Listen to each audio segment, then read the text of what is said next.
Let's play! Whoa! Hello there, ladies and gentlemen, and welcome to another stream of Paranormasight, the Seven Mysteries of Honjo. Wow, yeah, we started this game last night, and it is definitely interesting. I got scared a few times because I'm a baby, and we'll see what else happens today. We officially finished our first kind of branch, I guess. And now the game's open up to more branches, and we're gonna see what else we can do differently. Here I thought I was just simply, like, doing things properly, like, here's the path we were on, and this is where Shogo dies, like, Yoko dies. And, like, I go on a killing spree, I'm doing things great, and nope, then I die. So now we're in this new path where, instead of her getting killed, we keep repeating her name. And now, we are in this path where apparently she is alive. Oh, so that's nice too. It also has a summary. So, Shogo cries Yoko's name in a desperate attempt to wake her as she lies, unmoving on the ground. Will his pleas get through to her? I hope so. Let's see how things unfold from here. Back to Kinshibori Park. She's alive! Huh? Oh, good. You're awake. What? Are you okay? You were so rattled and confused, I thought you really lost it. Do you feel dizzy? Have a headache? Are your humors off balance? Wait, what did you say? I think I heard that before. You're the one who said it earlier. Oh, right. That might have been it. My humors were off balance. What, back there? You ended up like that because of your humors? Okay, maybe I'm dumb. What the hell do they mean by humors? I think I've seen that here and there throughout my life. Like, oh, your humor's off balance, but, like, what the hell does it actually mean? I kind of feel like Andy from Parks and Rec, where it's like, you know, like, I don't know what this means, and I'm afraid, like, at this point to ask what it means. Excuse me. Yeah, I've heard that at this age, your humor's being even a little bit off can be fatal. Well, I'm glad you're back to normal now. Yeah, I'm sorry. I didn't mean to cause you so much trouble. It's part of the old theories of how medicine worked. Gotcha. And hey there, Peter. Welcome to the stream. But I really don't remember what happened. Sounds like what happened to me. Maybe this place is dangerous somehow? What? Are you backing out? I mean, yeah. After all the crap we just went through? Yeah. What a beginning way. Yeah, it just doesn't feel safe to me, and I'm worried about you. Let's call off today's investigation. Come on, I just started feeling back to normal, too. Nope, not happening. Go home. I'll even pay your cab fare, okay? Because God knows Uber is pretty expensive nowadays. Hey there, Grode. Yeah, this game is pretty damn interesting so far. I'm curious to see what else is going to be happening. How did I end up saving her last night? So, I forgot exactly where you left off, but, like, we did kill everybody we needed to get enough soul dregs, and then we died. And then the game opened up into, like, a story chart, and now we can go back and make some changes.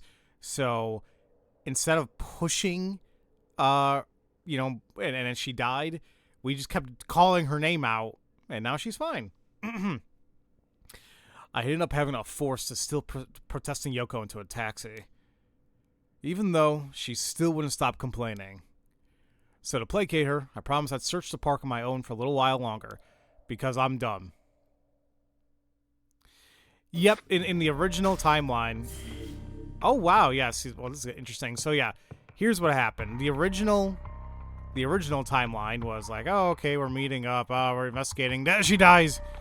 And then we have a cursed stone, and I kill basically everybody I try running into to fill up 100% of my stone, and then I die. So after that, the game's like, oh, branching path. You know, you can split up. So here we just kind of kept calling her name out. And here we are. Now we basically skip all this, I guess, and here we are. Worried about Yoko after her bizarre incident, Shogo decides to call off their investigation into the mysteries of the night. Despite her stubborn objection, he manages to persuade her by offering to continue the search on his own. Because that's really smart to do. 5 a.m. So you don't have the stone in this timeline? Apparently right now, I don't think we do. No. It's the late music again. Am I dead again? In further news, before dawn, a police officer on patrol discovered a man collapsed in Sumida City Park. I didn't even do anything! The man was taken to the hospital, but his death was confirmed shortly afterwards. Investigations are still underway, but police suspect a connection to the other unexplained deaths found in the area at around the same time. They always look creepy like that. Well, yeah.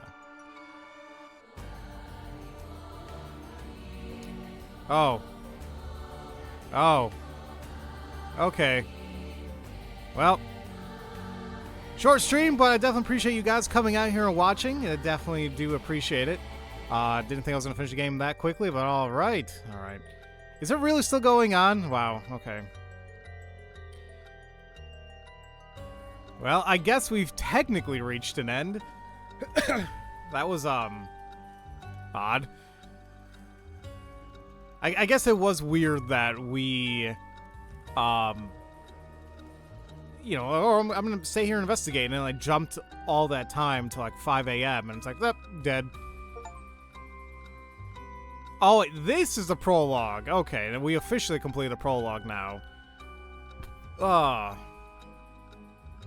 See, it looks like we're definitely killed by the same thing, but the person who held it last was Yoko, wasn't it? So, when she left, what, she killed me? That's the only thing I can think of, but the thing is, why? Well done your efforts thus far. This brings Shogo's story to a close. But this is not the end, far from it. In fact, this is where the story finally begins. The routes of the 3 protagonists have now been unlocked. 3? Hey, you're the creepy, lustrous woman.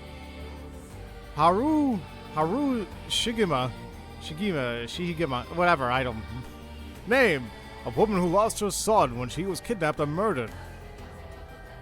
Tetsuo Satsumi, the chief inspector of the 1st Investigative Division, who's looking into the death of an officer in the line of duty. And Yako Sakazaki, a high school student who wants to bring her friend back from the dead, the girl who died in a suspicious suicide. Each of them is burdened with circumstances that leave them no choice but to seek the right of resurrection. Following these 3 storylines will reveal the full nature of what is occurring. With that, please enjoy the continuation of this tale. Bye! So... we really just finished Shogo's story? That was it? Okay. Well... Now I'm getting zero escape music out of this. Okay. So, it says we have these 3 characters. Maybe there's more afterwards. Who knows? But I guess we'll just go down the line here. We'll start with Haru here. And it looks like she's actually meeting up with Richter. Well, that makes sense. It's Haru Shigima. I'm gonna try remembering that. Not dreams. When the son of Haru Shigima was kidnapped, a botched investigation by the police resulted in a child's murder. Wow, a botched investigation. 1 year later, Haru has hired a private eye to help him resolve the unsettled case. Late at night, while speaking to a detective at her home, something strange suddenly appears. Alright. May those who mock fire something perish in flame. Kill them. Kill them. The flame bearers. Kill them all. Ah, you've acquired the power of the cursed stone, the haunting clappers. You can use it to kill those with fire or a fire-starting device on their person. So just like how we figured out eventually that the reason why we kept dying was because we had the lighter on us. There you go. This is how the haunting clapper stone works. So use the curse button to set your target alight. Okay. So once again, here's the story of the haunting clappers. Down here, cursed power. Kills by burning one who is in possession of fire or a fire-starting device. Resentful memory. Red. Red. Red. Everything is dyed crimson. My home is burning to the ground. It's hot. So hot. I must call for help, but I cannot speak. My throat must be burned from the smoke. No, I think I'm already on fire. That's right. I'll just use the clappers. Clack, clack. Is anybody there?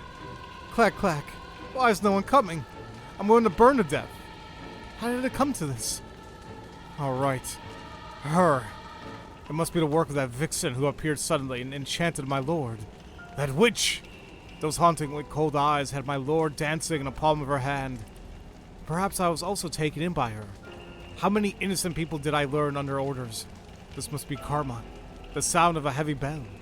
It feels like my head may split open. Ah, right, the evening bell. That must be why nobody can hear the sound of my clappers. I've got to do it louder. Clack, clack. A murderous impulse seeps into my soul like thick black tar.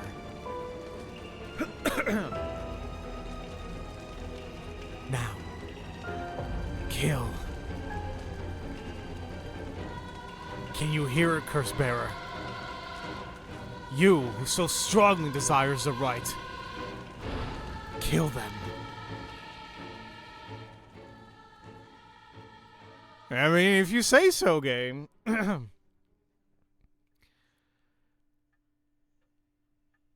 Alright, 12 a.m. We're in the mansion reception room. Oh, shoot, we live in a mansion? You back with me, ma'am?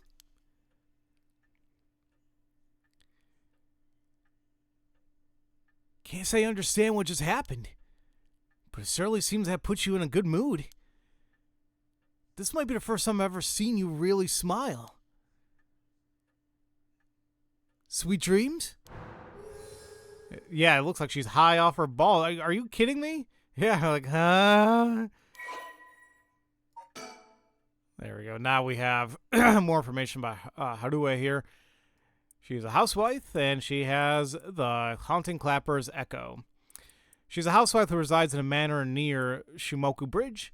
Her 11-year-old son, Shoichi, was kidnapped and murdered about a year ago. The death was a result of a mistake on a part of the detective assigned to the case. I wonder if we already know this detective now.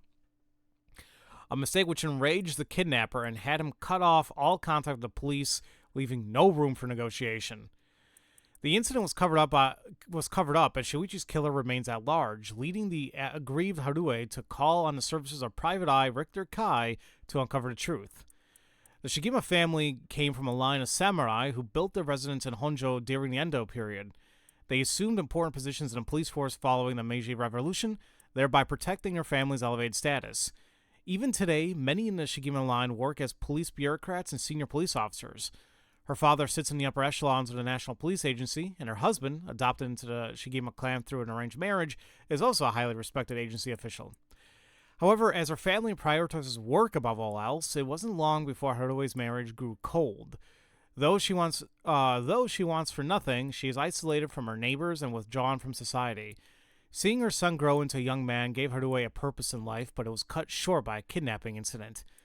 Following the incident, Haru spent many days in a deep depression, breaking into sudden fits of shouting and wandering around in the middle of the night. Her cheerful, loving disposition faded away, and she took to making snide remarks at her husband, which only further soured the relationship.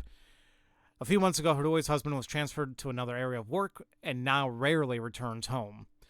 with her left to live in a large, empty mansion alone. As a housekeeper who has been with the family for a long time comes in to take care of all the housework, she has nothing but time on her hands. Jesus. That's rough. It really is. Let's see what's going to happen in her story. No. Not dreams. Sounds like something I might want to hear about. Alright, well, before we see anything, okay. Let's see what we got here. We got a flower arrangement. An arrangement of flowers. We bring in someone to do it. I don't even know what the flowers are called. An old hanging scroll. I don't know who painted it. It's been hanging here since before I was born.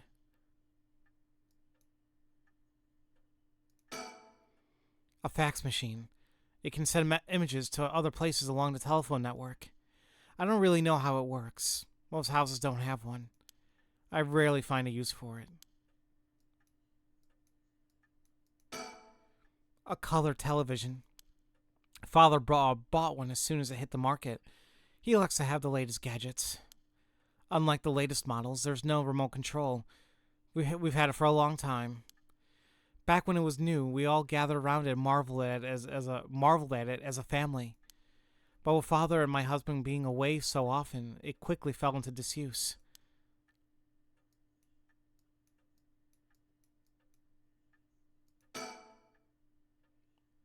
Well, I'll be damned! Is that what I think it is? Goodness, you made me jump. It's just a silly little sticker my son got from somewhere or other. He put it up there just before. Well, you know what happened. I still can't bring myself to take it down. Let me take a closer look. I knew it! It's Head Honcho from way back in set number 1! God, this is a real collector's item! Excuse me? Oh, don't tell me you've never heard of the Mockingbirds! The what? Oh, they're the hottest new craze! Cute little birds dressed up like rough and tumble delinquents. I've never heard of them, but this certainly seems to matter to you. Oh, the best part is, nobody knows who made them. They just started showing up around town, and soon enough, they'd won everybody's hearts. The story goes that they're made by some anonymous artist who covertly leaves them behind in specific locations. No one knows when or where they'll show up next. They're basically an urban legend of sorts. To think one would turn up here of all places. That's a good sign. I'm sure of it. Oh, well, that's nice. Collect your first Mockingbird sticker. Okay. Mockingbird number 1.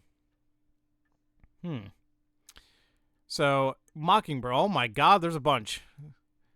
So, 3, 6, 9. So, it looks like there's 20.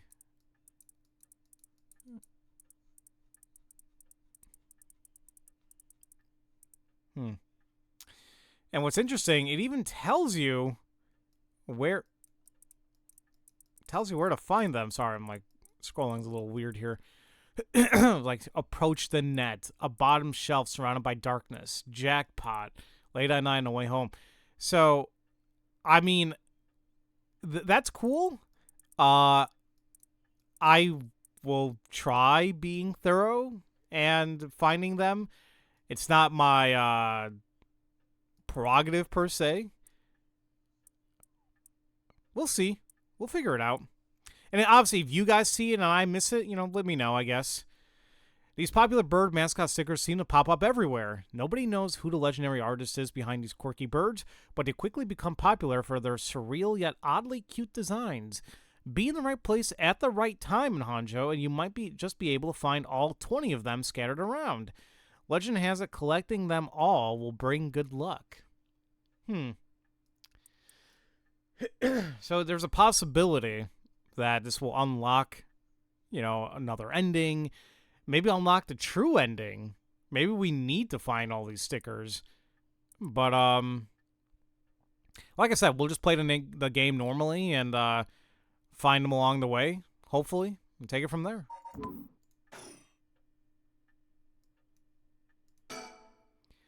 A stereo unit with separated speakers designed for home use.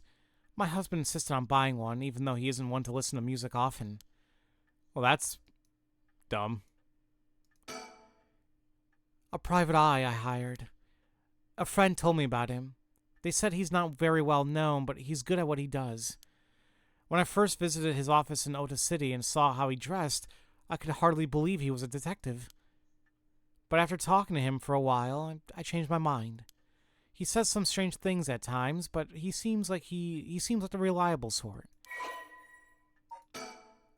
And now we have Richter. So, interestingly enough, the game is saying that he has no curse echo. I mean, because we didn't know for a fact, but we'll take this at face value. Yeah, fine, if you say he has none, whatever. He's an eccentric man that Shogo ran into on the bridge. He is actually a private eye of an office in Ota City. After taking on a request from Haru to investigate the unsolved kidnapping and murder of her son, he gets caught up in the events surrounding the Rite of Resurrection. Once a police officer, Richter was racked with guilt over the police's inability to help all those in need, and quit the force to start his own private investigation firm. However, his soft-hearted nature leads him to take on too many cases and has to put his office in dire financial straits. How he's still able to stay in business is a mystery, with some whispering that a wealthy patron is keeping him afloat. Richter studied alongside Detective John Nirio at the police academy. Okay, so they know each other. All right. Somewhat surprisingly, given his outlandish clothing and mannerisms, Richter excels at covert investigations and tailing his targets. He proudly refers to himself as an investigator extraordinaire, though that only ever succeeds at impressing himself. Richter's biggest source of happiness is nuzzling his pet female albino parakeet, Ernestine? Alright. Which he keeps in his office. He also enjoys collecting mockingbird stickers, a popular line of merchandise featuring birds inexplicably dressed like delinquents and can be frequently sighted searching around town for them. While out and about, Richter typically leaves the office, and more importantly, Ernestine, in the care of Amamori, a junior high schooler who's volunteered to assist Richter after being involved in a previous case. Okay, maybe she knows the, I forgot her name already. One of the other protagonists, like the high school girl. So, okay.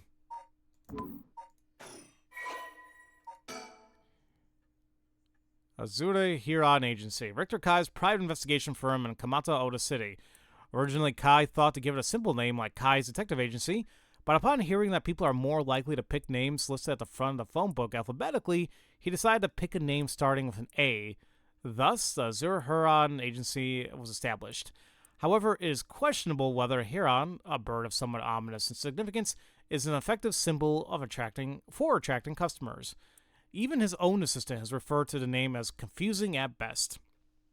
After all, rather than Azure Hiran, Richter keeps a white parrot as a pet and dresses not in blue, but mostly in white. If there was a symbolic connection to be made here, it's surely been lost on all but Richter himself. A private eye who also known... See, I keep subconsciously shortening it myself, but it says right there. A private investigator, also known as a private eye, is a detective who operates their own agency. Although there's no formal qualifications necessary to become a private eye, many are retired police agents or detectives due to the similarities between the work involved. At a glance, private eye firms and inquiry offices might look similar, but they carry out different types of investigations. Inquiry offices specialize in conducting credit checks on businesses, while private eyes are generally involved in tailing persons of interest and gaining information surreptitiously. I didn't say it right. I don't give a shit. But, I always got a little intrigued about the whole aspect of private eyes. Like, as I said, most of the times they're like retired police officers or detectives, whatever. But you'd imagine that there must be like a butting of heads between like official, law enforcement of any type and private eyes. Like, yeah, you don't have the jurisdiction, blah, blah, blah. What are your qualifications? Or, what's the legality of it all?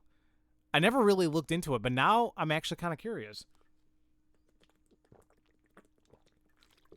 Oh, why is water so damn good?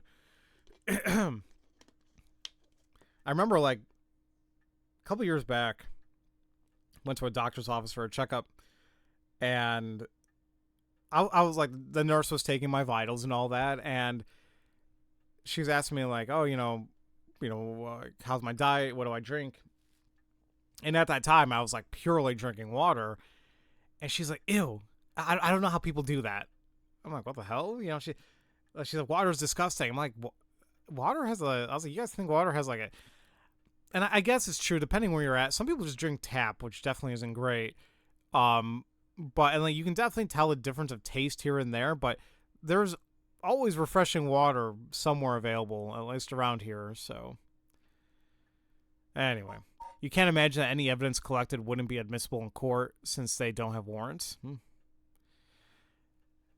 I mean, it's not far-fetched, but I guess it is also weird to me, like, people hating water. It's like, really? To each their own. Like, I love water. I mean, it is super refreshing, and, yeah.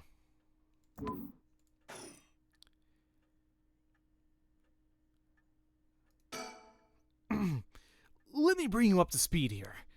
We were in the middle of a chat when you suddenly started spacing out. And the whole time you were grinning to yourself like you just won the lottery. Care to tell me what that was all about?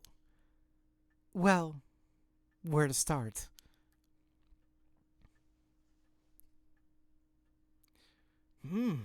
Interesting. Very interesting. So, the haunting clapper's curse echo appeared out of nowhere.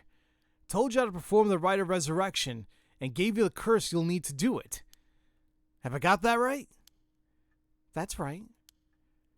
So that's how he knows about the curses. Okay. I made the assumption that he knew about it because he was one, but there we go. So it's all real. Honestly, I still find it hard to believe, but I guess I have to now. I saw that curse stone appear in your hand myself. It looked like it popped clean out of thin air. With evidence that clear, there's no denying that there's some supernatural force at work. Yeah, I guess so.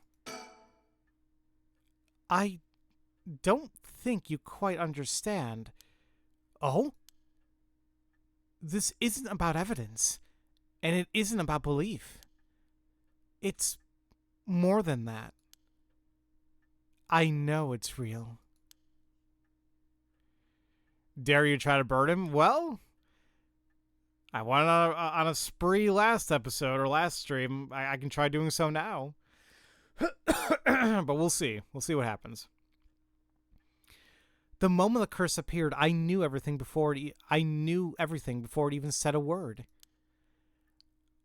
It was already there in my head, as clear as day. You just knew, huh? It was etched into my soul, along with the curse echo's resentful memories. So I can feel it, what it was like.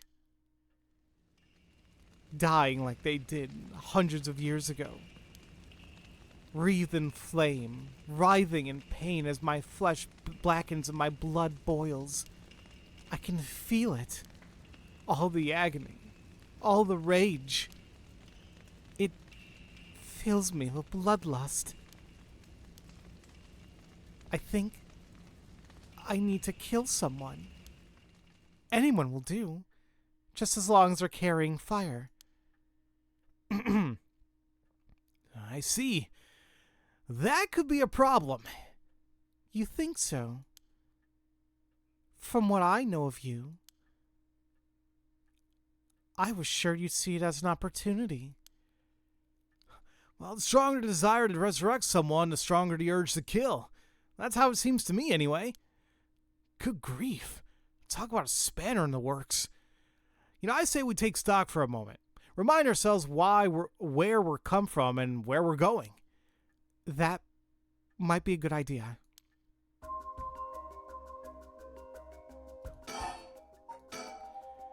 So that's what you hired me for, ma'am. To look into your son's kidnapping last year. To uncover the truth behind the abduction and murder of Shuichi Shigima. What, enter doesn't work? Oh, it must be this enter. Okay, it's not both enter buttons. Alright. Oh, yes, I remember. They never did find the one who did it. That's what that's what I'm here about. That's what I'm here about today, in fact. Kind of you to let me drop by so late, by the way. I've been turning over every last stone, and I've come up with a grand total of 1 lead. So you said. As far as the police are concerned, it's a cold case, but I've managed to make some headway. I remember. You were just about to tell me. Really? An overview of the Nijima kidnapping. A kidnapping and murder case that took place in Honjo, Sumida, around 1 year ago. Haru Shigima's son, Shuichi, age 11, was kidnapped on his way home from school, with a ransom being demanded that same evening. Initially, the kidnapping was thought as a simple extortion theme, but when it came to light that the Shigima family was closely tied to the police, and Shuichi was in fact a grandson of a senior official, it was quickly assumed the perpetrator was acting upon a grudge against the police force. The kidnapping was treated as a direct attack against the good name of the police, and a large-scale investigation was launched that used the best equipment available to trace phone calls. This made it all the more embarrassing when they were unable to catch the culprit, losing the public's confidence. The culprit grew cocky, relentlessly mocking the police force. After 3 days of failure after failure, Haru reached a breaking point. Spurred by concern for her son, she resolved to hand over the ransom money as fast as possible, but her husband and father, who held the prestige of the police in high regard, refused, saying that they would not let the criminal win by giving in to their demands. The increasingly frantic detective assigned to the case lost his temper when the criminal called to give an ultimatum, causing the culprit to never make contact again. Excuse me. Well, now it makes me wonder who the detective is. It makes me wonder that... Why do I feel like there's something in my throat? Hold on a minute, guys.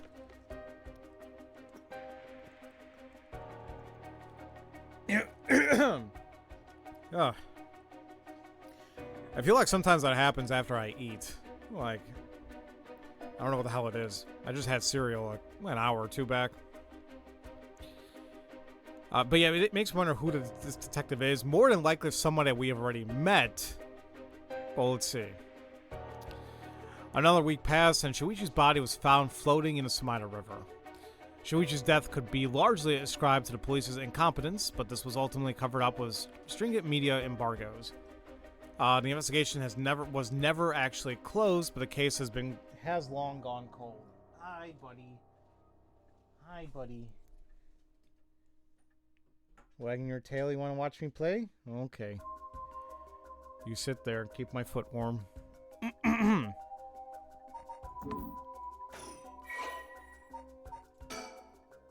Aw, Shuichi. I love the idea, like, technically that is his occupation, right? I mean, it is his job at the moment, being a student. Well, was, unfortunately. The only son of Haru Shigima. Shigima. He was kidnapped and murdered 1 year ago. His body was discovered floating in the Sumida River. Shuichi was a conscientious, brave young boy who was determined to protect his mother, Haru, amid his father's frequent absences. He dreamed of becoming a police officer and displayed diligence and an impressive sense of responsibility from a young age, likely due to being raised in an extremely strict environment.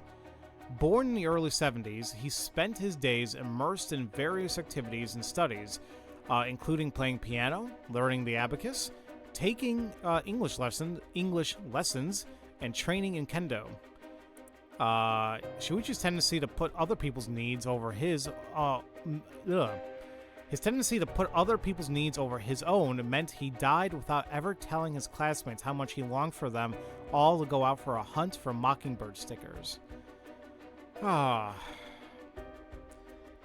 something was a little bit interesting. I was kind of curious to know, like, when exactly this game took place, but if he was 11 when he passed, this game took place in the early 70s, we can say this game took place, early 80s. We'll just say, like, 83, 84. Maybe. You would say that's child abuse, but it was the 80s. I mean, definitely things were super different everywhere, and like how we view things now. I mean, back then they viewed things like, oh, that's normal, but it's like, you look back, it's like, what the hell? 'Cause what was interesting is, you know, few nights ago, couldn't sleep really, and I was just on YouTube, you know, watching random shorts and random videos, and there was a newscast archive from back like in the late 70s, and it was insane to see like what they talked about, how things were taken as normal back then. And I was like, damn, they report on this crap now? You know, it just wouldn't fly.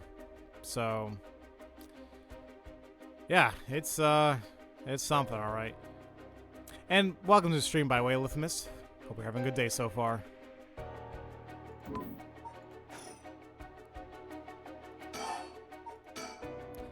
You know, we still need to figure out exactly what you want me to do. Tell you what, why don't I tell you what I found, and then we can make a decision? All right. Well, sounds good. True, yeah. I mean, it's a product of the times, you know? Like, they honestly thought that there wasn't a big deal about it, but obviously you look at it and it's like,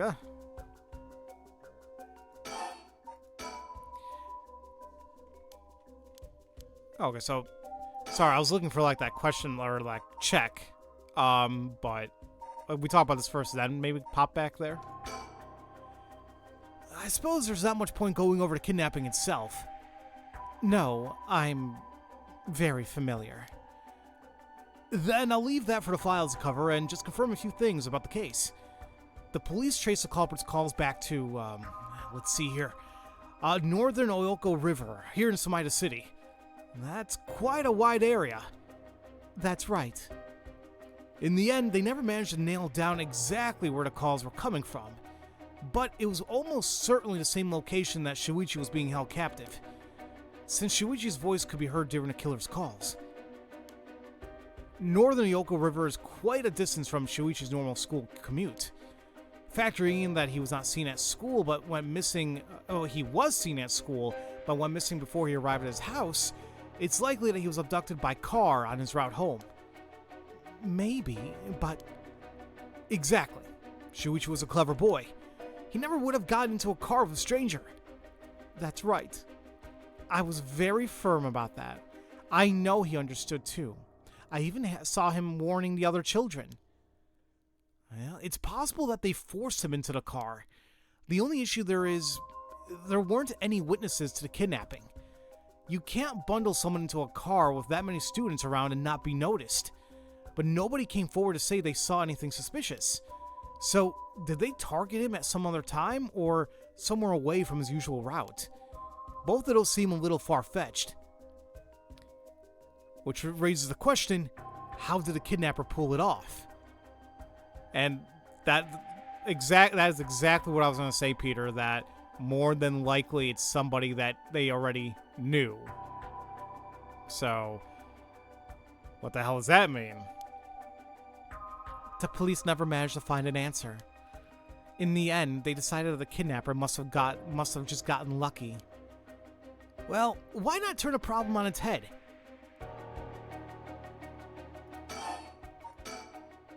The kidnapper managed to convince Shuichi to get into their car. But how? The only thing that makes sense to me, there you go, is if they were somebody that he would have had a reason to trust.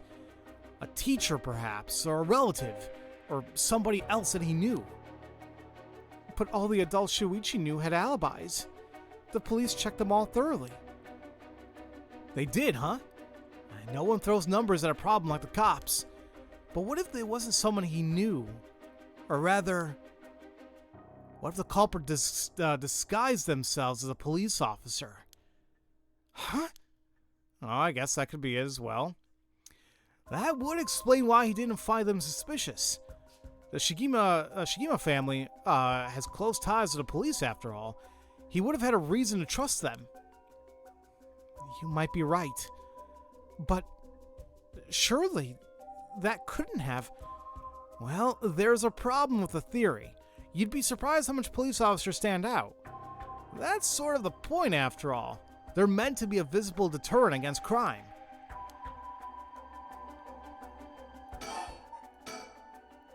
But here's another interesting little bit of trivia that I happen to know. When you ask people that imagine someone suspicious, nobody pictures women or children.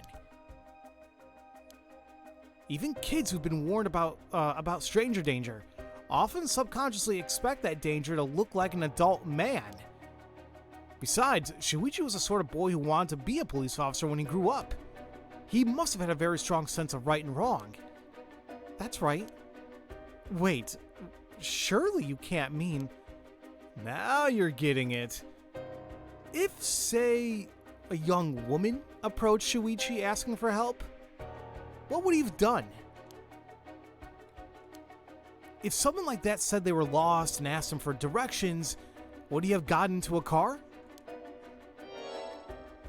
He might have. What was that noise? My husband always told him that a man had a duty to watch out for women and children. You could certainly argue that kind of attitude is outdated nowadays, but if Shuichi believed it, that we might have something here. Then you think the culprit was a young woman? But it was a man's voice on a phone. It could be one of those like voice modulators. I mean, we see that in any show.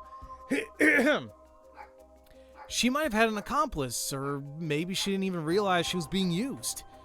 If anything, that would explain why she hasn't come forward. She herself might not realize she had anything to do with the case. I wonder who that could be then.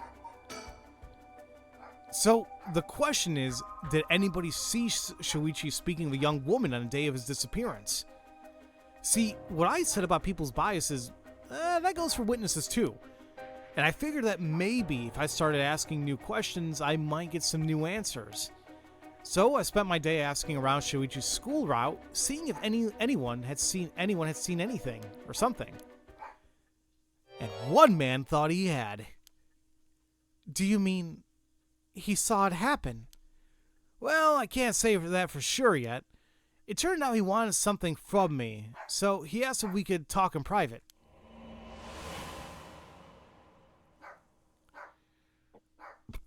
Several hours earlier. Alright, that should do. There's no one around. We can speak in confidence. Excuse me, what was your name again? Oh, that's a new character. Janucci. Got it. Well, Janucci, I'm all ears.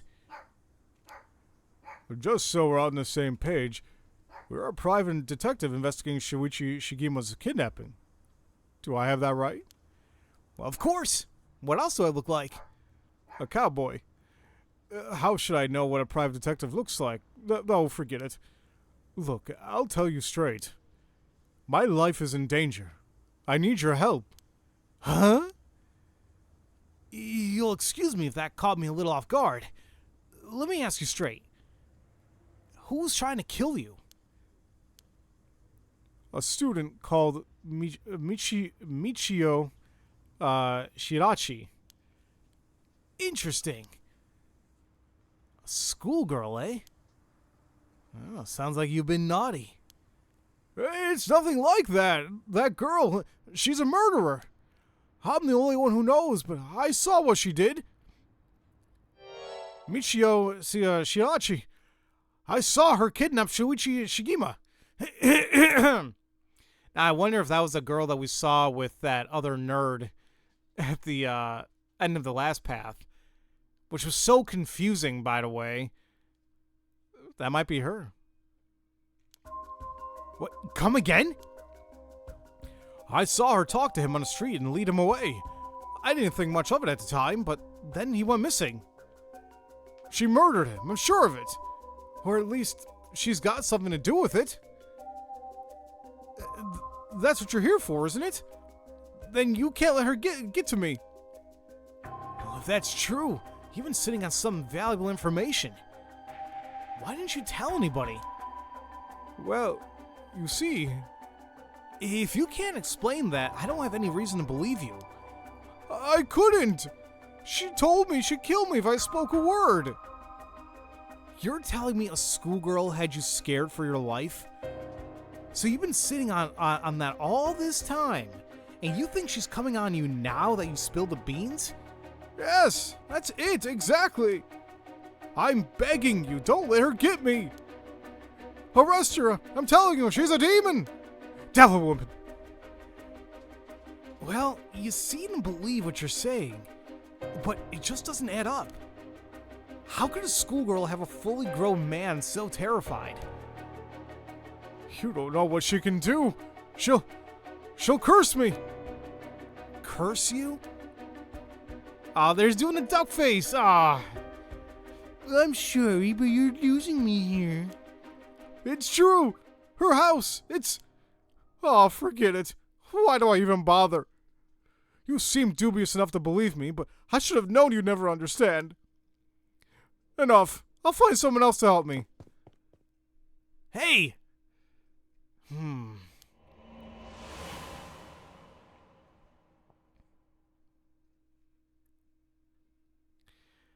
And that's about the long and short of it.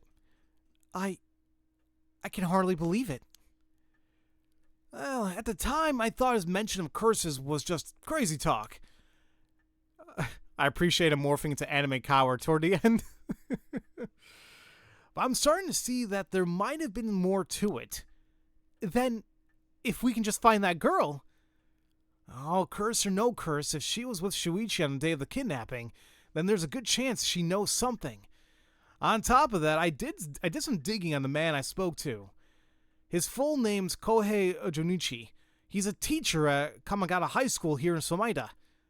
A teacher?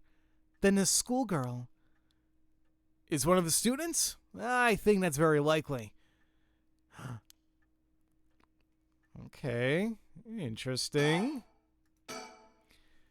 At last we've got a lead. Hopefully it'll be a breakthrough what we're looking for here. The Rite of Resurrection, huh? I read about that in an occult magazine the other day. Apparently some old book showed up recently with all the gory details. And they say that the rite can be found somewhere in Honjo. I remember the first time he told me about that. It felt like my prayers had been heard. Like I had hope, real hope, for the first time. Ever since that awful day, I've wondered, what if I hadn't sent him to school? What if I just paid the ransom?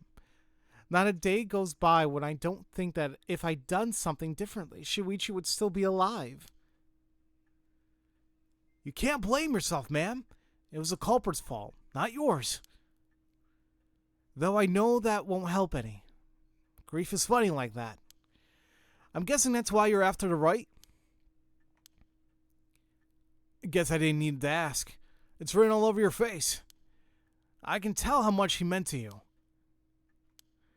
But, and this is a big but, if this right is the real deal, using it will mean killing someone and stealing your soul.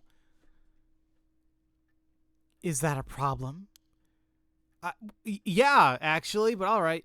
If it comes to that, I'm afraid I'll have to stop you. Oh, that's a shame. A shame, huh? That's all?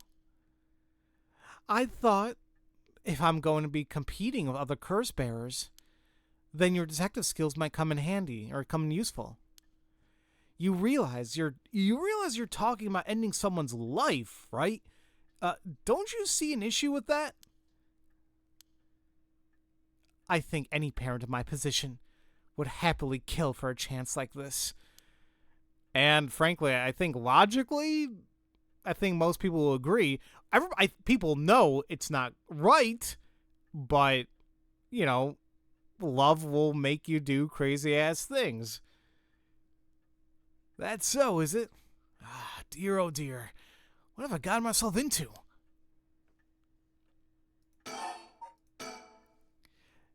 If it makes you uncomfortable, then you won't have to get any blood on your hands yourself.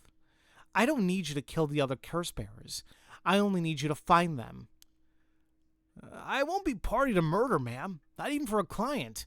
You say that, but we saw you when we were dying from her, when we were playing a Shogo. That means you were helping her.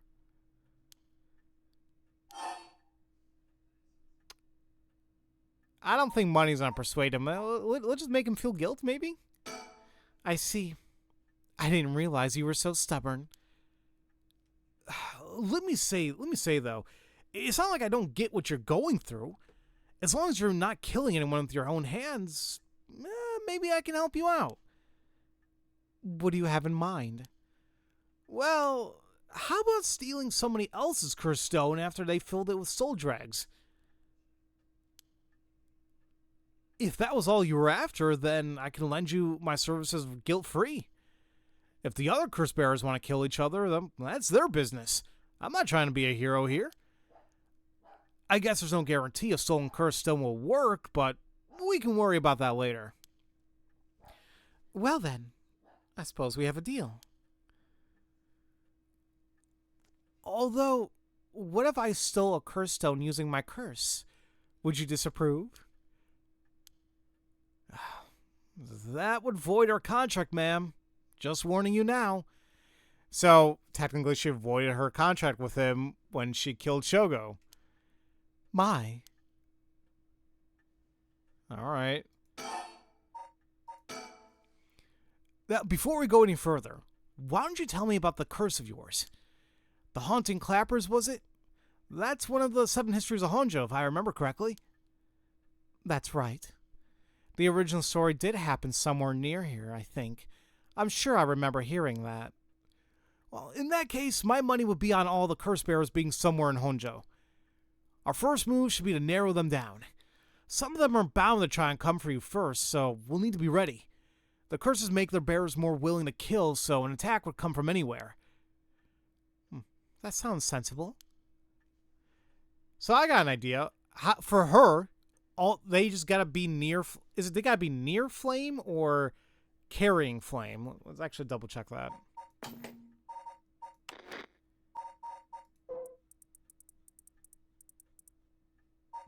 Actually, is that what maybe here?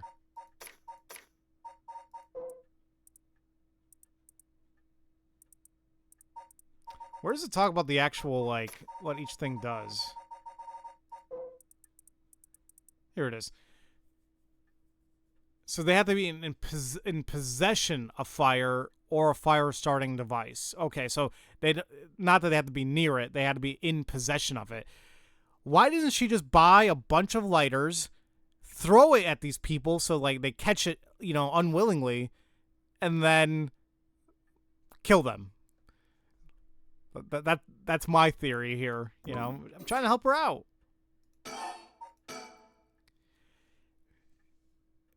It's too easy. Well, you know, it's too easy, but it's a thought. And if I remember correctly, your haunting clappers can set people on fire, and only if they have a naked flame or a lighter on their person. Is that right? That's right.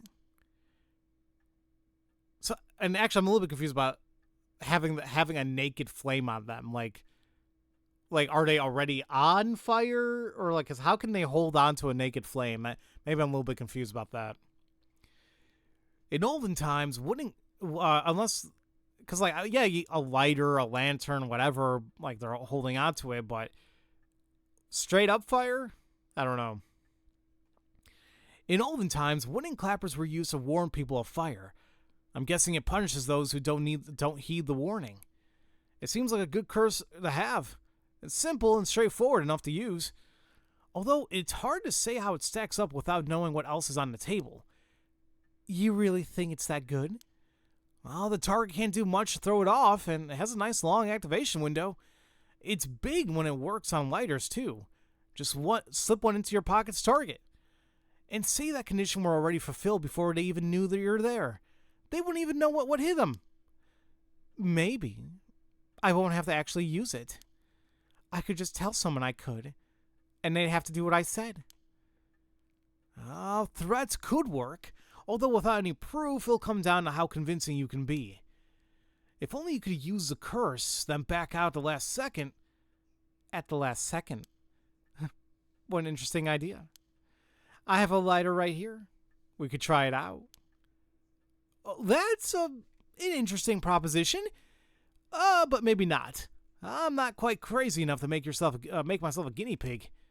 Oh, I see. You're an odd one, ma'am, if you don't mind me saying, and I don't think it's just a curse. You flatterer. Yeah, she's I know she went through a lot. I'm not gonna, be upset about her about that. But yeah. As for what we do next, well, first of all, I think you should stay indoors. Try not to do anything spontaneous or outside of your normal routine. Really? That doesn't sound like something I should be doing. Right then. Well, have you decided what you want me working on? I mean, at this point, bringing my son back is more important. I want you to help me with the rite of resurrection. Roger that. The rite it is. Odds are good the other curse bearers are also working by night. Anyone they kill under the cover of darkness won't be discovered until sunrise. I bet they'll be trying to do as much as they can before morning comes. So, it's settled then. I'll look into the other curse bearers by night. And once the city wakes up, I can start asking questions. I'll investigate the kidnapping as well. I'll even try and find Miss Shirachi as part of the bargain. Thank you. That's more than enough. My heart's still racing. This is it. My chance. At long last. Well, now then. I should get to work. There's only so much time before sunrise. I'll call you if I find anything new. You stay here and keep a lookout. All right. There's no telling what kinds of curses you might find out in the streets tonight. Don't go outside if you can help it. And try to be ready for anything. I will. Well, if that's all, I should be going.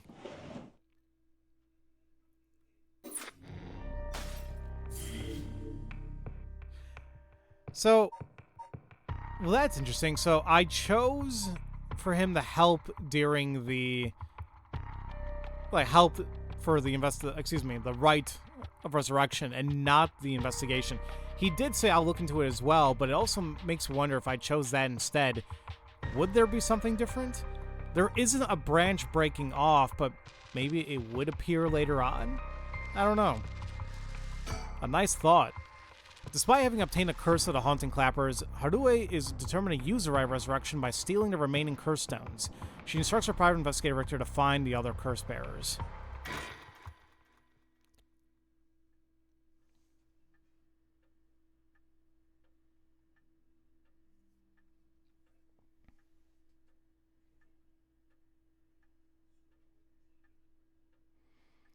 It's been almost an hour since Richter left. He promised he'd call me if anything happened. But he hasn't. So all I can do is wait. And wait. Should I put a record on? No, it's too late for that. I'm not in the mood for music anyway. The flowers put me at ease, just a little. That old hanging scroll. I've seen it too often to feel anything from it now. It's a fax machine. I rarely find a use for it. I don't know anyone else who owns one. I guess I could make a call, but let's look around here. I don't remember this being here. A newspaper. It must have fallen off the chair. It's a newspaper. I only leave them here for the guests. I hardly ever read them myself. I don't think I've taken the time to go over one in years, in fact. Well, it's not like I have anything better to do. Oh, Jesus. Alright, let's just look at everything. Society. It looks like the city's biggest problem right now is pollution. I remember how the air and water used to be even more polluted. The river was covered in scum from all the sewage and industrial waste, and it stank so badly it'd make my eyes water. Eventually, people started getting sick, and it couldn't be ignored anymore. Fortunately, it's gotten better since then. Although the air around the industrial district is still filthy with gas and smog.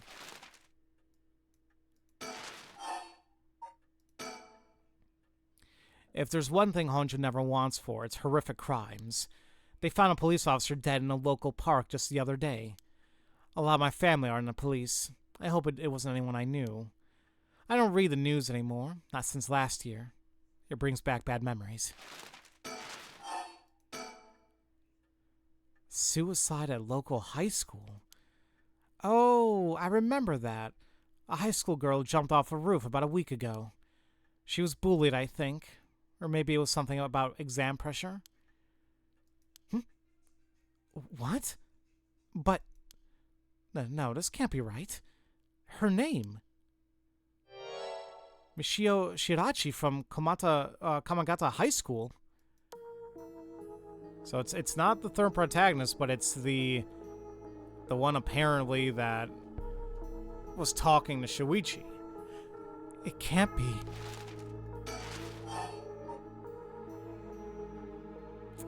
Music shifted too. That's interesting, but we're done with that, so I guess it's good to know. All sorts of articles about the current state of the economy. Now that the post-war boom has passed its peak, we're moving into an era of large corporations. It's about 220, 230 yen to $1. Manufacturing's on the rise and exports are healthy. The dollar's down from its height and people are saying it could fall further. There's no denying how much the standard of living has improved in the past few years. It's common to own a car and television now, and supermarkets are better stocked than ever.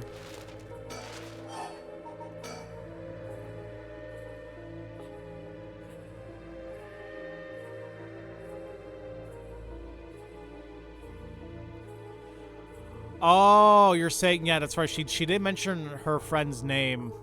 She mentioned, I could when she said Mio, which could be a shortened name for her, but yeah, that could be it. Although, with everyone flocking to the city, land prices are skyrocketing. Nowadays, most people can only dream of home ownership. Yeah, well, it's kind of the same thing right now. The city center is going to be nothing but apartments before long. I'm not exactly a businesswoman, so this all feels like another world to me. Now that everyone has more spending money to go around, people are coming up with all kinds of new diversions. It seems that only yesterday people were flocking to the arcades to shoot aliens. But now we have these enormous theme parks and gaming machines that plug straight into our televisions. Everyone's talking about superhero series, foreign films, and movies based on the latest bestseller. Back in my day, fusion rock and folk music were all the rage. But now it's all about city pop and idols. I find it hard to care about that sort of thing anymore. I hear the big new thing is some mascot line of delinquent birds. Mockingbirds, I think it's called. Was that what Richter was talking about? Trends seem to have some short shelf lives now, with how quickly the times are changing. I think I'm just too old to keep up anymore. It's young people who are leading the way, with their modern worldviews. My generation will only fall further behind. Everyone attends high school now, even girls. Universal education policy, they call it. The country's gotten rich enough that every child can go to school. Education is the backbone of modern society. If you want to work for a good company, you have to get into a good university. With more people in the running than ever, the competition to get into these universities has gotten fierce, though. The new generation is rebelling. Schoolyard violence and delinquency are on the rise. But my boy was too sensible to get mixed up in any of that. I don't want to read it anymore. It only reminds me of him. I don't really watch much television. It feels as if the information in the world gets passed through that little black box. But Father stopped them from reporting on the kidnapping back when it happened. I was glad about that. Less fuss. Now the comedy boom is over, all the comedians are flocking to other genres. The occult seems really popular at the moment. Look at these paranormal specials.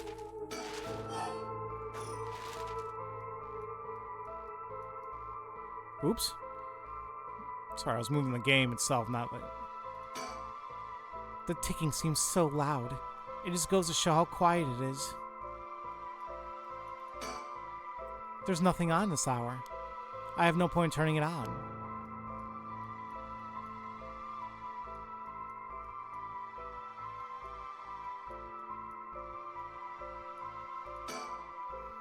I'm waiting for Richter to contact me, but he hasn't. I've made sure the receiver's on the hook. It'll ring as soon as he calls. Ah! Well, that must be him.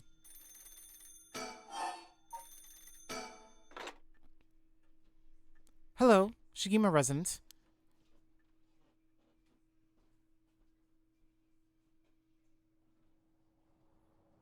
Okay.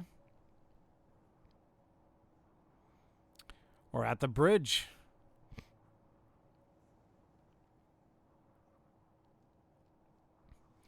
Richter called me out to meet him, and we came here to Komagata Bridge.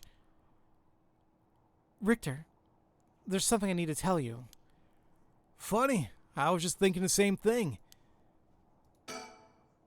We're on Komagata Bridge over the Sumida River. There's a highway on one side and a freeway on the other, but they're both deserted this late at night. One of the bridges spanning the Sumida River, completed in 1927 as part of the reconstruction effort following the Great Kanto earthquake, it is notable both for its distinctive blue arches and a cutting edge, for the time, techniques used in its construction. There are many bridges stretching across Sumida River, each boasting a unique structural form and design.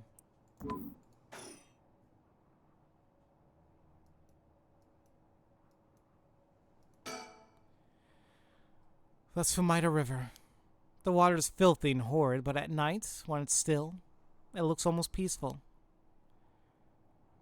Can I ask you something, ma'am? Is the Sumida River what you Honjo folks picture when you think of home? I couldn't say. All I can tell you is I can hardly stand the sight of it. Right.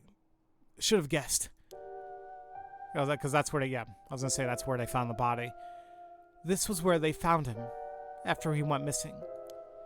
All alone, floating in that horrible water. All I can think of is how scared he must have been. How cold he must have been.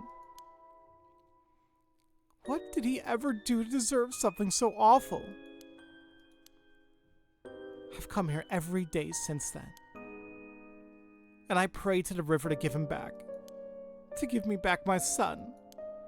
Day after day after day. You know, in olden times, people believed rivers marked where our world met the next. So the act of crossing flowing raw water had a huge amount of spiritual significance. Back when Endo was founded, the people of Chio saw the Sumida River the same way. They associated the far side of the river with the afterlife. That same place would later become Honjo. All their fear and revulsion accumulated there and took root. But then the Ryogoku Bridge sprang up after a great fire of Miraki. And just like that, Honjo was part of the city too. As it turned from farmland to a town, the people surrounded it with man-made rivers and crisscrossed it with canals and waterways. Weren't those to prevent flooding? That's what I was told. Well, they were, but that's not all they were for. Their other purpose was to contain all the corruption that had built up on a far shore, and stop it leaking through to our side of the Great Divide. Officially, they were a physical barrier, but unofficially, they were a spiritual one too. So, if I have this right, are you saying that Honjo is a place where the real world meets the afterlife? Exactly. That's why the Rite of Resurrection is here, rather than anywhere else. I'm sure of it. And it's probably why the Seven Mysteries and their curses have survived to the modern day. I guess that would make this spot we're standing now, right over the water, the border between life and death. If there ever was a place where bringing back the dead might be possible, I reckon it's here. It's funny that you mentioned praying to the river. That might have done more than you think. Is that supposed to make me feel better? Just thinking aloud, ma'am. Well, it's a nice thought. Interesting. Hey, there's Simi. You're just popping in for a bit to say hello since you have a doctor's appointment. I hear you. Hope all goes well.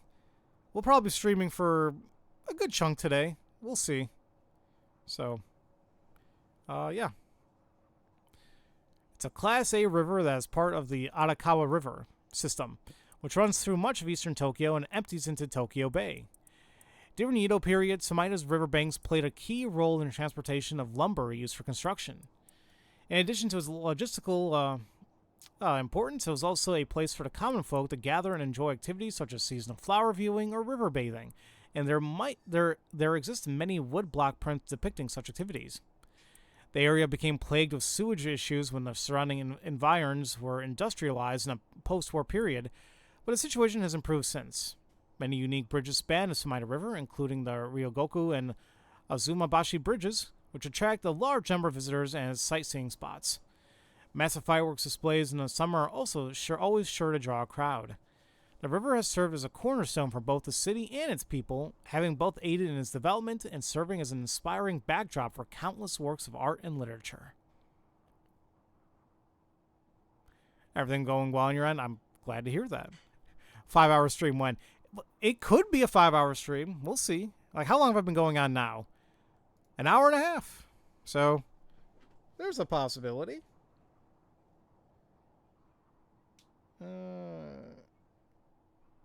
See, sorry, I was getting a you mentioned a doctor's appointment. Funny enough, I just got a text message about confirming one over my end. So, okay.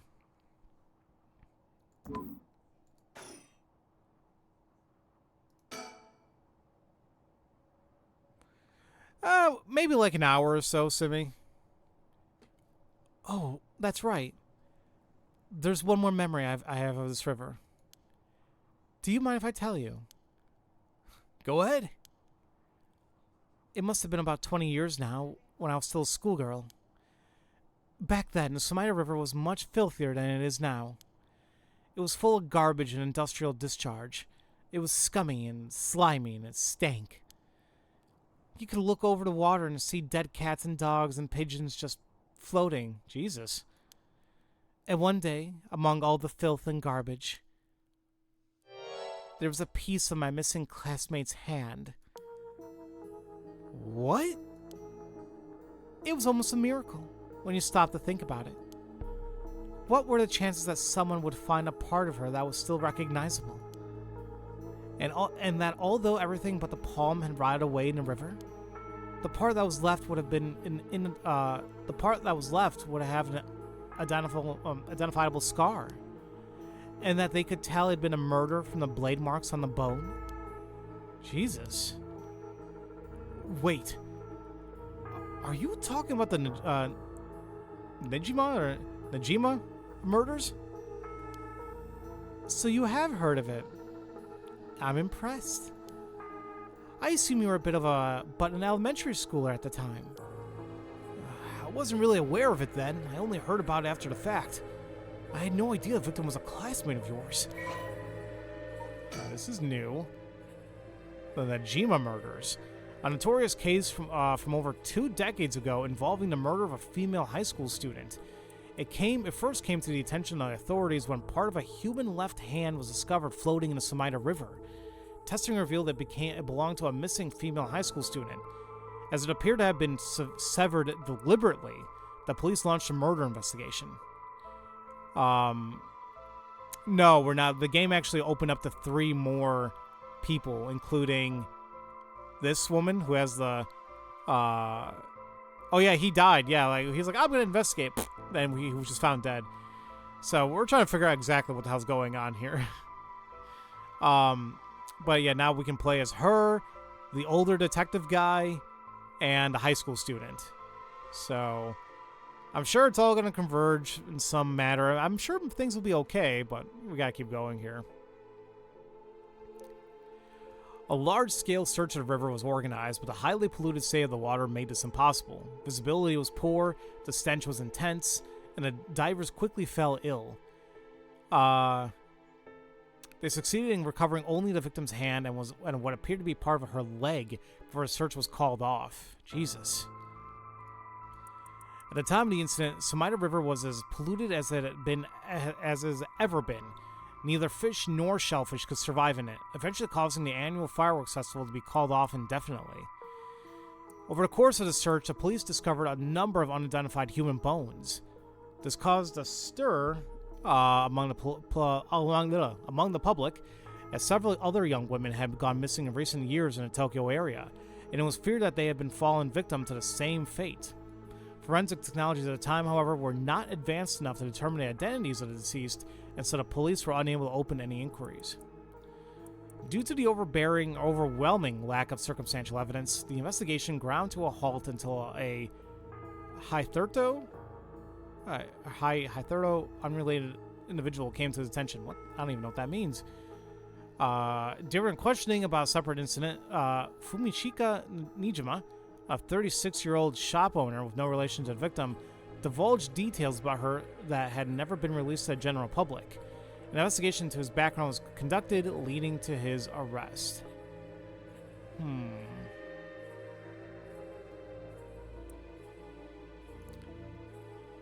It's hitherto? Oh, they just smushed it together? So yeah, I'm curious about this. A separate incident where they talked about this Nijima guy. Huh. Okay. Nijima testified that he had snatched his victim from the street and confined her into an underground storeroom of a shop.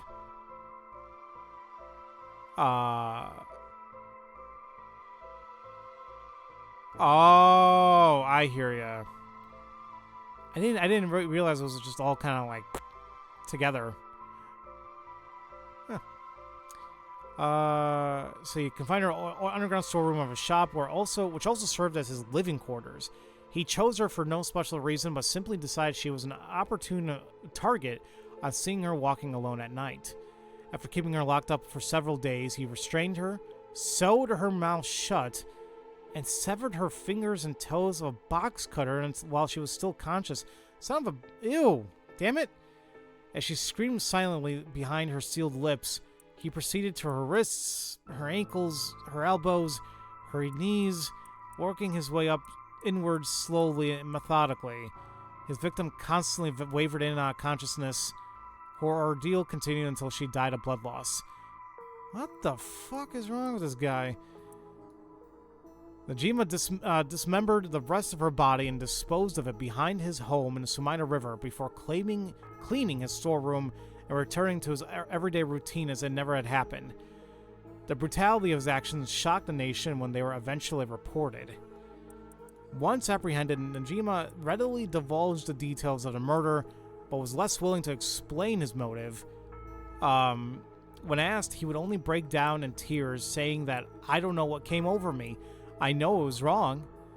In the end, the police could extract nothing more from him than expressions of remorse.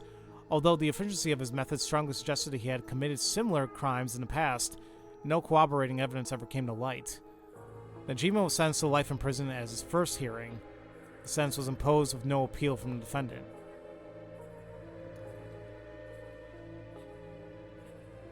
Jesus. Hey there, Poe Girl. Hey there, Nature. Welcome to the stream. We just read a very disgusting overview of a murder scene, so... Even though this particular story is fictional, the fact that it's not all that uncommon or out there is why people who read as women are suffering with paranoia at night. No, I get that. It's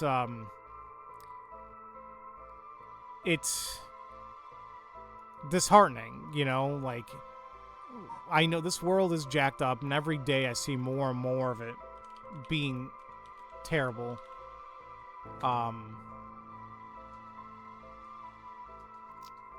It's just, I don't know. You know, I did, because I was curious. I know you said it was fictional, but I actually just Googled it right now just because I was, like, wondering. And even though that's fictional, I got a Wikipedia page regarding a Japanese serial killer. It was he murdered 4 young girls in Tokyo in the Saitama Prefecture between August of '88 and June of '89. Jesus. He kind of did the same. He dismembered them. Cannibalism. I hate... Jesus Christ, I don't know. Oh yeah, no, I unfortunately know the story about Junko. That one is, that's terrible. And what always gets me is, unfortunately, there's things out there that are have never been solved, or there are things that are happening now that, we don't know about. And Jesus, I mean, there are things that we see now with our very eyes, what's happening, and it seems like people are turning blind eye to things, and,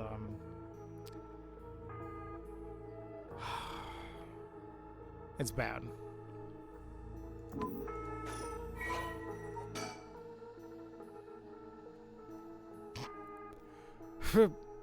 I shouldn't be laughing.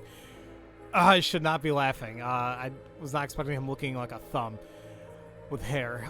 So this is the jackass that killed that woman. The man who made headlines over 2 decades ago is the perpetrator of the brutal killings known as the Nijima murders.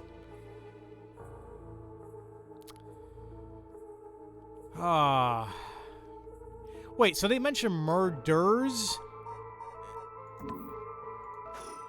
I thought it was just that one. Hold on a minute.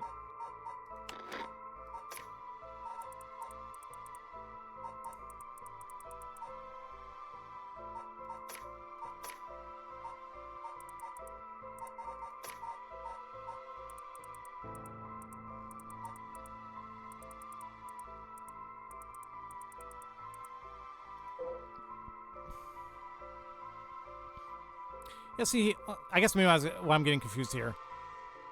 They use S, plural, but it's talking about a singular case of this. So, I think maybe because they say, right here, discover a number of unidentified human bones. Several young women, so maybe that's why. Okay, I'm just curious. Oh, I'm sorry, Nature. I missed your question there. How do I like... Oh, the whole Deponia situation?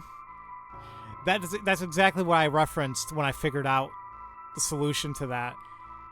And I'm like, you've got to be kidding. I love when games do things like that, but I feel like I was in complete... If I didn't play Deponia and knew about that particular puzzle, I don't think I was going to solve this. But here we are. To be honest, it was all a bit of a blur. A wave of chaos, but just parting around me. Something like that. They said the rest of her body must have sunk to the bottom of the river. They combed the riverbed, but they only ever found pieces. Everything else must have rotted and flowed out to sea. Afterwards, I heard that all the divers who had been looking for her fell ill. Sorry story for everyone involved, huh? It's funny. Everyone figures the river's filthy already, so one more piece of garbage won't hurt. But every little bit makes it worse. It's a vicious cycle. I know I wouldn't want to go rooting around there myself. That's right. Which is why the riverbed is the last place anybody would go looking. Or so was the killer's thinking, I suppose. The times were changing quickly back then. Things were confusing. Everyone seemed to be in a hurry. Young people were moving to Tokyo in droves. Some even ran away from home to make it in the big city. And they made easy targets for bad people. A lot of them ended up disappearing without a trace. You see, back then, if you chopped a body up into tiny pieces and threw it into the river, it would rot, quickly and discreetly, and sink to the bottom, never to be seen again. Are you saying what I think you're saying? They arrested him shortly after. Fumichika Nijima. The man who killed my classmate and cut her into pieces. He was so methodical about it, it couldn't have been his first crime. And people began to wonder how many other girls he murdered the same way.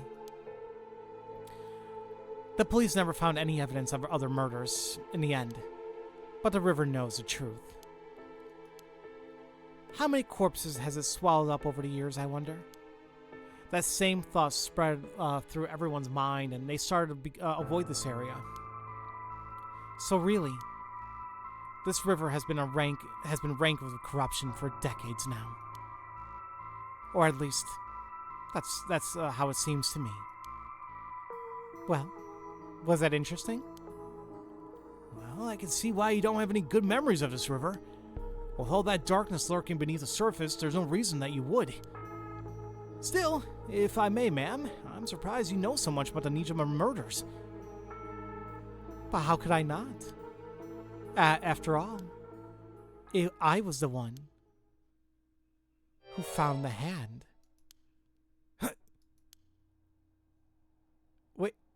Wait, okay, hold on. Am I missing something here? Why is he so surprised? Didn't she say that she found the hand of her classmate early? That's how we started talking about this? I maybe this isn't that shocking to me. Maybe I missed something.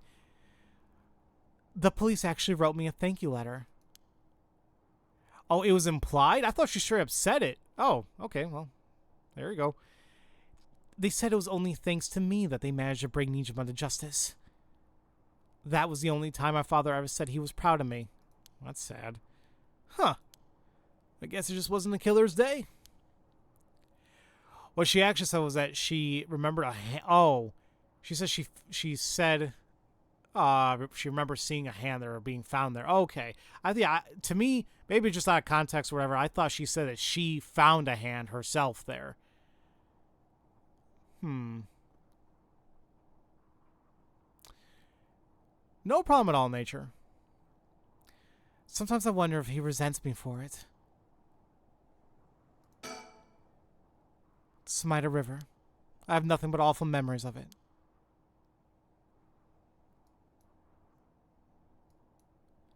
I gotta be careful not to spin my camera around so quickly. I may run into something stupid.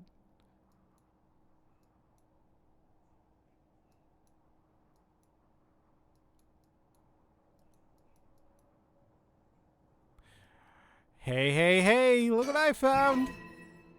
Mockingbird number 18.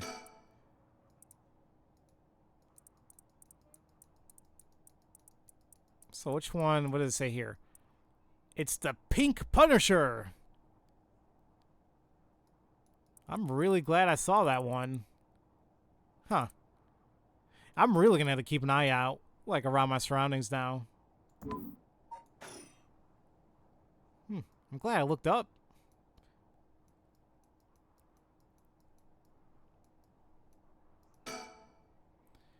He's gazing down the river, at the water. Well, since you called me, you go first. Please, go ahead. All right, then. I've been poking around places connected to the Seven Mysteries, looking for curse bearers. And I think I found a few candidates. First, a tall man I ran into in Kinshibori Park. I asked him for directions, trying to probe him a little, but he turned the questions right back around on me. Oh, that's okay, nature. I think, let me find what I can as of right now. And it's possible I may beat the game without finding all of them, but if I want to know the locations, I'll ask you. I appreciate it, though. Pink Punisher, not gonna lie, sounds like Plumbed Punisher, kinda. Oh, Plumed! Oh my god, you know what? I kept saying Plumbed Punisher the entire time, too. It's Plumed Punisher. I totally forgot about that, Po Girl. Was that Dual Destinies? Or no, that was Spirit of Justice, wasn't it? The Plumed Punisher. I completely forgot about that, like 100%. If I'm not mistaken, I think Dual Destinies came out like 10 years ago. And Spirit of Justice came out like 7 or 6 years ago. I feel old as hell saying that. All right, and he was out there the second he figured I wasn't what he was looking for. I got the sense curses were nothing new to him. I'm about 40% sure he's a curse bearer. Now, as we know, as far as according to Shogo and his thing, he's not. Supposedly. Can I at least tell you if you missed any birds or not? I'd rather not, nature. Because it's possible I could have missed it, but, it's okay. I'm just playing a game normally, and You know, if I missed something, I missed something. That's okay. I appreciate you asking. You feel a little too, because Spirit Justice is how you found y'all and came to Twitch. Coming together video games. It's great. Then there's this middle-aged guy I saw in South Warigasu Street. There's no question about this one. He had one of the curse stones in his hand. He had a nervous air about him, too. It was clear he was up to some shady business. Gathering soul drugs, I bet. He'd make a good target. Isn't this the guy? Wait. Isn't this the guy that he was talking to earlier? The one who said, like, oh, you have to stop this, the high school girl. So maybe this is the guy, we have the ever-burning lantern curse. And maybe this is the same guy that we killed, like Shogo killed, without even knowing.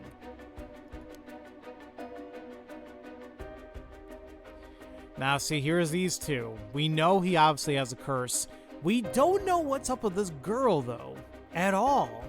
I thought that maybe she was the high school girl that was talking to Shuichi, but I don't know.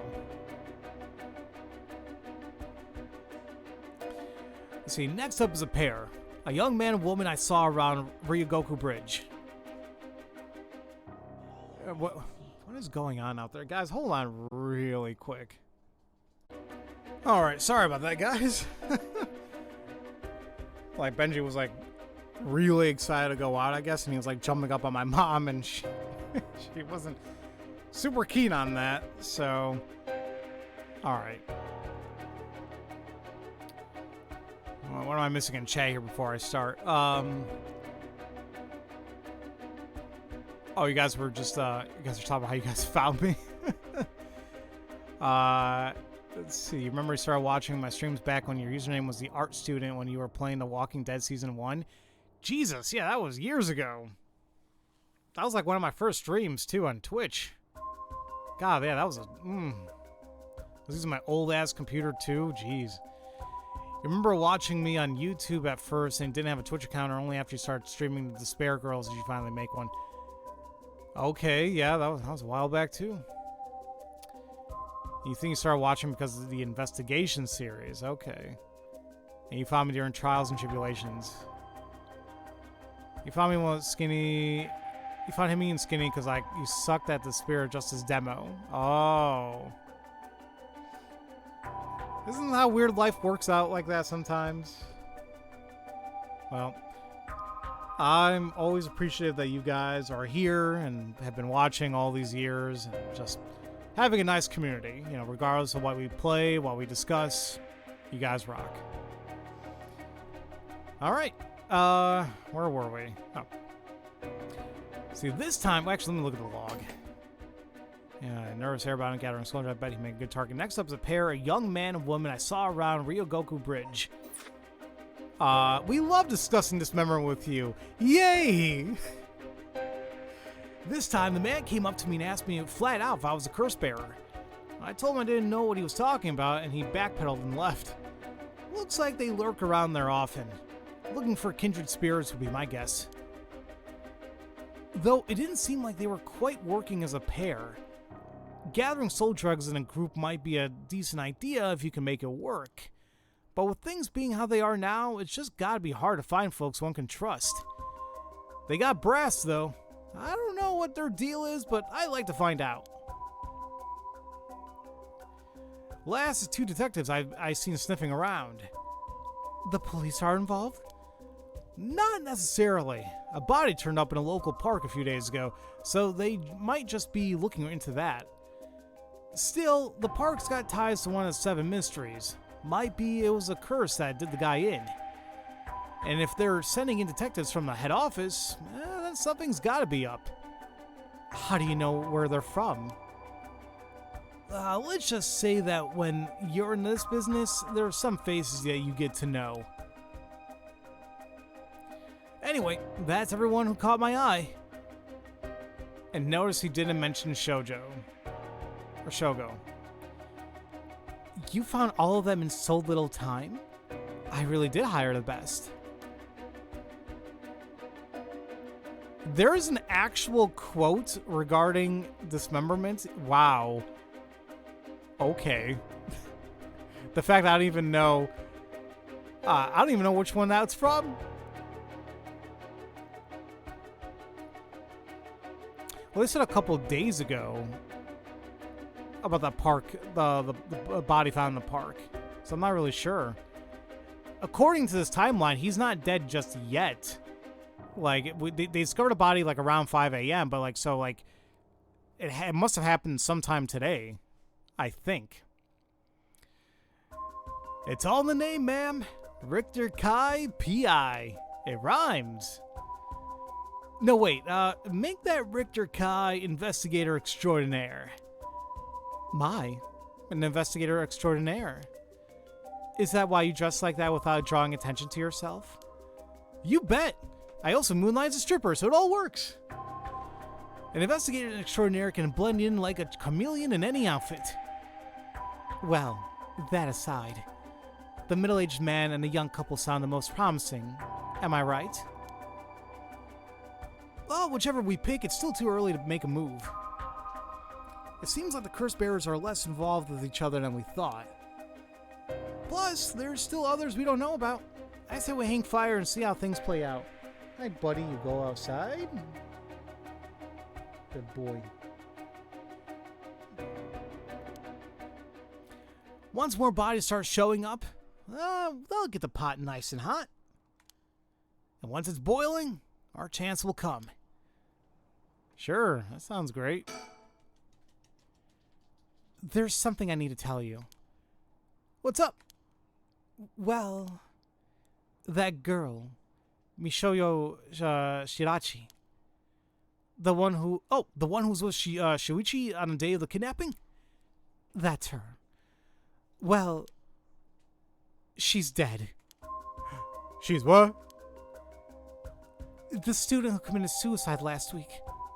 That was her. I heard something like that had happened. I never got the name, though. Talk about bad luck. We finally got a lead, only to find it's turned into a literal dead end. Unless her death was the whole reason Jonochi was so shaken up. He said she was going to curse him. Was he talking about her taking revenge from beyond the grave? You know what? Hold on a minute. Well, never mind. You know, like we saw that ghost that was with Shogo when he got those powers, and same one that appears with Haru. I was like, maybe it's one of them, or maybe the girl with Shogo, maybe that was her. But I think those are just the souls attached to the curse stones, like attached to the actual mysteries. So I'm not thinking it's anybody recent. It seems like we're back where we started. Not necessarily. That teacher knows something, I'm sure of it. At the very least, I put money on him having something to do with Miss Shirachi's death. That's why he's so scared of being cursed by her. I see. And also, something tells me he knows more about your son's kidnapping. In any case, I think I've got a good idea of what he's hiding. Call it a hunch. A hunch? Well, more of the theory. Care to take a guess? No, but sure. I can't say for certain, but... I don't know. He... silenced her? Maybe it's the other way, or maybe she silenced him with blackmail, but... What if Mr. Junichi silenced Michio Shirachi with blackmail? What do you think? Was this? It said Richter. Oh wait, that was correct? Hold on. Shoot, I kind of had an idea, but I wasn't really certain. But I was gonna say, I thought what I had to do first was maybe she silenced him with blackmail, but that's assuming things. But this, I don't know. How far are we? We're playing. Oh, here we are. Oh no. Like, we're still in Harue's path. Yeah, like that's. I guess I made the right assumption here. Janochi knew about Miss Shidachi's connection to the kidnapping, and he used that to blackmail her into doing his bidding. He made her feel so trapped that she took her own life to escape. That's my read on it. How despicable. Well, it's just a theory. Right now, I think we need to have another chat with Mr. Junichi. What's it called? Wait, you can look at the name after you save the game? I mean... A nice thought.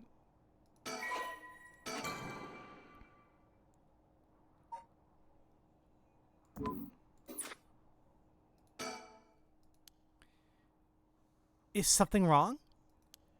Not really. It just struck me. It's been 20 years since the Nijima murders.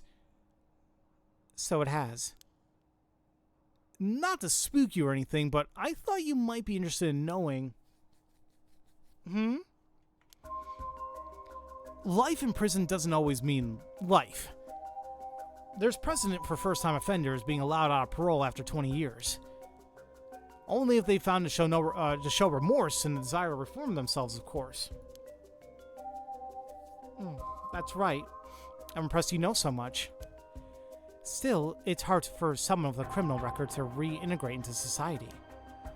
I hear they've been trying to fix that recently, matching inmates with jobs and accommodation. Oh, really?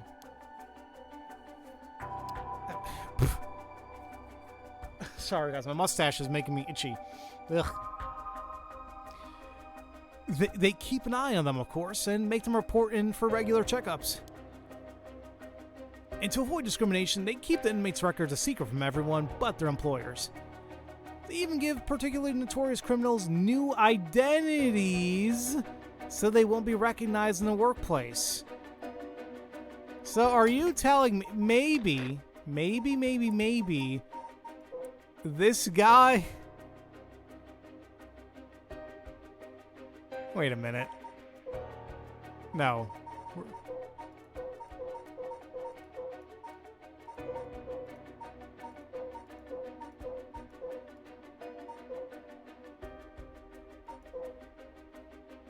No. Well, okay, it's a hunch. I mean, a 20-year difference.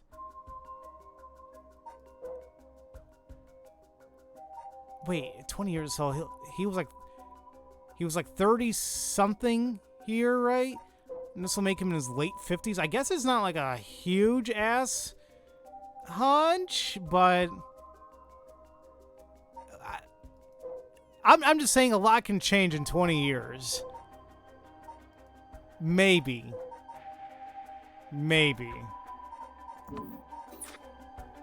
It's just the idea that they're talking about, like, oh, you know, he could be in parole now. Oh, new identities. It's a possibility. I think it's still a little far-fetched, but I played enough of these games to, like, always take the most odd pairings. And, you know, possibly they could be true. My. The way you put it. It's like you're saying Fumichika and Nijima could be out on parole right now. Back in society under a new name with nobody any of the wiser. It's possible. As it happens, a little birdie told me about a big name making parole a few months back. I don't know if it was Nijima, but our discussion just now did bring it to mind. I see. How unsettling. Now that you mention it, I just remember something too. What was it? I was passing Komagata High School a little while ago when I saw someone. Is that Shogo? Wait, a janitor? A janitor, I think, and I could have sworn he reminded me of Shimashika and Nijima. Oh? He looked a little different after 20 years. Much thinner than I remembered, too. I told myself I was just seeing things. But perhaps... That's not Shogo, right? Perhaps it was him after all.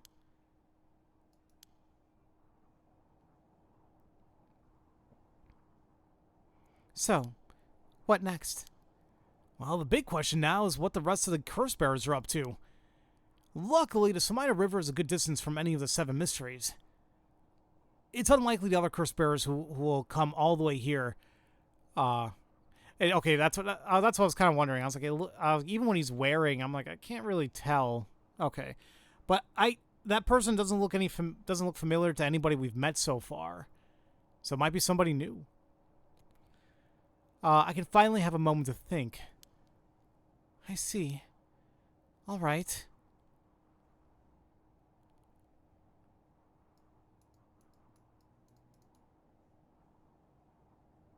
So we can't do anything else, so we can suspend for now. Like, that's how it is. Like, we can't do more until we progress with other people's stories. Okay, huh? I don't even tells us right here. Okay, you cannot currently progress any further. Once your situation has changed, select resume to try again. Pressing suspend will return you to the story chart. How can I know when I can resume? Will this not be broken anymore?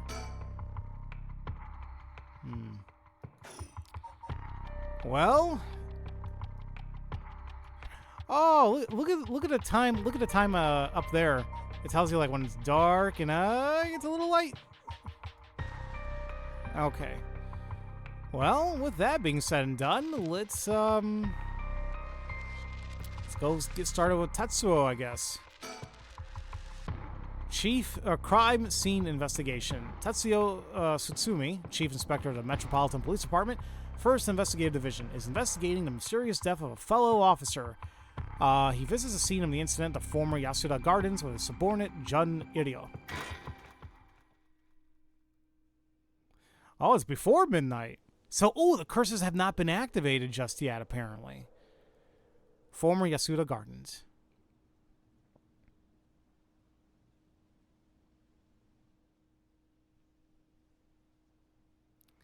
Hey, boss. Forensics is all done. The crime scene's clean.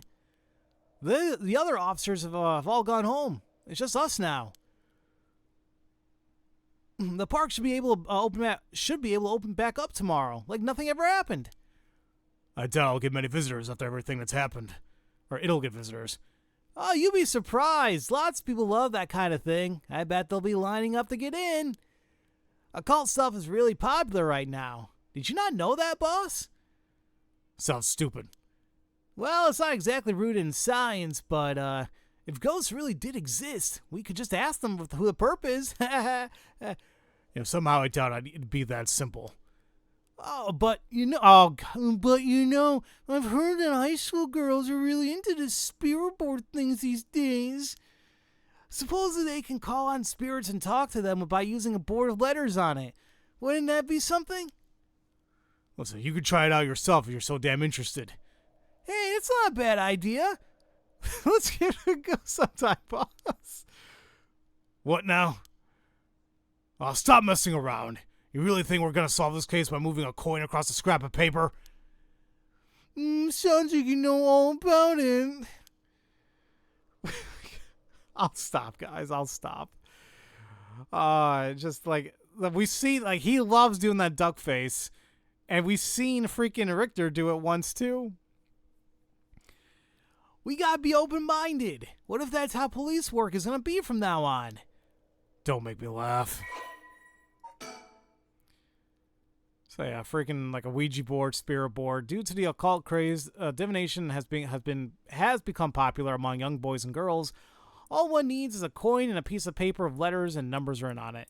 Using these, all one has to do is ask a question of the called upon spirit, and it will move the coin and answer. It is believed to be a tool that was adopted from Western spiritualism and molded by Japanese occult enthusiasts, and then molded by capitalism to make it look like a toy. Though it's considered a form of divination, the ritualistic nature of its usage can cause self-hypnosis or auto-suggestion, leading to hallucinations or symptoms similar to spirit possession. Many schools ban these spirit boards after there have been several cases of students sneaking into school at night, in addition to stories of people having seizures when using the boards. Jeez. Wait, wasn't that the whole wasn't this how Corpse Party started? Like, I've never played the game myself, but I watched like streams of it. I'm pretty sure that's how all the shenanigans started. Listen up, Ariel. You can't go blaming the death of your buddy on something like the occult. I don't care if it was ghosts or the occult or what. Whatever it was that did this, I'll get them. I'll promise you that. Well, you got the right attitude, but we don't even know if this is a murder yet. Biases weaken our judgment. Get too fixated on one thing, you stop seeing everything else. Aye, boss. So, now that we've finished investigating the scene, let's review what we know. Now? It's getting late. I figured we just head straight home from here. Come on, we gotta go over all the info we've gathered. Oh, which game I was talking about? Corpse Party. It's like this RPG Maker type of game that has a huge following now. It's been like that for many years, but yeah. Oh, it was paper. It was shaped like a girl. Okay, there you go. Thanks, guys. Then maybe I'm thinking of another game. Then there was some game I know they were utilizing that, and I don't know what it was now. And what better place to do that than here at the scene of the crime, where we can soak up the atmosphere? Soak up the atmosphere? What the hell is there to soak up? You must be really into this occult stuff if you get off on being in a place like this. Wait, you mean being somewhere like this doesn't get your blood pumping? No way. No, don't turn around on me. I'm not the weird one here. Creeps. Fine, let's just get this over with. Aye, boss. The former Yasuda Gardens here on Aami Shomi were originally built as part of the Daimo's estate back in the Edo period. The park became city property a number of years ago and underwent extensive renovations. There's not a soul around at this time of night. Quiet doesn't even begin to describe it.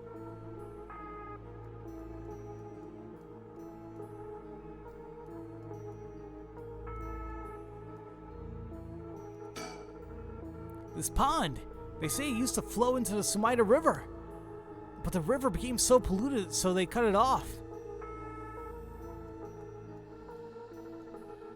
So if you guys remember, this is where Shogo was when he was kind of like, you know, had to do Haru's like bidding, right? So that's exactly where we're here. I'm wondering if there's a thing here.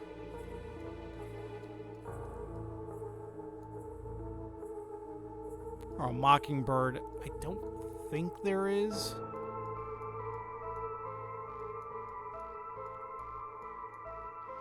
When he was still on the Let Yagami route. Good times. Yeah, I don't know. I'm not really seeing anything standing out.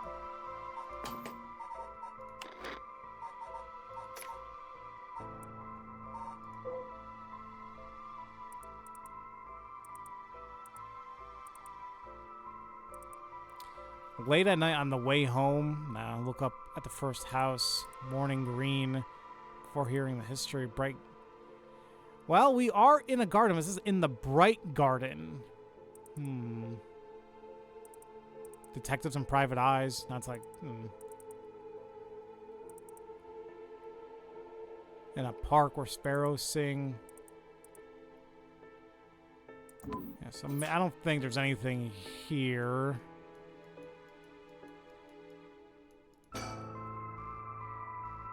John Irio, a detective in the Tokyo Metropolitan Police Department. First Investigative Division. His rank is sergeant. This is his first time leading a case. It's like he's graduate from rookie to newbie. He looks put together on the outside, but acts like a kid most of the time.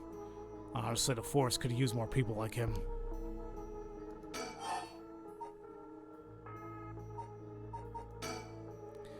But either way, I'm so glad you're back in the First Division, boss. I've always admired your work. You're like a god to me. You were the whole reason I became detective in the first place.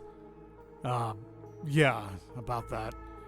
People have been saying that ever since you first entered the academy, but... Yes, that's because it's true. I couldn't believe you got transferred out of the first just as I was assigned to it. So getting to work at a case like this now, just the two of us, is a dream come true. Happy as I am to hear that, well, how should I put it? What is it? If it's true, I'm not sure you've been showing me the appropriate amount of respect. Huh? But I do respect you. Don't tell me you're going senile, boss. Oh yeah, that's very respectful. That's exactly what I'm talking about. When you run your mouth like that. Oh, it's getting late. You must be sleepy. Don't worry, boss. I'll make sure we get out of here soon. Yeah, I get it. Yeah, I don't know. There's something about Jun, whatever, that I just can't place. I don't know. I've been wowed by your shrewd detecting abilities all day today. Oh, really? Funny. I've been wowed by you, too.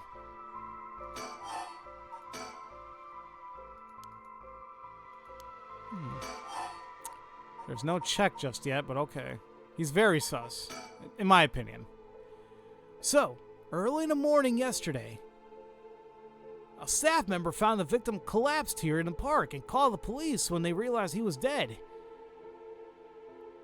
I mean, was he cursed? I mean, he's not really holding his heart. So I really can't say it was a heart attack, but like something odd's going on here. While there were no obvious external wounds, the fact that he was a police officer and the evidence of a struggle means it's likely that this was a murder. There's evidence, like, I don't know. The Sumida office sent it over to us since it involved the death of an officer, and we were tasked with the investigation.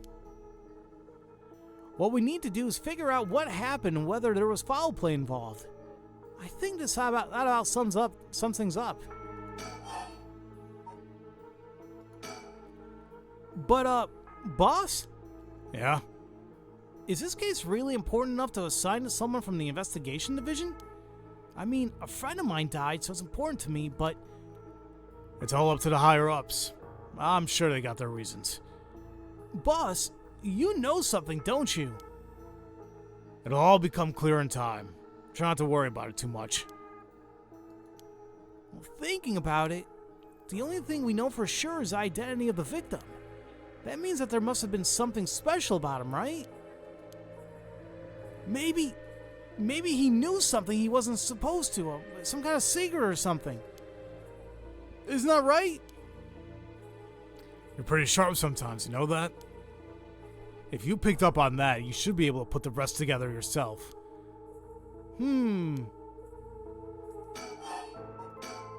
Well, it's our duty to get to the bottom of a suspicious death, especially one involving an officer. The victim is Hajime Yoshimi. Did we hear that name yet? I can't remember. Maybe not. Of the Juvenile Division of the Sumida City Community Safety Bureau. 27 years old, single. He mostly dealt with cases involving juveniles in education. His rank was senior police officer. You knew him well, did you? What was he like? Yes, we were in the academy together. We still went out for drinks together every month or two. So wait a minute. Wait. Hold on really quick. If you remember, Richter was also a detective, and he went to the academy with Jun here, which means that there's a possibility he might also know Hajime. Maybe. We still went out for drinks together every month or two. He could be a little rowdy, but he was like a big brother to us all. He was kind and cared about his friends. For better or worse, he wasn't the uptight type of cop. The man always showed empathy, and I heard he was popular with locals for it. He treated each and every troubled kid he met with compassion. He had a great track record when it came to rehabilitation. Sounds like we lost a good one. Yeah, we did. We truly did. Hey there, Justin. How you doing today, buddy? Giga chat. I knew being a cop was dangerous. I knew something like this could happen, but It's never easy when it happens for real. I know the feeling. he didn't seem to care much about climbing the ranks, but he was at the top of our class. Only problem was that he took on so much. He had the most unfinished paperwork, too. I always felt we'd need an unusual guy like him to help us solve all our unusual cases. He also looks like a character from an anime that I cannot place my finger on right now, but it's bothering me. Like, oh well. But he was a community safety officer. Hajime was a police officer with the Sumida City Community Safety Bureau and was primarily responsible for juvenile and education cases. He held the rank of head patrol officer and entered the force at the same time as Juniryo. Hajime was found dead under mysterious circumstances at a former Yasuda Gardens early in the morning yesterday. Once a rebellious gang member himself, Yoshimi turned his life around and used his own experiences to connect with troubled youth as a police officer. While his appearance and demeanor suggested a man who was rough around the edges, he was a passionate, loyal, and caring man at heart, looking up to it as a big brother by his peers. Yoshimi, he achieved stellar results in his work with juvenile cases, but his consistently sloppy paperwork and less than formal attitude essentially doomed his career and had him writing formal apologies on the regular. He left behind a fiancée, that he'd been dating since high school. That's sad. Yu Yu Hakusho? Well, I barely know that show, but I can kind of... that red hair guy. Maybe. I was also recently watching Mob Psycho, and maybe the leader of the Body Improvement Club. Maybe. Well, he's like a mixture of that character and the delinquent in that show. Maybe. Don't worry. You're plenty unusual yourself. Me? I was the most normal of my classmates. Besides, the real weirdo among us quit the academy a long time ago. He's probably talking about Richter. So, there was one even weirder than you?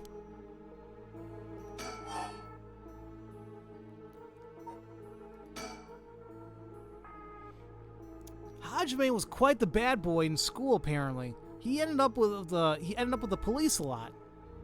He said the officer in charge was good to him, helped him get back on track. The reason he wanted to become a cop was to pay his kindness forward. Said it was the first time he ever took his studies seriously. Well, that's a good story. I love that kind of thing. Makes me want to have a drink in his honor. Please don't make fun of my dead friend. Hey, I said in his honor. You should aspire to become the kind of cop people miss when they die in the field. You say that like it's a sure thing I'll die. Besides, if I end up biting it, I'm sure you'll be the one who misses me most, boss. Come on, don't be like that. You'll hurt morale. Well, I guess how much I'll miss you depends on how much this investigation goes. I can already see it. Eddie-o, no! Why'd you have to go and get yourself killed? I have no idea what's going on in that head of yours. Yeah, that'll be a sight to see. I can't wait. You can't wait for your own death? Get it together, kid. Sheesh, you really are something. Thank you. What about the victim's family? The Yoshimi family is from Kira Senju in Odyssey City, but Hajime's parents died a long time ago. He lived there all alone, no siblings or anything. I went to his house a few times for drinks. I was surprised. It's this huge, old-looking place. Like, the kind of place that seems like super haunted. And he lived there alone? It looked like the home of an old noble family. It was hard to imagine being such a delinquent living in a house like that. That's the bias I was talking about. If he's from an old family, I'm sure things were complicated. Well, that's a bias too. He never talked about any of that, even though when we were drunk, so I don't know much about it. Oh, one more thing. Yeah? Hajime was engaged. Okay. Well, actually, we knew that from reading his file there. He'd been seeing his fiancée ever since they were in school, so over 10 years. They just started talking about getting married. What was her name again? She showed me a picture. He showed me a picture once. She was a beautiful woman. That's so. How terrible for her. But she may know there been anything going on with him lately. We should speak to her. Yeah, his fiancée may have been his only confidant. I'm sure someone at the Sumida Police Department has already contacted her. I'll look into it tomorrow. Hey, boss? I looked in the case that Hajime was running. Oh, great. That's the kind of stuff I want to know. What was Hajime working on the day he died? Well, according to his report from the day before, he had 2 cases involving juveniles. Uh-huh. The first was a suicide of a high school girl who jumped off a building in Kanazawa last week. Oh, yeah, I did hear about that. Oh, geez, why you gotta show it, game? The girl's name was Michio Shirashi. She was a second-year student at Komagata High School. But it seems as though Hajime had contact with her even before this incident. So she's been in trouble for some time. Well, see, that's the thing. About a month ago, he happened to see her walking around town. She looked upset, so he struck up a conversation with her. He was sure there was something bothering her, but she wouldn't tell him what.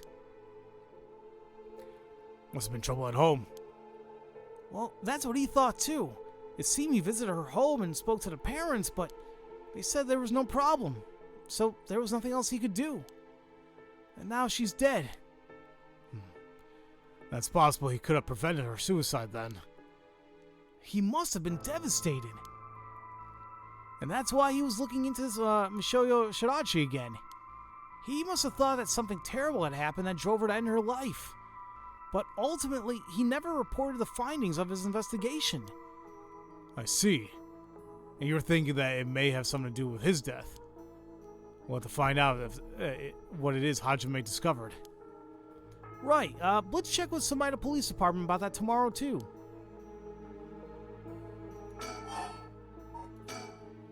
What about the other case he was working? This one is also related to the Komagata High School student.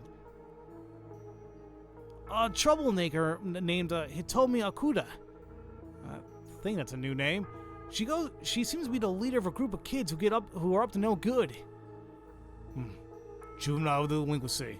Fun. She was pretty bad for a while. Multiple charges of destruction of property, assault and battery, you name it. Hajime had been working with her for about 6 months, and she was finally starting to open up. Then, he met with a girl the day he died. Well, every school's got its problems. But I'm sure he'd be worried about how she'd just get on without him. Right. Just when she'd finally found an adult she could trust, she might act out without someone to help her get through all this. You'll have to make sure Sumida Community Safety Bureau does their job. But, we can't rule out the possibility that meeting with the delinquent girl had something to do with his death. Then we'll have to interview her too. Yeah, you're right. She may have been the last person to see him alive after all. I'll ask Sumida to introduce us tomorrow. Though, who knows if they'll actually let us talk with her? Well, that's what we hired you for. You lay a little boyish charm on them if you need a convincing. Yeah, I'm sure they'll prefer me over a scary-looking old man like you, boss. Watch it. I'm still your superior. You don't act like you respect me, at the very least. Oh, I thought I was. You were? Shit, is that just how your generation speaks? You really are a new breed. It's probably just me, actually. Well, don't think you can just get away with that with other people. So anyways, boss. Were you even listening? We got quite a bit to look into tomorrow. First, 2 Komagata High School cases that Hajime was handling, and we need to speak with his fiancée as well. I believe that's it for tomorrow. So we have some notes regarding Hajime. So, We have a summary. His body was found at the Yasuda Gardens. Estimated time of death was 2 days prior, so around 11 a.m. He had apparent cause of death is apparent acute heart failure, cause unknown. Signs of struggle found at scene. Efforts to locate witnesses underway. Well, I wish they kind of talk more about the signs of struggle, like what exactly constitutes, like what signs were there. His body was discovered by a groundskeeper currently investigating the fiancé of the deceased and 2 female students from Komagata High School that the deceased had contact with as persons of interest.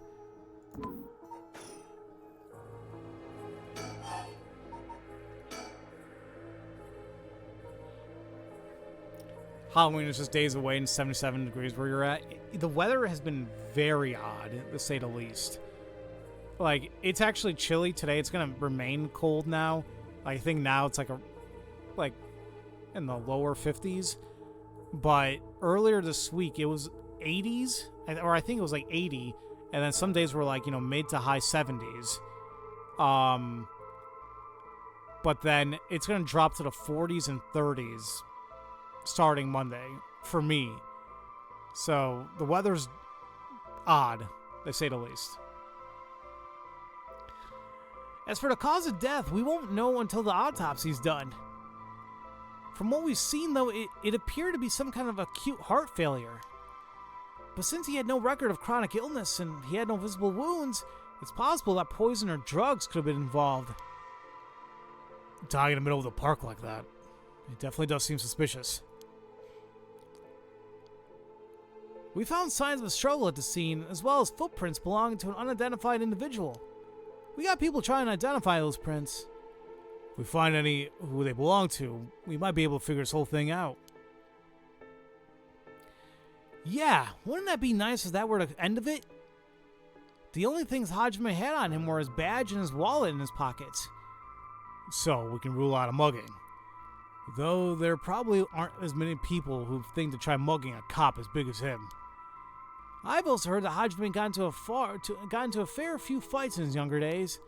He started judo once he became an officer and rose up the ranks quickly. Sounds like the perp would have had to been pretty strong to take on Hajime. Okay, it doesn't sound like anybody we know. Time of death was around 11 p.m. 2 days ago. Outside the park's operating hours, of course. His body was found early in the morning yesterday. 11 p.m. the day before yesterday. What was Hajime doing out here at that time in the first place? Well, that's the question, isn't it? The entrance to the park is closed after hours, but it's a small gate that'd be fairly easy for him to get through if he really wanted to. That would, of course, be breaking and entering, but what do you think, boss?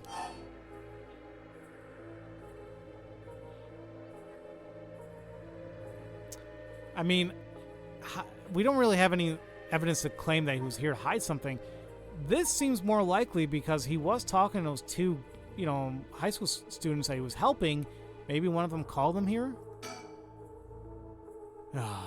It's hard to imagine a cop like Hajime would trespass for no reason. And since it seems like someone else was here with him, could they have called him here? Oh, well, that does seem likely. There must have been, they must have been talking about something pretty sensitive. They come here in the middle of the night. So Hajime met someone here to discuss something in secret. And then they got into a fight? No, that wouldn't match the cause of death. There was no wounds on the body that would indicate a spontaneous scuffle.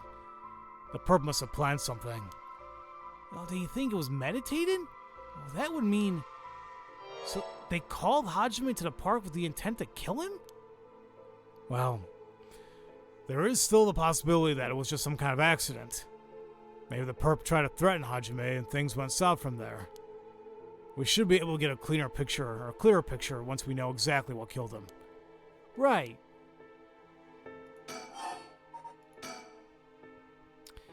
On the topic of family, what's yours like, boss? The hell is wrong with you? Prying into my personal life all of a sudden. It's just, I've never heard you talk about them or anything. Or, are you single? Shut it. That's none of your business. Well, ever since I joined the force, I've been thinking. The department really pressures young officers to get married. Wow. Is that a thing? Have they actually tried doing? I wonder why that is. You don't say anything like that, though. How should I know? I caved to the pressure myself and got married 20-some years ago. Huh. So then...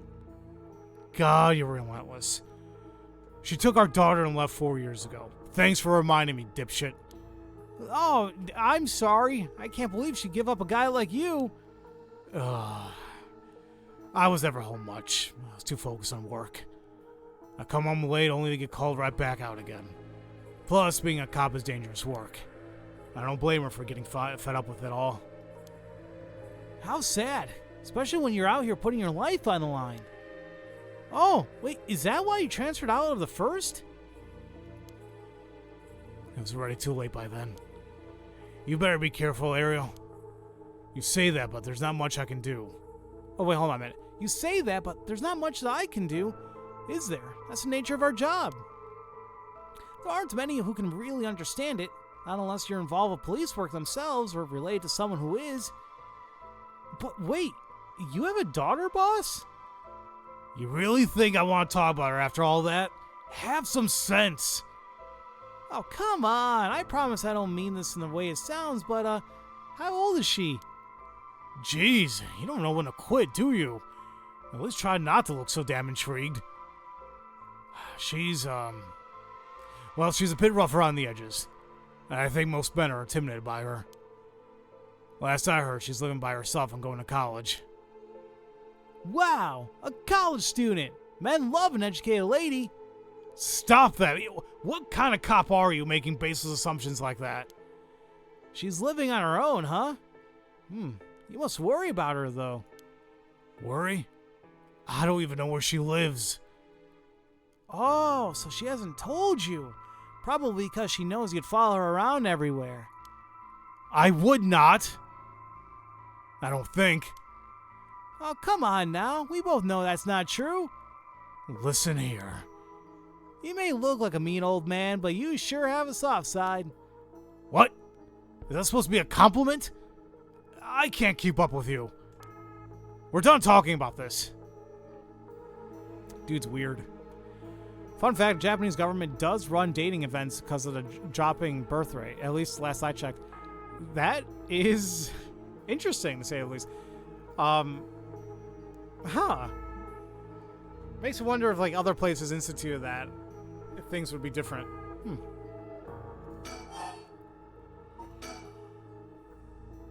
Oh, that reminds me. If you got married 20 years ago, it must have been right around the Nijima murder. You know your history. Yeah, that happened a year or two after our wedding. You were the one who arrested the killer, weren't you? We studied that case at the academy. So, I like how, like, everything's kind of getting, like, tied up in one matter or another. I was only in elementary school at that time, but I still remember people talking about some dangerous criminal getting arrested. All that was just cracking the case, finding the guy. It was just all happenstance. I'd really rather not think about it. It was a disturbing case. Did it not make your skin crawl when you learn about it at the academy? It did. We were all terrified. Sounds about right. And no one could believe that such a mild-mannered man could have committed such a terrible murder. If we had overlooked one little thing, we may have never have caught him at all. I think I remember hearing that there was only one charge brought against him in the end. That's right. We didn't have enough evidence. I knew there was no way such a meticulously planned crime could have just been there first, but we may have stuck Fumichika and Nijima in a cell, but it was no victory. He always had the upper hand. And all the damage he did to everyone involved, especially the victim's classmates. It's already been 20 years, huh? Damn it. This is why I try not to think about it. I'm sorry. Maybe your government should do something more than so our people won't leave in the West forever. Or when they do return, they can't work because of retirement. Yeah, I mean, we know we don't really live in the best world at all. And, you know, we can only do so much ourselves to try making it a little bit better. But, Who knows what we can do? It beats sitting around just twiddling our thumbs, you know, waiting for something to happen, but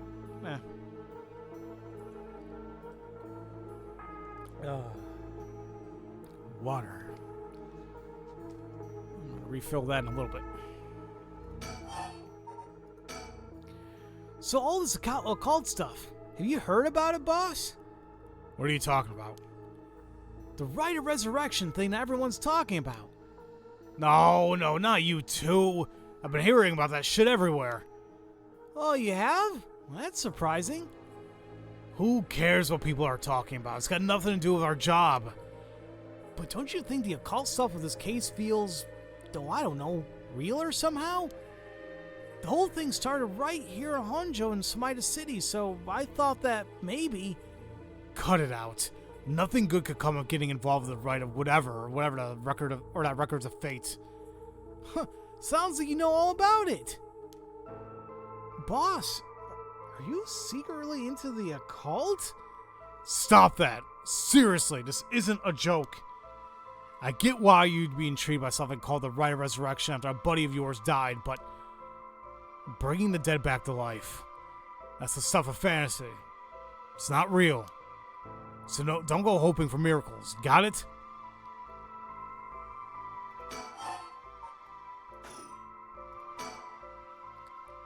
I got a bad feeling about this case, and my gut is rarely wrong. I knew this would be a treacherous case from the moment we were dragged into it.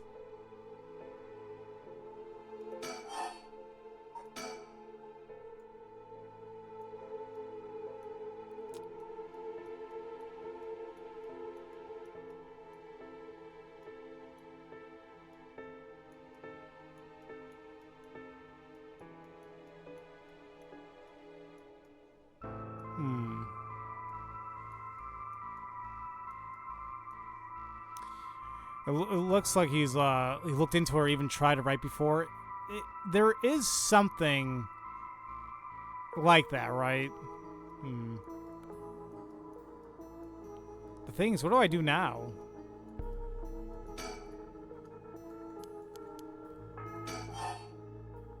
Everything's checked off.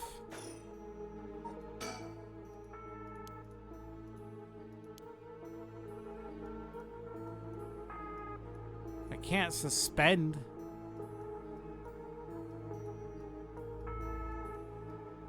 Is there something I missed here?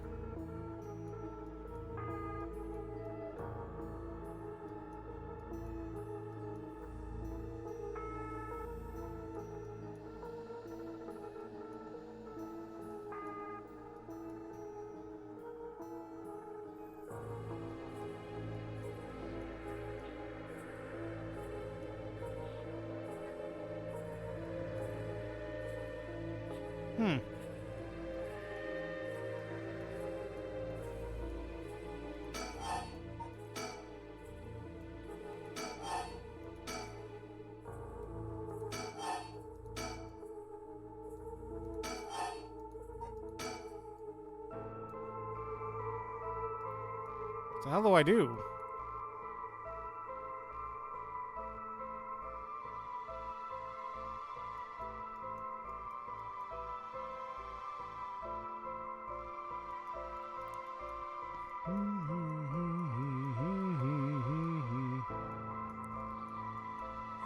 No problem at all. You enjoy your lurk. I don't want people thinking that they need to constantly comment or do anything. I mean, as long as we're all enjoying ourselves, we're just watching the interesting story unfold. That's what's great. I am a little confused though. I'm not sure how to progress.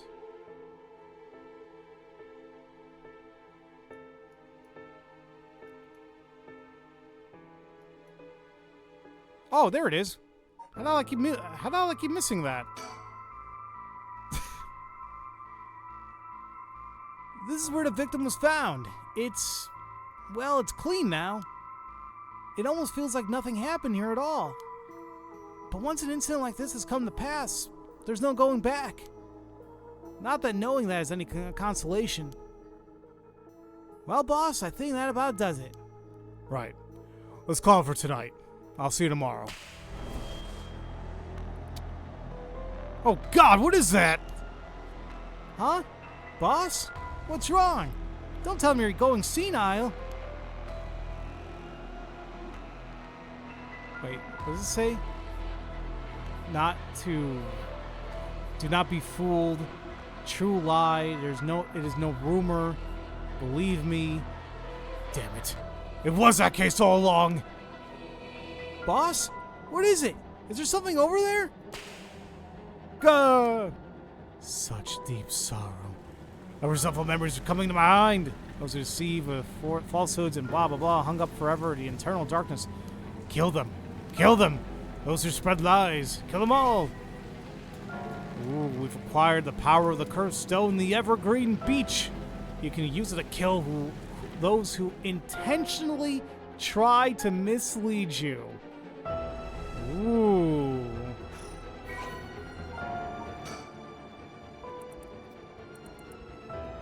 So, like, the thing about this,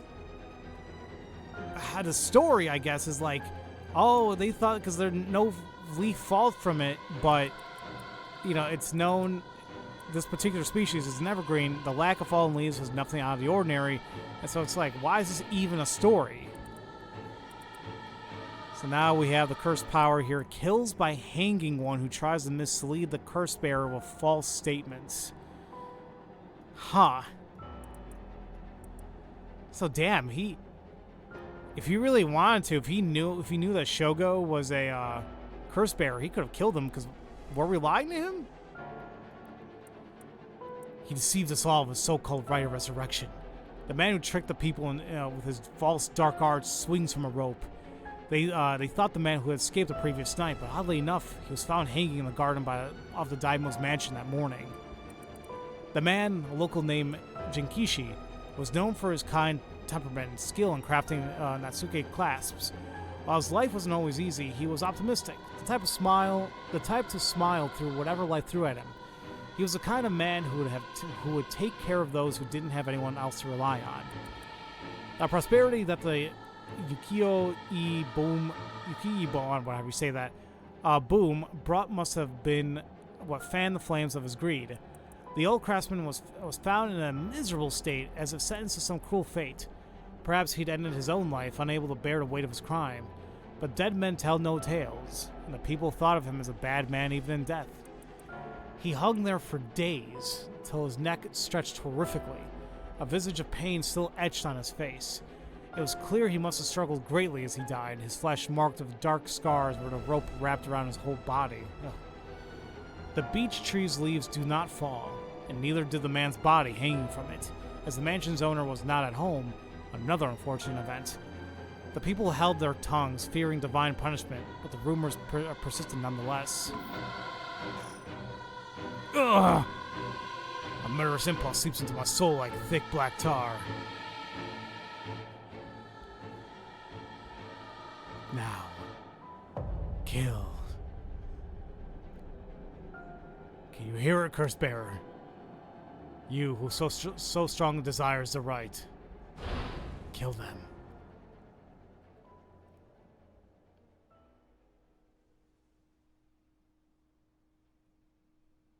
Boss? Boss? Boss, what's the matter? Don't tell me you really went senile. Sorry. I'm fine. Ariel. Yes? I have some bad news. Oh, no. Your senility is kicking in, isn't it? No, we got a bit of trouble on our hands. Looks like we'll be working some overtime. We're not going home tonight. Huh? What are you talking about?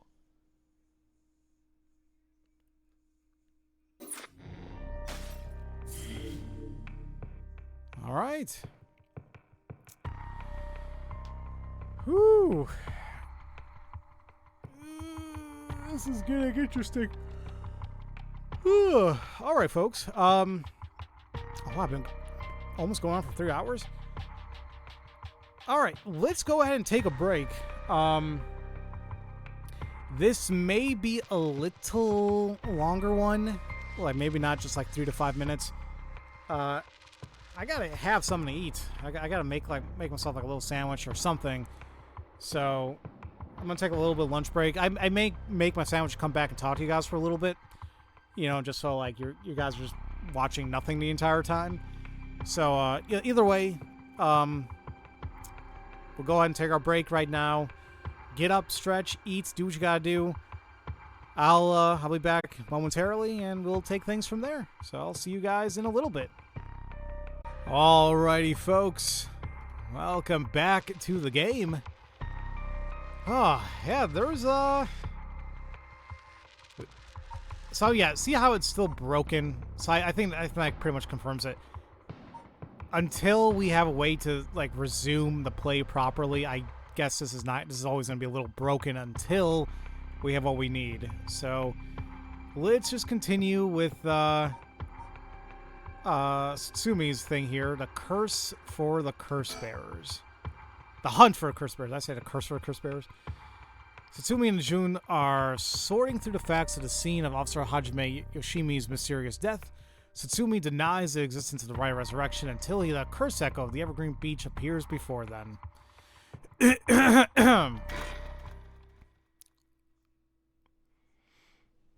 say like everything activated now because it's midnight, so here we are.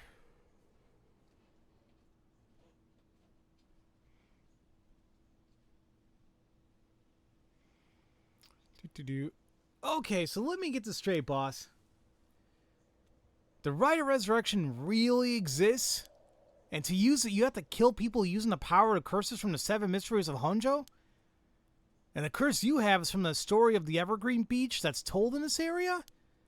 Is that right? Yeah, pretty much. You're quick on the uptake. You weren't your usual silly self when you were explaining, so I knew you were telling the truth. I'm never silly. Well, the only thing I have trouble believing is that you're taking this occult stuff seriously now. I mean, talk about your paranormal. I thought you didn't believe in any of that. It's not that I don't believe in it. My familiarity with it is why I've tried not to get too close. Oh, wait a minute. Are you just being a sore loser? Not used to admitting you were wrong? Oh, shut up and listen to me.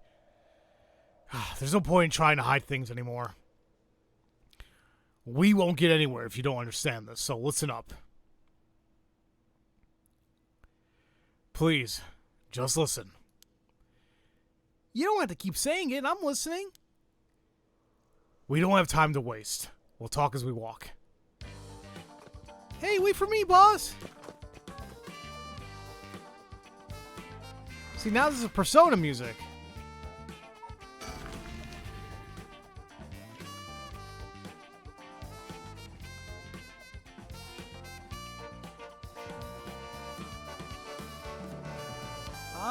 Sorry, I just want to double check one thing. You're telling the truth, right? Like, this wasn't a side effect or your senility? Senility? It's the truth. Not like I can prove it, though.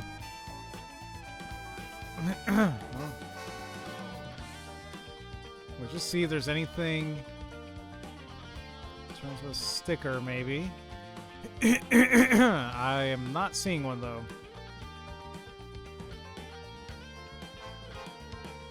Yeah, it also reminds me of Danganronpa a little bit, too, yeah. There's another one, another character's route. Like, I'm actually really am surprised at the music here. It's all, like, throughout the whole game, it's actually pretty damn good. He's not stupid, but he sure can be slow sometimes. Though I think that positivity of his may come in handy at some point. I'm sure you already know this, but this is all top secret. No sharing of anyone. Right, you can trust me not to. But, no, I just can't believe it.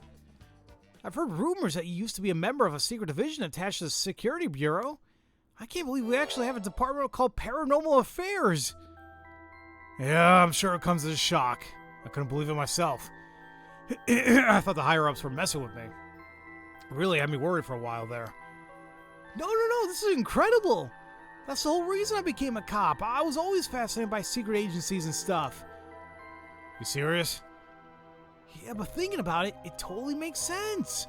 If curses and spirits really do exist, then of course we need a special department to protect citizens from them. You seem a bit too eager to believe all this. And hang on. I thought you'd join up because of me. Oh, come on, boss. Do you only have one favorite food? You can like more than one thing. Yeah, whatever. Well, in any case, the official stance is that the supernatural doesn't exist, so Paranormal Affairs operates in secret. Still not sure why they stuck me there. These 4 years, I worked for nothing but cases involving supernatural. Really? Although officially called the Tokyo Metropolitan Police Department, Security Division, Special Security Unit. Oh man, hold on. There's a bunch of commas here. It's officially called Tokyo Metropolitan Police Department, Security Division, Special Security Unit, Paranormal Affairs Bureau. Is more commonly referred to simply as the Paranormal Affairs. They gotta shorten that down. Yeah, just don't call it that officially. Paranormal Affairs. Boom, done. Only a handful of people know of his existence, even within the police force. As the name suggests, it specializes in the investigation and resolution of cases involving paranormal phenomenon. Since the existence of paranormal phenomenon is not public knowledge, nor is it readily believed by the general population, the Bureau's activities are conducted in the utmost secrecy. Currently, there are only 5 members, including the chief. The Bureau has a network of psychic contacts across the country who assist in their cases, including Mio Kuruzuzu. Mio. No, didn't one of the girls that we killed, didn't she mention Mio? Maybe. So the Bureau undertakes investigations into any suspicious stories that cross their desk, though the vast majority turn out to be hoaxes. Due to the sheer volume of cases, close-lipped, experienced detectives without paranormal abilities of their own, such as Tetsuo Satsumi, are sometimes assigned to investigate. The current chief of Paranormal Affairs is a man named Kiryu Nagagoshi. He was born to a family of psychics who have been involved in keeping the world safe from paranormal phenomenon for generations, and has served as Mio Kuruzuru's mentor since discovering her. Kiryu is an elusive figure. Very few have met him in person, and he's rarely seen in the office. It is said that this is because he has oft been the target of curses. However, some theorize that it is in fact because Kiryu is not actually flesh and blood at all. His seat in his office is usually occupied by a legendary creature found in Japanese folklore. The New resembles an ordinary white thrush and acts as Kiryu's messenger, leading to bizarre scenes of police officers earnestly reporting the findings to a bird. The term Nagagoshi case serves as a code name used to refer to cases under investigation by Paranormal Affairs.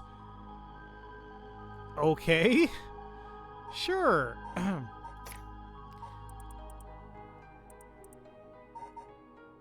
Alright. That was interesting. It could be New A. Yeah, so yeah. I'll take your word on it. Oh. Why is his update? Oh, and ours. Hold on. Yeah, let's see.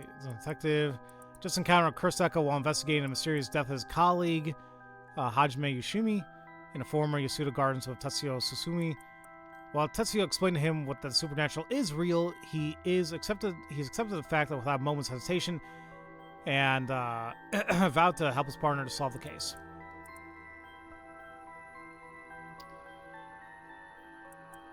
Yeah, no, I figured they'd get updated. I just want to make sure what's updated exactly, because I don't remember reading all this here.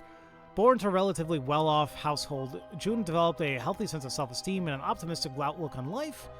Although watching action movies and detective series as a child instilled in him a desire to help those in need, it was the sight of Tetsuo Satsumi, who was in charge of investigating a case Jun was involved in as a student, that truly inspired him to become a police officer. While he still maintains a strong respect for Tetsuo, he also gets much enjoyment out of making casual cracks to get a rise out of a veteran officer. As an adult, he continues to hold on to the faint hope that the world is as he pictured in his youth, a thrilling place in which superhuman heroes do battle against secret evil organizations. He attended the police academy with Richter Kai, who is now a private investigator.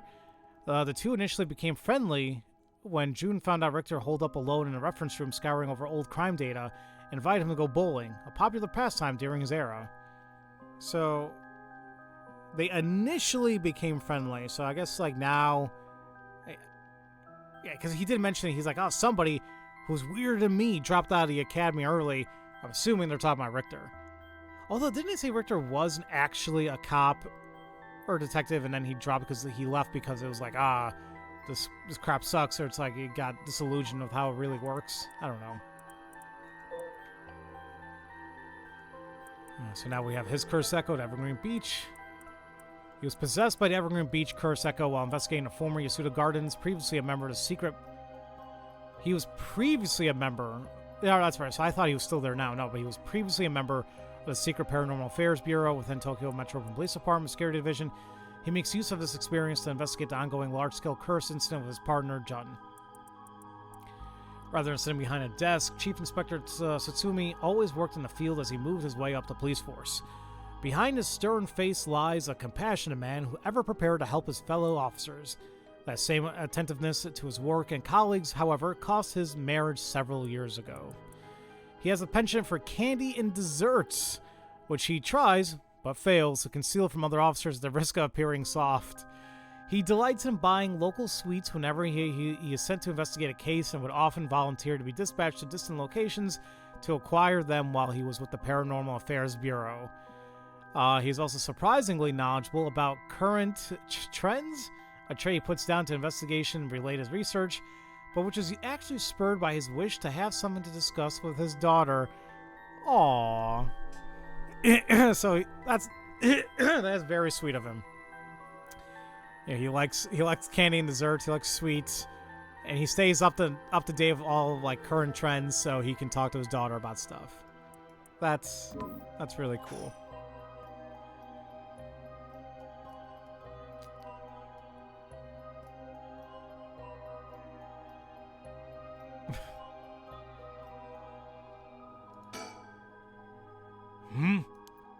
Someone's watching us. Doesn't seem like they're gonna run. I'll just keep an eye on them for now. Really?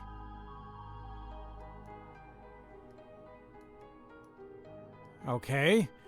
We're just gonna let that happen.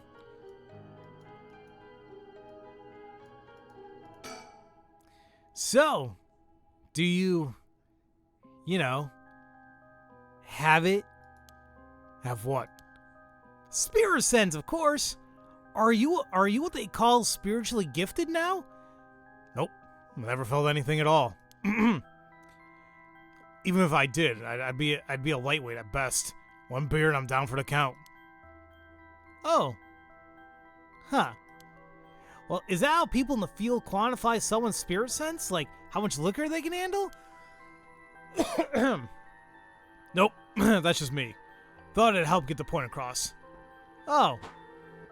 Huh. Sorry, seems like I keep disappointing you.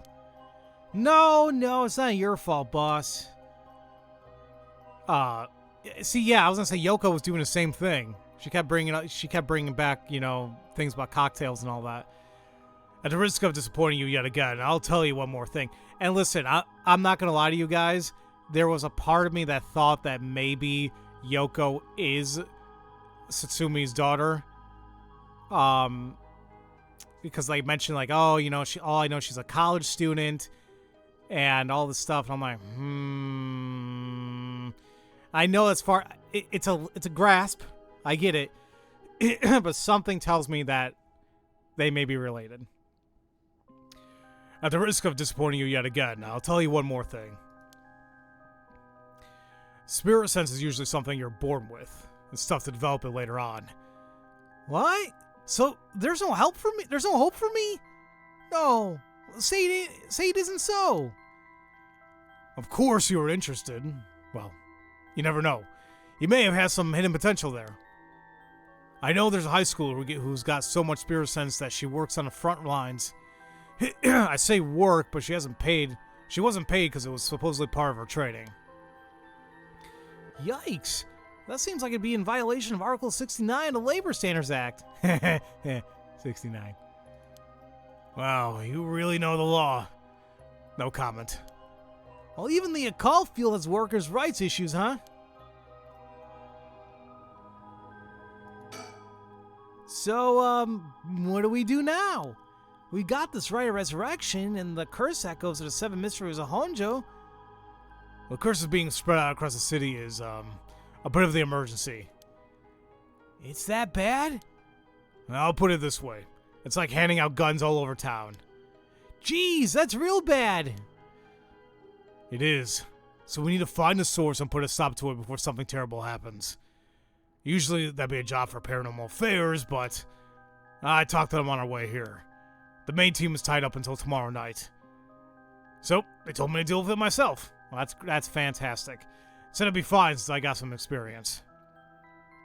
Huh? What? Then that overtime you mentioned means... Yep. You're gonna help me, partner. All right, let's do this. Well, Peter, I'm not gonna lie to you. I was thinking of that line, especially considering, tragically, there was another mass incident that happened 2 days ago, if I'm not mistaken. I every time something like that happens or something gets, like, it bothers the hell out of me because it's a cycle. Over and over and over and over again. And nothing. And I hate being this pessimistic about it, but I feel like nothing's ever going to happen. Never.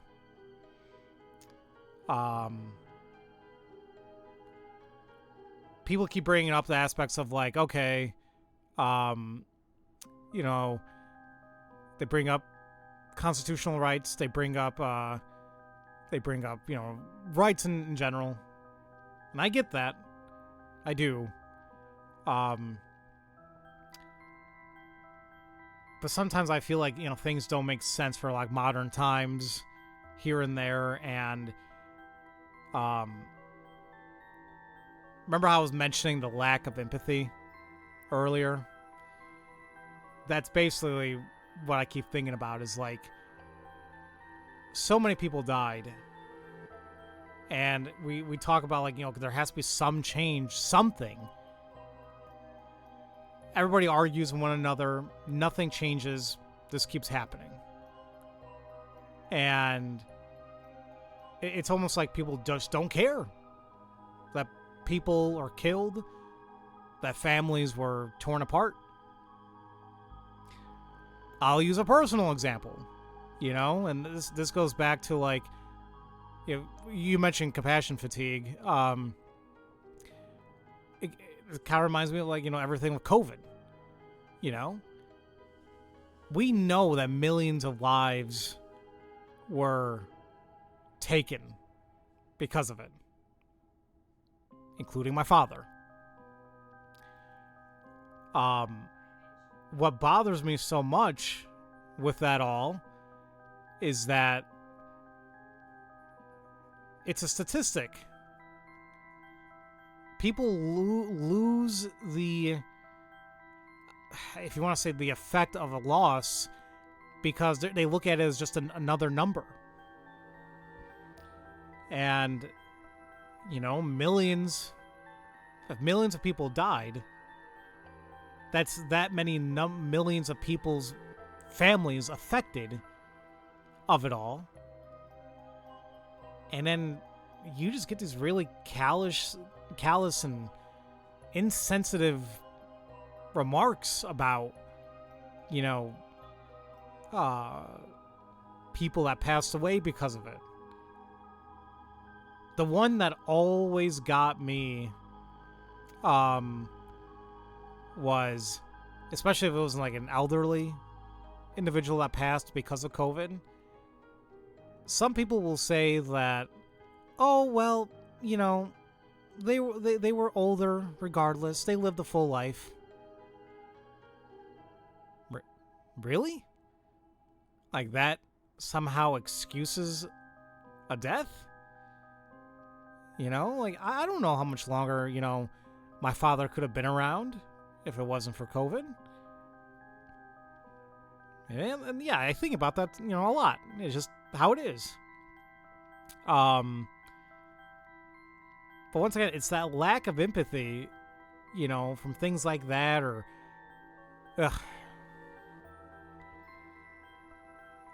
I'm sure it's supposed to make it hurt less, whatever, but it comes off extremely insensitive.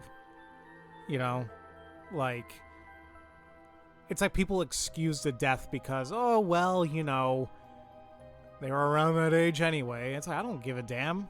Somebody left. Somebody that I loved, you know, is no longer here. And it was... Maybe a part of me would maybe understand if it was, like, somewhat expected.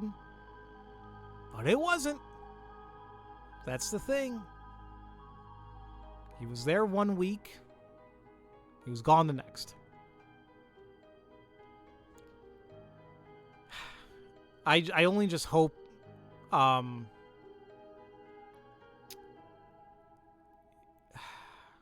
just hope that people are just better to one another.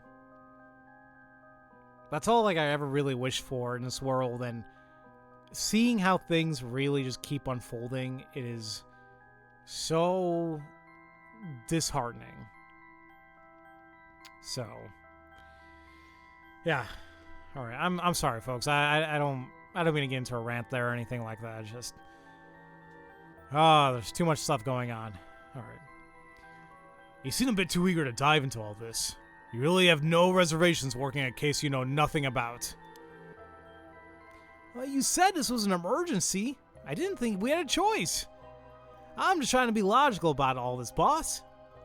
You really are something. It might actually be nice having you around. Why, thank you. So, what exactly do we do? Well, these curses are connected to Seven Mysteries, and the people who have the others should all be around here in town. Right. So, if there's 7 of them, that means there are 6 more out there. And we have to stop them all before they kill anyone with their curses. If we can, we should find and collect all the curse stones. But, boss, from what you said earlier, killing a curse bearer gets you closer to completing a rite of resurrection. Won't your life be in danger if they find out you're a curse bearer? Pretty much. Just can't let that... We can't let that happen. Yeah, the whole duck face thing, I have no idea. Should you even be out here right now? Hiding would only be a waste of time. The mystery of the one-sided reed is associated with Ryogoku Bridge. I was hoping we'd be quick enough to run into the one-sided reed curse bearer, but not much luck it seems. Well, if nothing else, maybe word will spread that the cops are on the lookout and people will behave. Well, that's putting a lot of trust in whoever these people are. But it's possible that the other curse bearers with the same idea will come here. Talk to anyone you see who seems suspicious. Ugh, that means someone who may have the power of a curse. Understood. Well, in that case, why don't I ask that guy who's been watching us this whole time? You notice him too? Well, good luck. Hey, you there! Sorry to bother you, but I got some questions. I'm with the police. Oh, it's the nerd. We do know he has a curse on him. Thanks for your cooperation. We'll be asking you a few things, Mr. Yutaro Namagaki. Well, that's your name, correct? Yes, I don't mind answering your questions. You're a detective? Did something happen? Oh, right. Lots of things have been happening around here. Like people dying.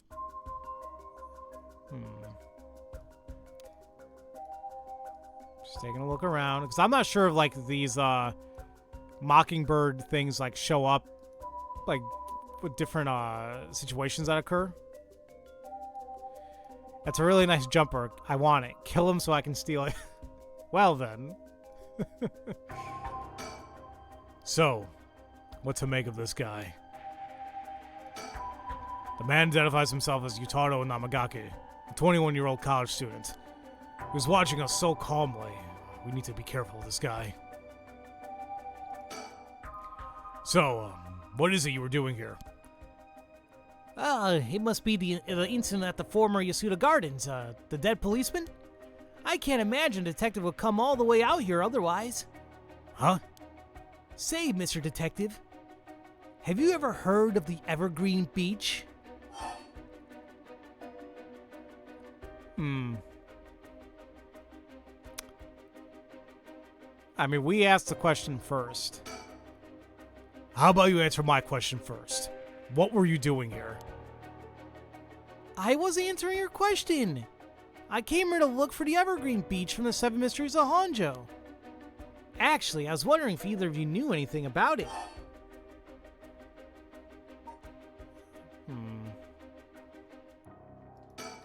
Nope. Sorry. Really? How strange. I guess he can probably sense that we have a thing here. There we go. Detectives, you have the cursed stone of the Evergreen Beach, don't you? How did you know? Idio, you idiot! Well, that was much easier than expected. Oh, crap, sorry. It was a simple inference. I figured you would have taken the curse if you were just in the gardens. If you know that, then you must be a curse bearer yourself. I have no intentions of hiding anything. I plan to tell you from the start. Wait, what was that? Damn, seeing his glasses makes me mad that maybe I could have gotten a bigger frame because they couldn't fit blue frames with my bifocals. No, I hear ya. Well, that sucks they couldn't do that, though.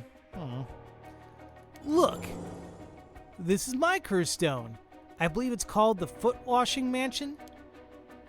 That's right. But are you sure about this?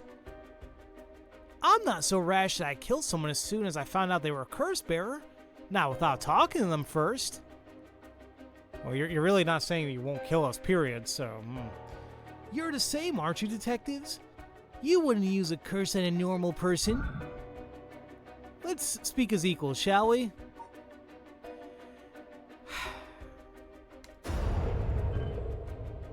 Boss? Sure. We'd rather resolve this amicably, too.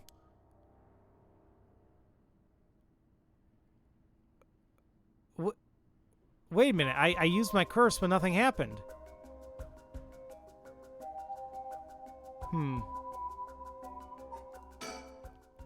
He really is a curse bearer. He may only be talking with us to try and activate his curse. I have to beware of anything he asks me to do. I could tackle him and pin him to the ground, but that might have something to do with his curse. Well, that's what I was thinking too, that, he has to be lying to us. But it's weird why the button showed up. So, yeah, I guess maybe that's why I'm a little confused there. Implied? Any slip of the tongue could get us killed. I had to try and discern what activates his curse. So, what do I do? If this were a normal case, I'd be fine letting him take the reins. But curses are involved here. I should take over.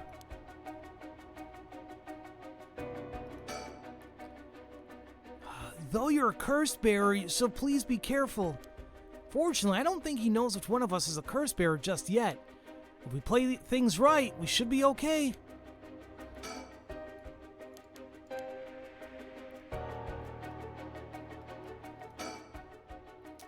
So somehow, if I want to kill him, I gotta make sure, he's lying. I gotta, But what activates his curse, though, exactly?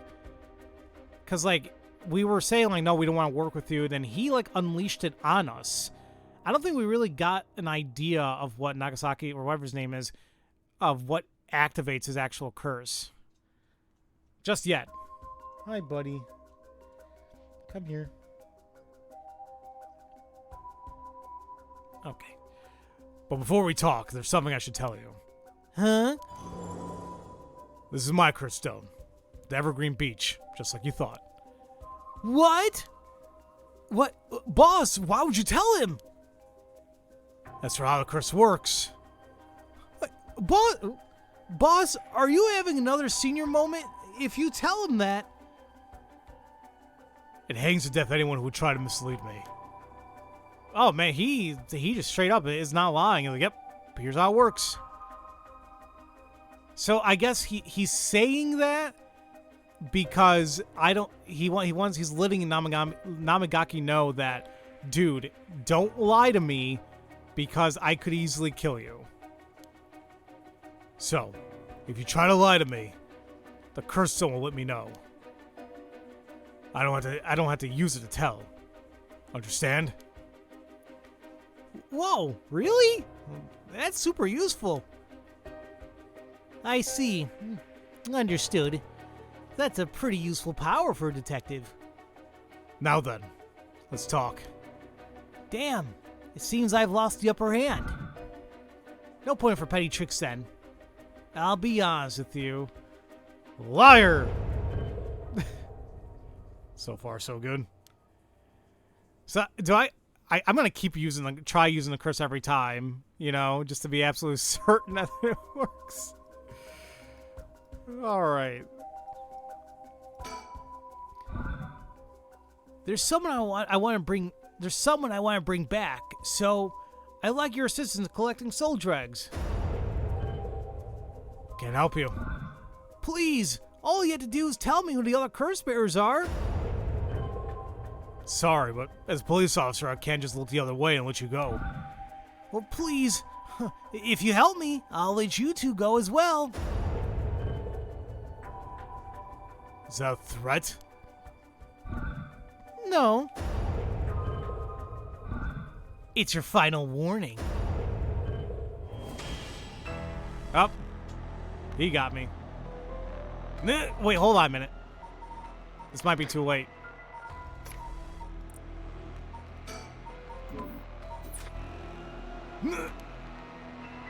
My curse, the foot washing mansion. Did you really think you could escape it just by being careful? It didn't matter to me which of you. I'm wondering maybe I did it too late. Well, let's see. It didn't matter to me which of you was a curse bearer.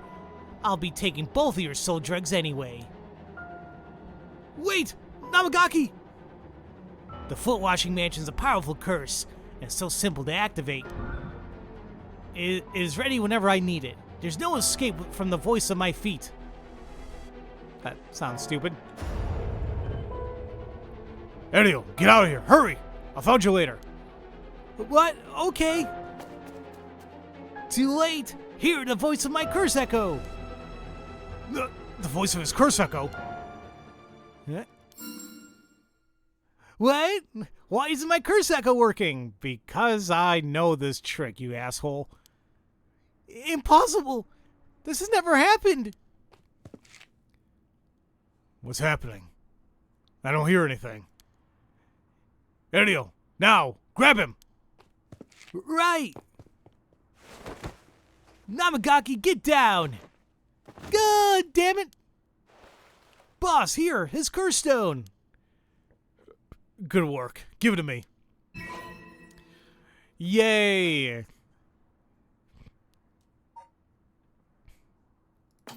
I think I should be safe now to turn it back on. Yeah, this is a very clever, mechanic here. The only we had to use it at the end of yesterday's stream as well so Shogo could kill him. But I learned this when I was playing Deponia all those years ago when I LP'd it. There's a very similar thing you have to do so that you can knock on somebody's door and get their attention. So, yeah. It's great. Damn it, why? What do you think, boss? Should we lock him up? I haven't even touched you. You haven't touched me. Okay. All right, this guy's great. He was about to kill us. But, how are we going to prove it? Oh, curse, blah, blah, blah. You can't consider that assault on police officer. Let him go. All we need is the stone. Ugh, how could this happen? My right of resurrection. Give it up. The right was too good to be true from the start. I don't know what happened to you, but you'd be better off mourning whatever you lost the right way. Now get out of here. Damn it! Phew, that was a close one, huh, boss? We'd probably be dead if he had activated his curse. Yeah. I'm not sure what, but something stopped his curse from... Boss, are you okay? Does having another curse stone hurt? Yeah. The curse from this one is flowing into me too. Oh no! I saw what activates the curse for the foot washing mansion, and resentful memories bound to it. I see. I always thought this one was one of the stranger of the Seven Mysteries. Now I know why. It sure is something. What do you see? Let's save that for later. All you need to know for now is that it's a particularly powerful curse. We're lucky we took it from him quickly. Phew! Alright, yeah, so this is interesting. Now we find out how it gets activated.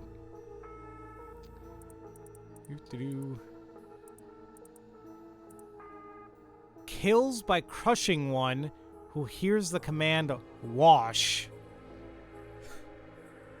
Interesting. So all they gotta do is, like, they hear the word wash, boom, done. Alright. See, she was an accomplished omoiji, whatever. And I didn't hear it. Exactly. Alas, she did not use her talents for the good of the world for other people, but for her own selfish pursuit of beauty. After a fierce battle, the woman dragged herself through the streets. It was like something had gnawed away at her body. Will I die? I've already obtained what I needed, as long as I have this. Suddenly, a terrible realization dawned on her. Her legs wouldn't move. She fell to the ground. What was happening? Surprised, she looked down.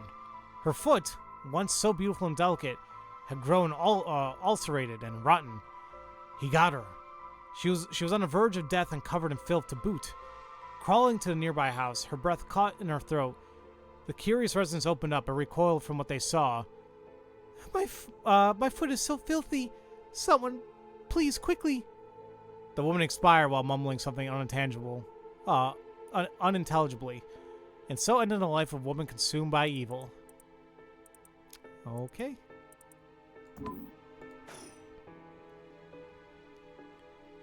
Well, that makes one stone. Where do we go now? We'll visit all the places associated with the mysteries while it's still dark out. You mean we have to do that all over again?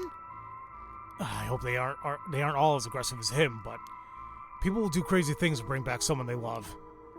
It seems that the hatred the curse stones are imbued with makes people more willing to kill. Really? What about you, boss? I'm fine. I may not have any spirit sense, but I'm tough when it comes to this stuff. That's why they love me in the Paranormal Affairs. So you are spiritually gifted after all. Alright, let's head to the next place.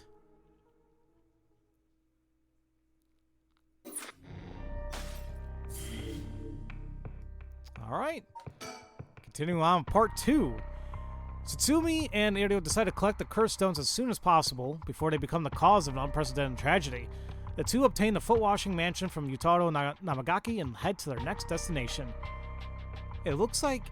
Oh, is that the guy? Is that the janitor? That,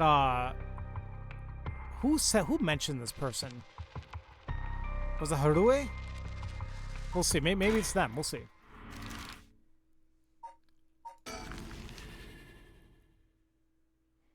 "1 a.m. Kai. Okay, gotcha. Richter.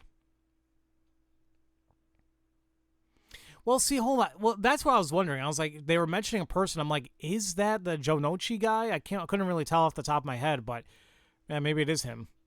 Excuse me. Sorry to bother you, but we have some questions for you.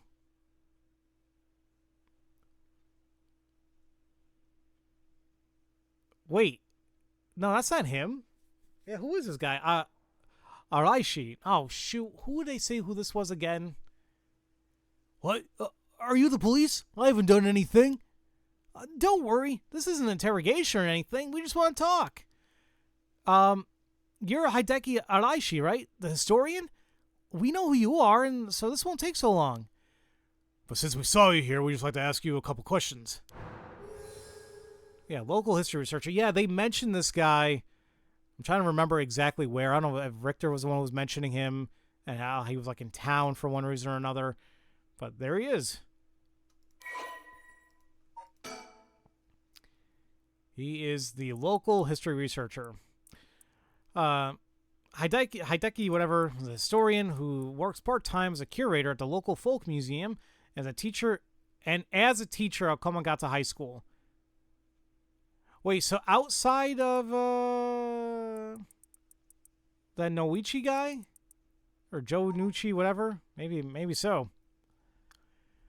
His recent publication on the Rite of Resurrection has caused a stir in occult circles. He is a quintessential obsessive researcher, despite being entirely unsuited for teaching. He had no choice but to take up a position at Komagata High School in order to make ends meet. While having a captive audience in his classes goes some way to satisfying his need for respect and recognition, his conceited nature makes him unpopular among the students. Lately, he is concerned that articles he contributed for purely monetary reasons have earned him a reputation as a researcher of the occult, but the surge of interest in a topic and the resulting volume of article requests he is receiving are undeniably tempting. Hideki is a regular at Kurukikyo Cafe on Kurosai Street, where he can be seen or found outside his work hours writing essays and manuscripts. His published works include A Study of the Unknown and An Introduction to Bando History. Well, let's get over with it, huh? I'm a busy man. Alright, you're a dick already. I don't see a mockingbird. Question that people like this can put unnecessary stress on them depending on their position. This guy is pretty sharp. I have to play it safe and only push him when I see an opening. Boss, let's ask Hideki some questions. He says he's a local historian. Supposedly he knows more about the Rite of Resurrection than anybody. The fact that he's here at this time of night, it's plenty possible that he's a curse bearer. From appearances, it's hard to imagine a small, bookish, well-spoken man may be, being very dangerous. But in this day and age, you never know. Guys should be careful.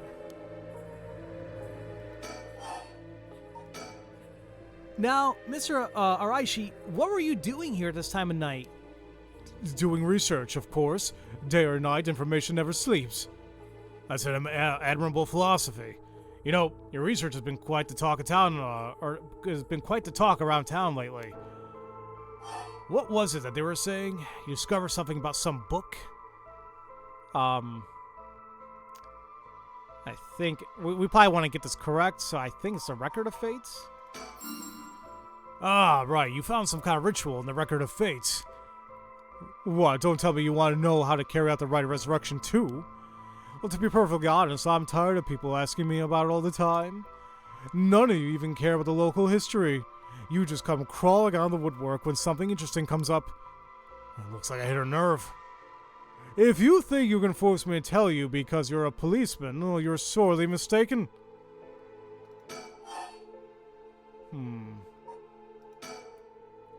Was the research you were doing just now also related to the Rite of Resurrection? Well, yes, that's right. What exactly were you looking for?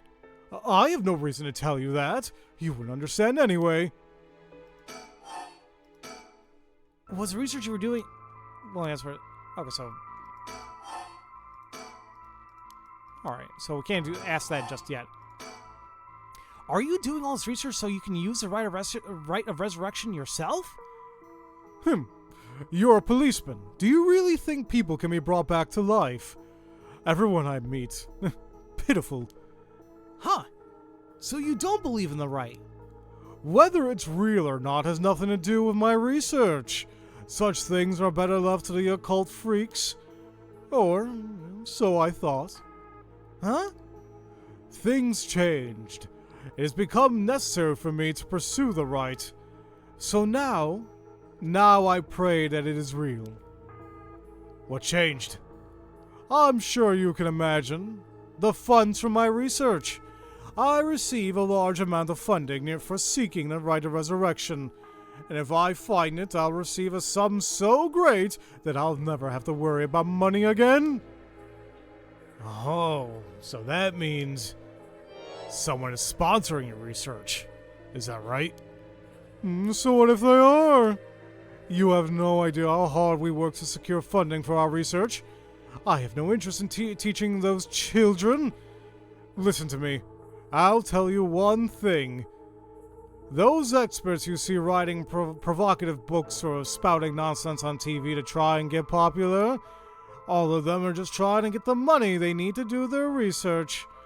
With more popular, the occult is saying something even remotely spooky can lead to big money. What? But I bought your book! The pursuit of the unknown begins first and foremost with belief. I was so inspired by that bit. Oh, I do appreciate your patronage. Unfortunately, however, the occult is not my true interest. The fate of the unknown is to be destroyed by thorough research and deep consideration. Oh, no way! I can't believe it! You're surprisingly innocent.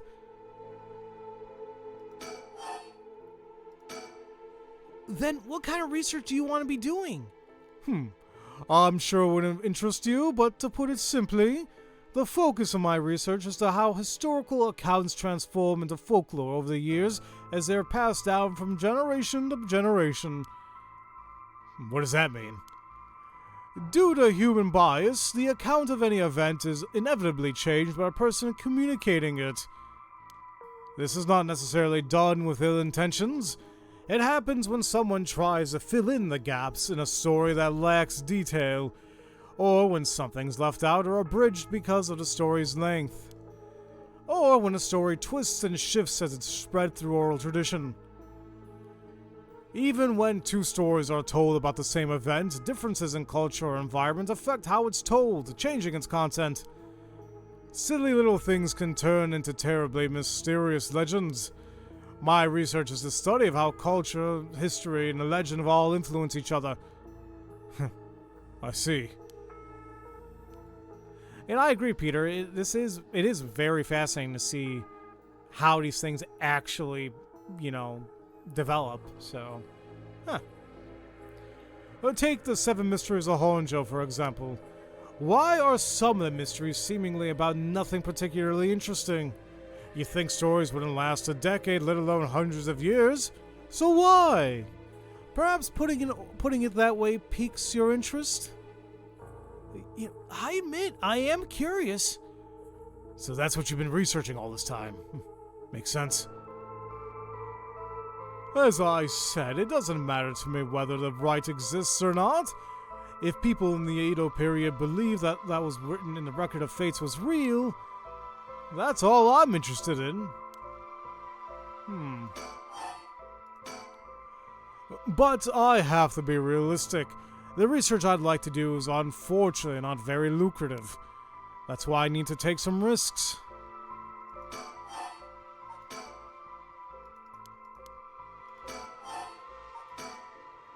This Record of Fates. Where'd you get your hands on it? Oh, the storehouse of an old private residence in the city, just as the public was told.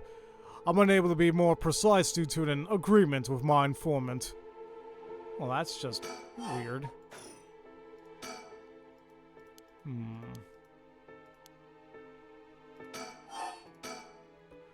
Well, in that case, I think I might have a guess as to what it is you were looking for. So...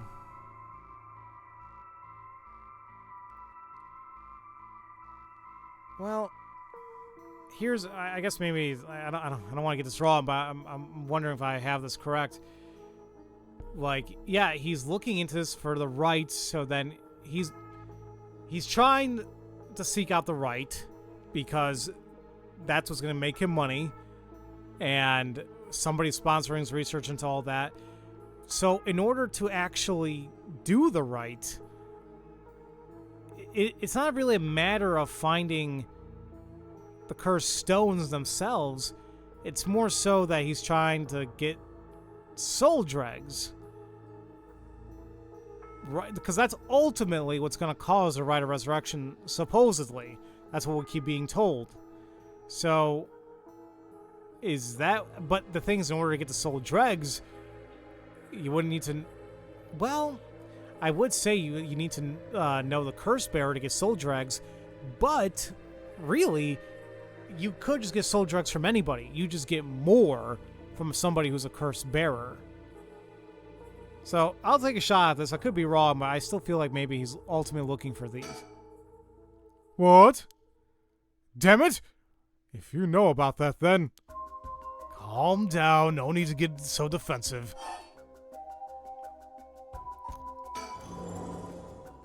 We both want information, right? Why don't we have a nice, friendly chat? A curse stone! You are a curse bearer! A leaf. Is it the Evergreen Beach, then? Yep. Will you show me yours? This is mine. The ever-burning lantern. So you're the one I killed. This is the guy that Shogo killed,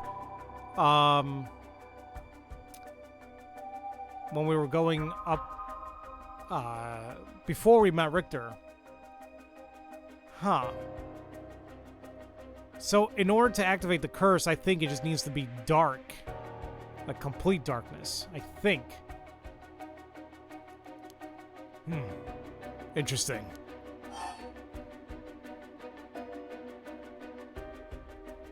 Well, see, that's interesting that it's giving us a choice to reveal the details or hide it. Because before, he just told, you know, the other guy, he just said, like, listen, I know you're going to be lying, so we'll reveal... Listen, I'll tell you this for free. The Evergreen Beach comes from a man who has been hanged for spreading false rumors. But the accusations against him were unfounded, and he died cursing those who deceived him. Oh, so that is a resentful memory held within the Evergreen Beach. The memories of the Seven Mysteries are truly fascinating. If only I could collect them all, like Pokemon. Do whatever you want, but you should know something. This stone of mine lets me curse anyone who tries to mislead me. What? But... So don't try and lie to me. I'll know. You would curse a citizen? And you call yourself an officer of the law? Well, that all depends on you. I don't want to use it if I don't have to. Ooh, what is it you want? The cursed stones are dangerous. I'd like to confiscate yours. Excuse me, but my right... First, let me ask you one thing. You haven't used that curse, have you? No, of course I haven't, I swear. I see. Good. I did mention Pokemon, I was just being funny there. You were just talking about a senpai? Now, why don't you hand over that stone? Unless you'd rather try using it on me instead? Damn you! I won't give it to you! If I were to say that, what would happen? Would it be a crime? The police are aware of how dangerous the stones are. I could arrest you under Article 1, Section 2 of the Minor Offenses Act. Or you hand it over and all you lose is your secret ability. Think of what would happen to all your research if you were arrested. Fine. Oh wait, did he say fine? You can have the stone, yeah. Fine, you can have the stone, here. Hey, nice! Now we have... Ooh, ouch! So I was right about how it gets activated. But ouchie, kills by disembowelment, who finds themselves trapped in the darkness of a curse echo.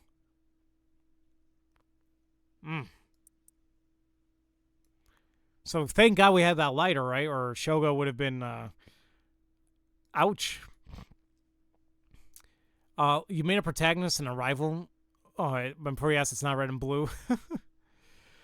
When Honjo was filled with samurai residencies, the spies of the shogunate lived amongst the townspeople to keep an eye on things.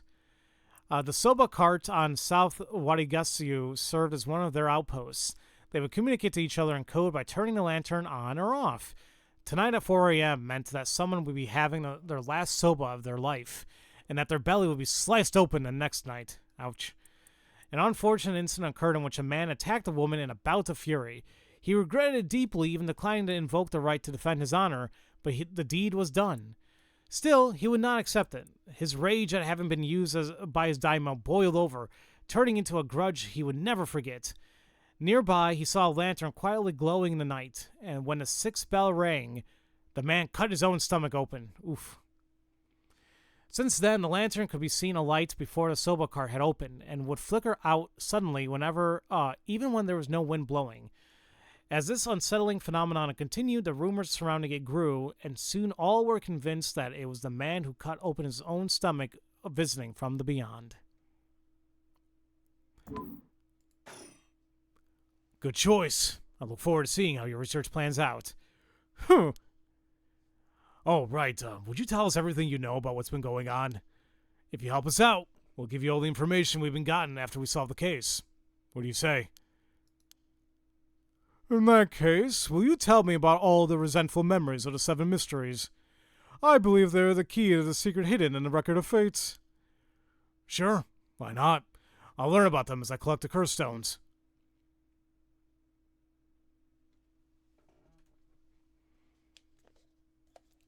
Alright, let me drink some water.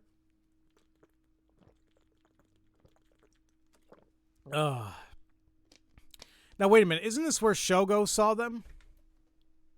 I could be wrong. But thanks to you, we learned a lot from him. I wonder. The mysteries in the rite are all public information. He kept everything he knows about the other curse bearers, and the source of the curse were here hidden. I was hoping he'd at least give us a clue about how to beat those curses. Oh, I see. Then we should be more aggressive next time. Really make them spit it out. And by we, I mean you. I'm guessing he wants to save this curse. He wouldn't have told us anything, no matter what we asked. But now we know where he hangs out.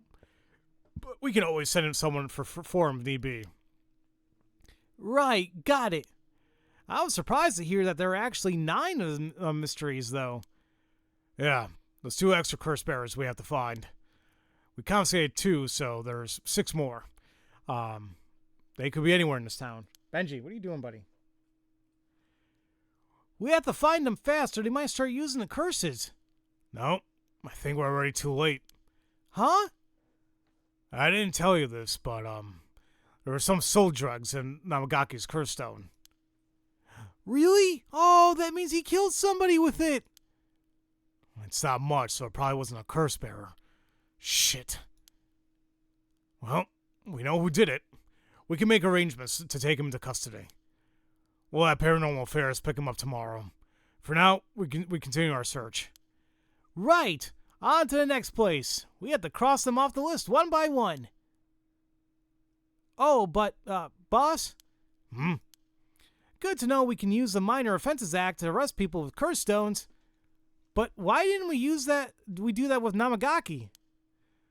If we would do that, there'd be no need for Paranormal Affairs.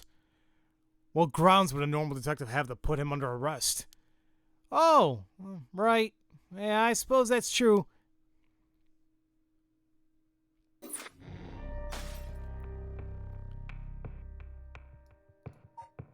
Hello? Oh. So we can't do anything, huh? Huh. And this kind of skips an hour or something, like just empty right here. Okay. So I guess that means, yeah, because I would say I'm surprised this is happening and not like, oh, suspend. So, all right. I guess we'll be starting with now. Okay, I'm saying this wrong. I mean, how do I say this? Is it literally Yako? Like, you know, like freaking like Animaniacs? Because that's what I'm getting out of this. So, like, I feel like that's not correct, but I don't know any other way you're supposed to pronounce this. I could just say, you know, Sakazaki, you know, but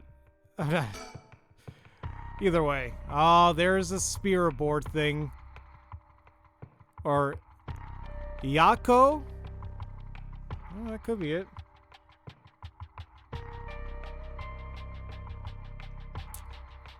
But it's 2 Ks. I don't know. Whatever.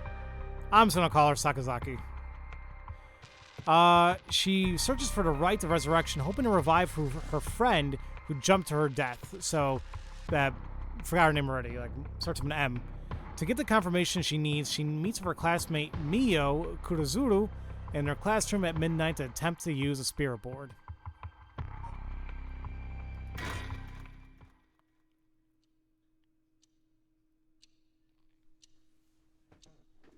So at this point, it's midnight. That means the curses should have already been activated. Or are about to be activated.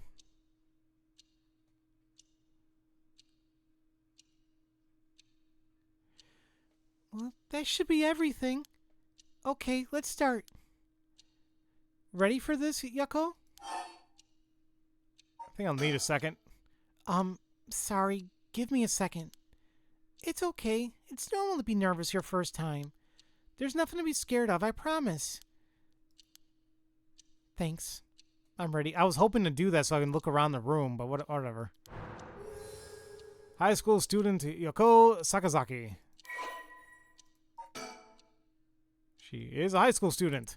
She's a student in Class 2C at Kamagata High School, unable to comprehend why her childhood friend and classmate Michiyo Shirashi committed suicide. She attempted to investigate the incident herself. However, she was unable to make any progress and, feeling desperate, invited invited transfer student Mio Kurozuzu to join her in performing a spirit board ritual. Born and raised in Honjo, Sumida City, Yako's family has owned and operated a beloved candy shop. So that means that Satsumi loves this area. The shop Sanoya since its establishment in the early Showa era. Despite her modest appearance, Yako is a cheerful and vivacious young woman with a sense of duty and compassion so strong that she is easily moved to tears. She's also a bit quick-tempered and quarrelsome, always prepared to stand up against those who harm her, family, or friends. It is possible, however, that this readiness to fight is more driven by an innate love of chaos. What the hell? Yako's winning streak against arrogant boys in scraps since she was a child remains unbroken and is the source of considerable stress for her mother.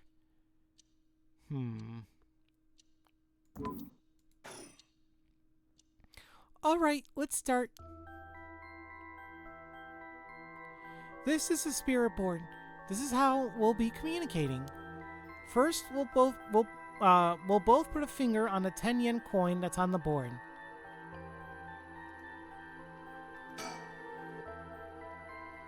Like this? Just like that. Relax your finger as much as you can. Now for the chant. Repeat what I say, okay?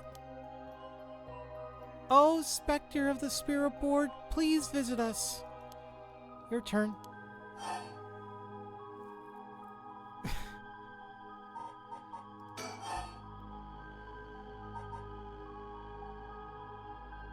Wait. There.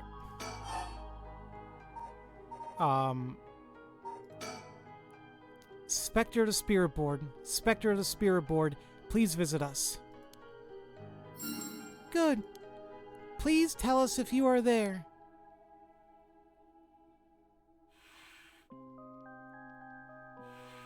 Whoa, it really moved. Looks like we succeeded in the summoning. We can ask questions now. Right, questions. Start with a question you know the answer to and see the response. Then, when you know your questions are being answered truthfully, you can ask what you really want to know. Okay, I'll start with something simple then.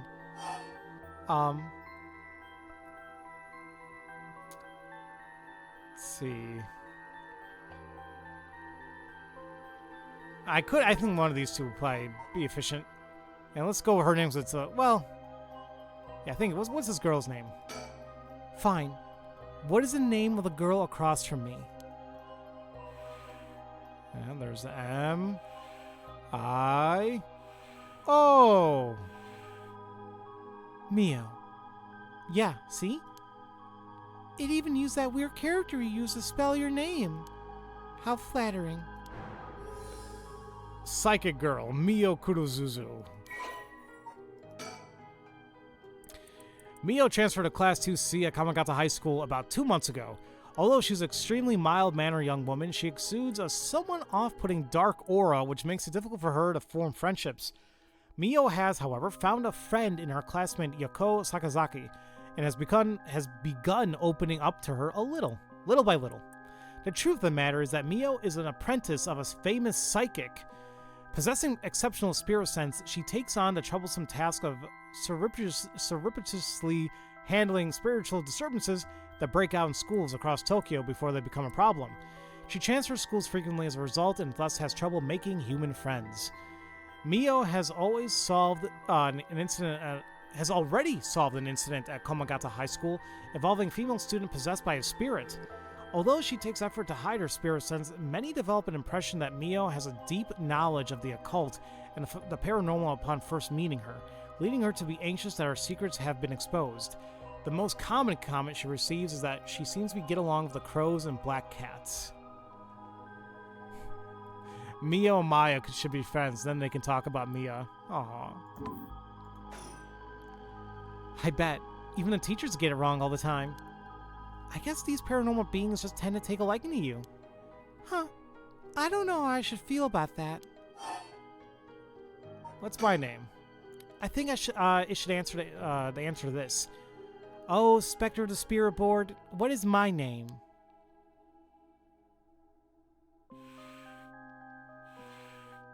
Huh? What's the matter? How strange. No. Huh? It told me no. I bet it means it doesn't know. It may be the Spectre of the Spirit Board, but it doesn't know everything. Really? But it knew your name, Mio. Is the spirit really the real deal? That was quick. It's fine. I feel like it's giving me an attitude. I'll ask it again. What is my name? It didn't even hesitate this time. Fine. What is this place? Oh, Spectre of the Spirit Board, where are we?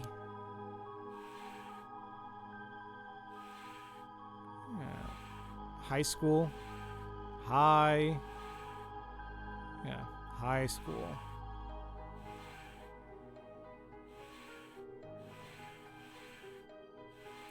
I was about to say, how are they going to do, like, double letters, but they'll just kind of, like, go off it really quick, go back on. High school. High school, that's right. The answers don't seem to be very precise. Oh, Spectre of the Spirit Board, are you truly the Spectre of the Spirit Board? What? Huh? It said no? Is it lying? Not quite. The Spectre of the Spirit Board is just a temporary name we call them using the board. We're actually calling a spirit with a strong tie to this place, or one of the people participating. In other words, a spirit that just happened to be nearby just felt like answering. They don't really think of themselves as the Spectre of the Spirit Board. Oh, really? Huh. It feels like some of the mystique has disappeared. Do you mind if I still call you the Spectre of the Spirit Board? Yes. Okay.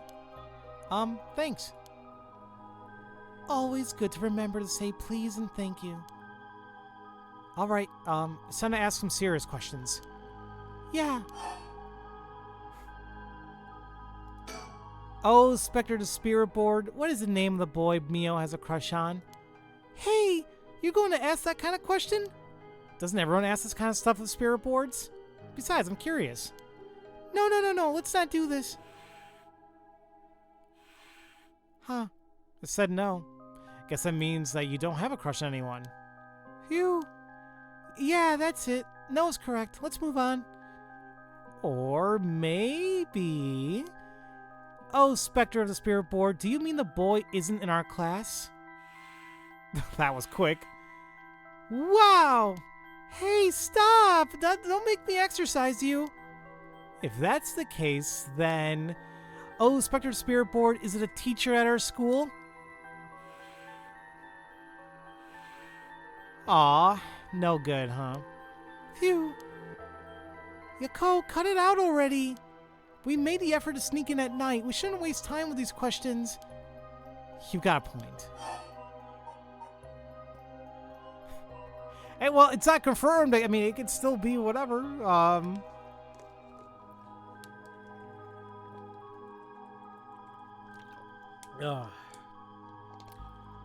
Maybe we'll find out more later. But we gotta find out, do they possibly know Michio's cause of death? Okay, here I go. I'll be serious now. Yes, please. Oh, Spectre of the Spirit Board.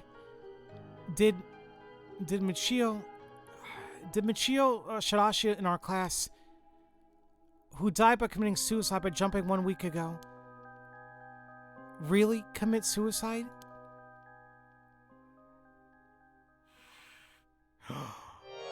Uh-oh. So it really wasn't... I'm not surprised. I never believed it from the start. Now's the important part. Yeah.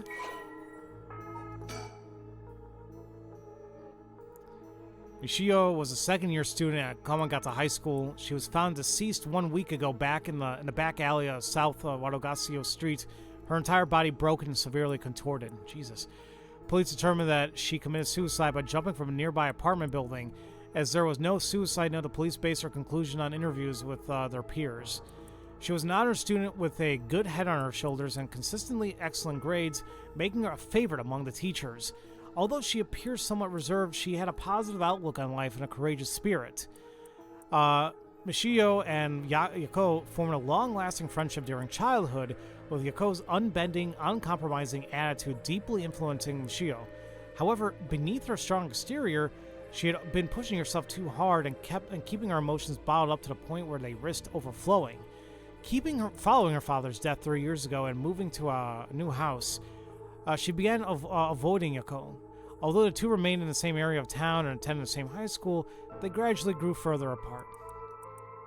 Yako herself worried for her childhood friend, but incapable of wading into complexities of her home life, kept her distance.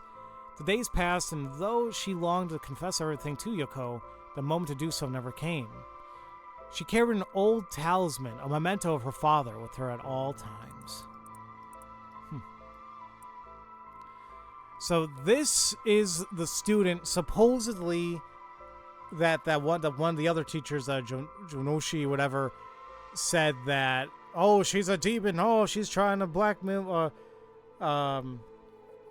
or like, you know, she's the one who was talking to Shuichi and blah, blah, blah.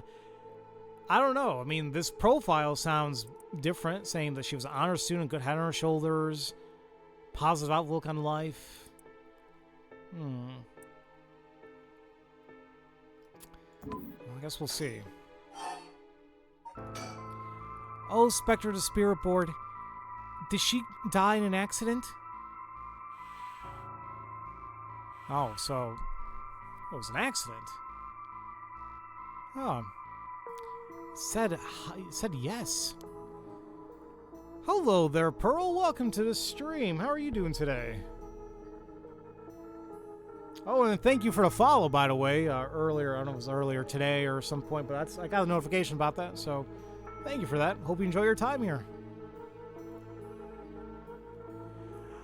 You enjoy my videos? The Room series is your favorite? I'm glad to hear that. You know, I love The Room. Yeah, no, that, I love those kind of like hidden object puzzle type of games.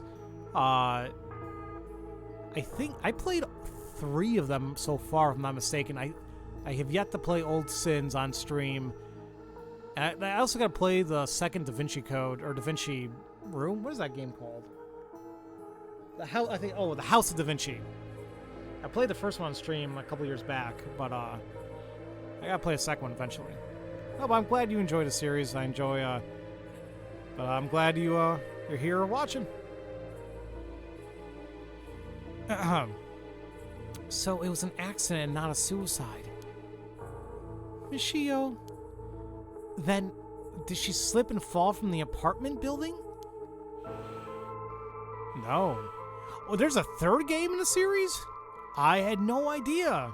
Huh. Now I'm 2 games behind. Huh?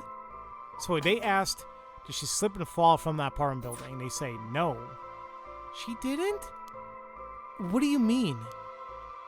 Michio didn't die falling from the apartment building? No, she did. Wait, no way! If that were true... Oh, no, we're asking she didn't fall, and they're like, yes, she didn't fall. I thought it was like, yes, she did fall. No, yes, she didn't die falling from the apartment building. Then why was she lying on the ground like that in the back alley of the apartment building? It was an accident, but not a fall? Oh, Spectre of the Spirit Board, what happened to her on that day?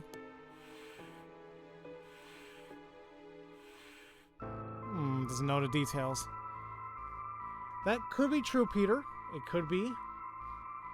Or maybe there was a talk and maybe she got pushed, hit her head on something, or maybe maybe all the injuries were post-mortem, like you said. It seems like it doesn't know the details. Then how about... Spectre of the Spirit Board. We want to use the Rite of Resurrection to bring her back to life. Do you know where the Rite of Resurrection is? I wonder. Huh? Ah! That actually got me a little bit. Ah! What is this? Stop! I'm scared, Mio! Calm down. We can't let go before it's over. Stop here. The procession, please. It hurts. Ah! Such deep sorrow, resentful memories flowing to my mind. Fool's procession, those who hear it shall fall into the depths of hell. Kill them. Kill them! Those who hear this sound. Kill them all. Oh. Wait, whoa, what is this now? You've acquired the power of the Fool's Procession. You can use it to kill those who hear the sound produced by the curse echo for more than 30 seconds. The effect will be negated if you are seen in that time. So, that's interesting. Like, they had to hear the noise for 30 seconds and they can't... Well, Yako, since she's a bear, can't be seen for 30 seconds. Or else it just gets negated. That's interesting.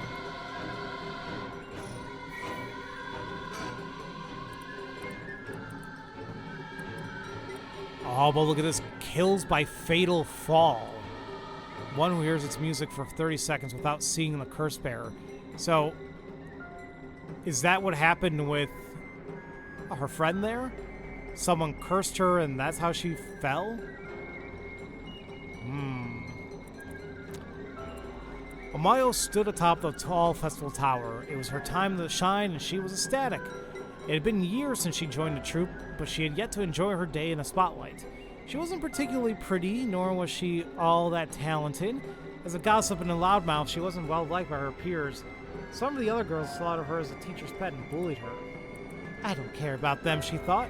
I'll use this chance to make everyone make something of myself. Everything was perfect. She wore a beautiful kimono and an okame mask over her face. The stage was set. The accompaniment began. She danced with everything she had. Applause rained down upon her from the crowd. Her breathing hastened with excitement. I gotta catch my breath. That's strange. I can't take my mask off. The smell of glue assaulted her nostrils. Really? Like, it took you that long to... Oh, okay. And that's how it is. I knew it was too good to be true. Her screams were drowned out by the music as she squirmed and struggled. Amayo's giving it all her all today. We have to keep up. The crowd livened up even more.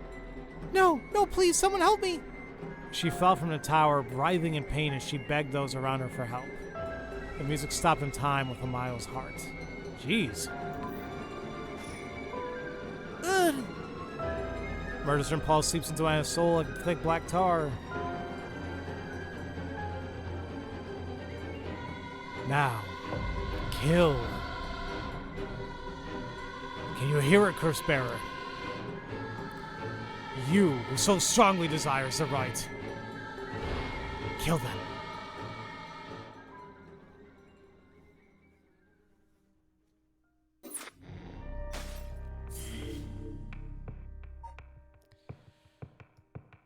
Okay. It is interesting. Let's see, where am I at? I've been streaming for almost 5 hours? What the hell? Okay. Do we really need to kill to resurrect someone? Well, that's what these curses state, right? But like we saw with Shogo, he killed everybody that we came across with, and then after his stone got over 100%, he died. So it's like, huh? Like it's a little that's what we're assuming is gonna happen, is like if we kill people and we gather these soul dregs, that they themselves will die, you know. So, but we have to see what's going on here. So far, out of all these people, the ones who seems to be wanting to actually do something good is Satsumi here. You know, as he's trying to collect the soul stones. Unfortunately, there's apparently 9 bearers, and including himself, and so we have a total of 3 on us. So we still got some work to do there. All right, let's go ahead and take another break. This will probably be the last one for the day. Like, I can't believe it's already 3 o'clock. But I've been streaming for almost 5 hours now. We'll get up, stretch, do what we gotta do, eat if you haven't already. And we'll come back in a couple minutes. We'll resume more with Yako's story. And we'll just see what we'll do afterwards. We'll see how far we get and take things from there. I'll see you guys in a little bit. Alrighty, folks. Thank you so much for being patient with me. Whew. It is chilly out there. I had to go out there and grab some mail. And I was like, ugh. Once again, the weather was almost 80. Or it was 80 earlier this week. And now I just got a text. It's probably going to snow next week.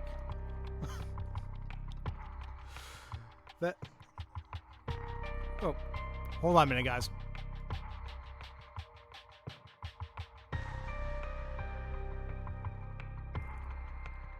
But it is chilly out there, and actually, now that I say that, the heat is on. Okay. It's something out there. Okay. Let me catch up with the chat here before we get started here.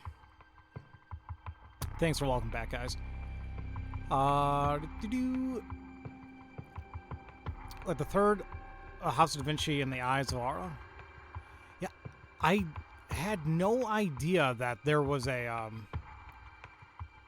I had no idea there was a third game in the series. I barely knew there was a second one, but no idea they made a third. Oh, okay.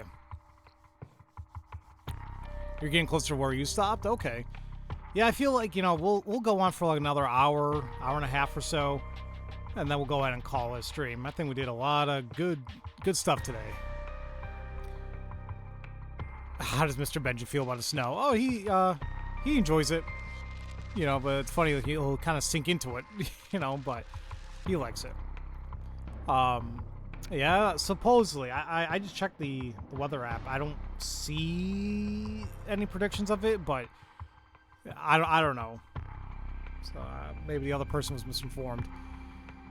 All right. Let's continue Yako's story here. 2 things to remember.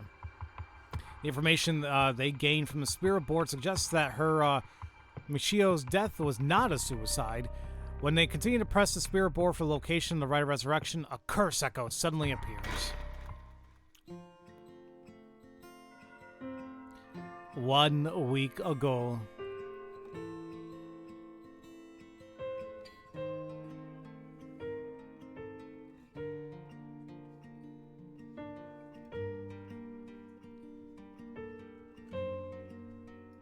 Oh. I was like, what am I doing in my life? You hear about suicides in the news, but for it to happen here, it's a little scary. By the way, isn't there a girl who transferred in Class C recently? Oh, I heard about her. She's gloomy. It doesn't stand out so much. Did you know that the school she was at before she transferred also had a suicide? Wait, for real? Oh, that seems like kind of fishy. You seem to be good at puzzles? I wouldn't say I'm like really great at them. I just kind of do what I can. Did you know I heard Michio's mom remarried last year? They say her new stepdad's a total jerk. Really? How so? Like, he'd peek on her while she changes and couldn't keep his hands off her. Oh, that's disgusting. I even heard he's an ex-con. If she resists him, he gets violent. Ugh. That's so scary. No way. I couldn't take that. I'd probably think about killing myself, too, if I had to deal with someone like that at home. Jesus. Alright, I'm just trying to see if there's any more of those, like, mockingbird things here. Which I haven't seen. Hey, G here. Someone from our school committed suicide. What? Really? Who? I heard that. Michio from Class C, right? No way. Michio? She's been acting pretty strangely lately, but I can't believe it.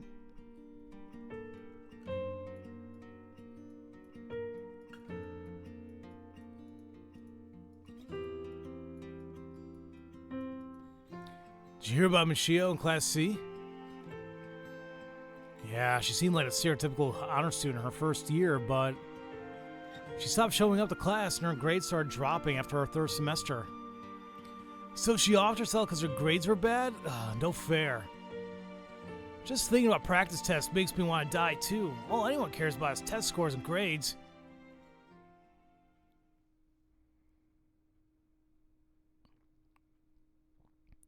Oh, that's Jonochi, whatever his name, right?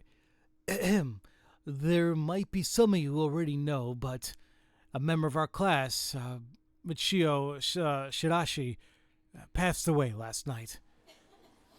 Okay, calm down. I know this comes as a surprise, but please keep quiet. The cause of death is still under investigation, and there's nothing we know for certain at the moment. Detailed investigation reports will come from the police, so please don't go spreading any rumors. Got it? We're sending everyone home for today. No dilly-dallying on your way. School will be off tomorrow as well. Hey, you! Stop celebrating. Show some respect. God, that actually reminds me of something that happened when I was in 5th grade. One of the teachers in our class, like, not in my class, but one of the teachers in the school passed away, like, in the middle of the year. And, like, it was, I don't think she was retired at that time. It was very unexpected, too. And, because of that, for respect, the school was going to take the day off the next day for those who wanted to attend the service and all that. But I remember, like, one of the buddies in my class, he saw the announcement. He started celebrating. Woo! Day off! Woo! And dear God, I don't think I've ever seen a teacher that upset, which, it's understandable that she would be like that. Unfortunately, this goes back to the topic of empathy, but, at that point, I mean, you think, kids at that point would understand a little bit of empathy, but I don't think their mindset is going to be encompassing a lot of things to fully understand a situation. So, all right. There will be a memorial service scheduled next week at the school assembly. If anyone wishes to pay their respects individually. Several days later.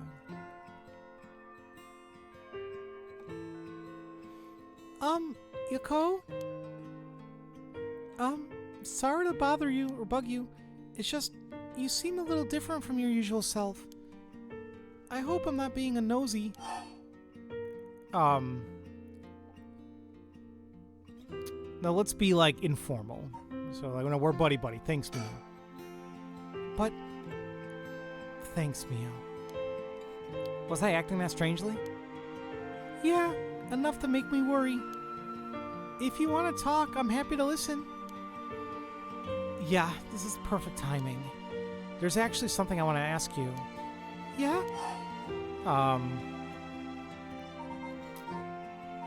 Go to the middle one. Hey, Mio. You know about the Rite of Resurrection, right? Yeah, it's that thing Mr. Alaishi apparently discovered and wrote an article about. I doubt there's many people who don't know. He's always talking about it. Do you... the duck face! Why? Do you believe it's real? Huh? Oh, well, it sounded a little too good to be true to me. But on the off chance that it really works, we could bring Chio back to life with it. And, you know, nature, that's actually 100% what I was thinking about. Mio reminds me of, and I forgot her name too, but, like, their friend. She wasn't any of the Sentinel writers, but yeah, like, or didn't her name start with an M as well?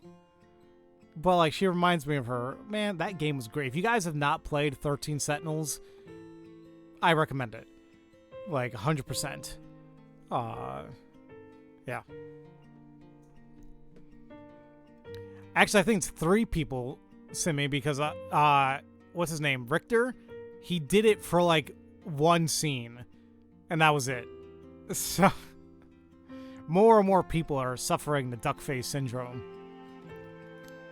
I want to find if there's even the slightest chance of bringing Michio back. But how will you look for it? Right, that's the thing. You know that spirit board thing that everyone's been doing? Were you where you summon a spirit and ask it whatever you want? Oh, yeah, I know it. I want to try it out. There's something I want to know. Why are you telling me this? I mean, you seem like the type of to know about this stuff. Oh, I do? Yeah, you look like you're really into that occult stuff. You know, you got that kind of gloomy look. I don't know how I should feel about that. But you do know how to do it, right? Well, yes. I think I probably know a little more than most. Miwako, yes. Thank you, nature. I knew it was starting with an M. Miwako. You think Yako and Iryo are related? I doubt it. Okay, please help me. You're my only hope. Okay, Olea. Okay, please help me. You're my only hope. Michio, she... I wonder why she had to die. She didn't leave a note or anything, but they announced it was suicide. Well, that can't be right. She would never kill herself. Michio was so happy and always looked on the bright side of things. She loved coming to school. I know she was going through some hard times, but for her to kill herself? I never got a chance to speak with her. She was often absent from school, and when she did come in, she looked depressed.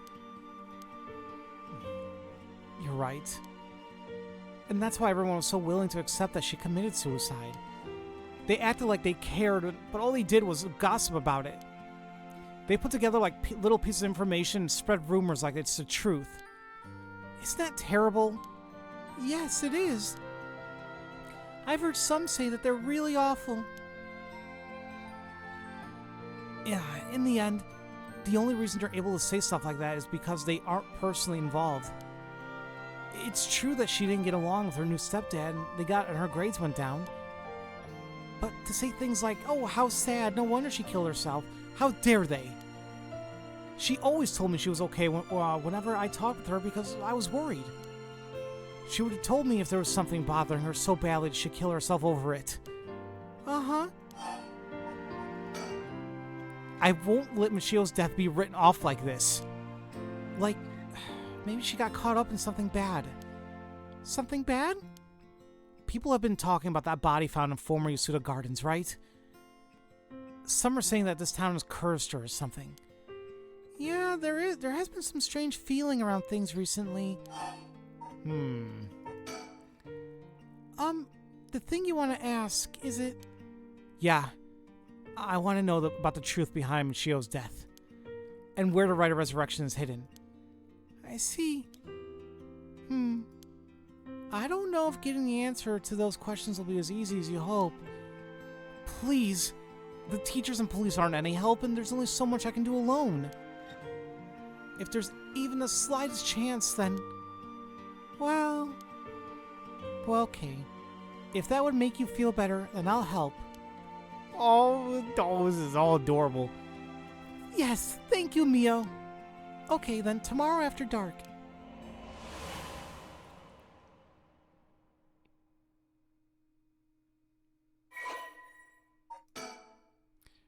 Notes regarding Michio Shirashi. So we know that regarding the cause of death, her body was discovered a week ago. She died from full body blunt force trauma in an alley off South Wadagasio Street, believed to have been fallen from the roof of a nearby apartment complex, but apparently that may not be the case. I'm starting to think with the new curse that we have, that's probably what it is. Potential motives. The deceased parents had recently remarried, and rumors among the students suggest physical abuse by her stepfather, and also may constitute motive for suicide. Oh.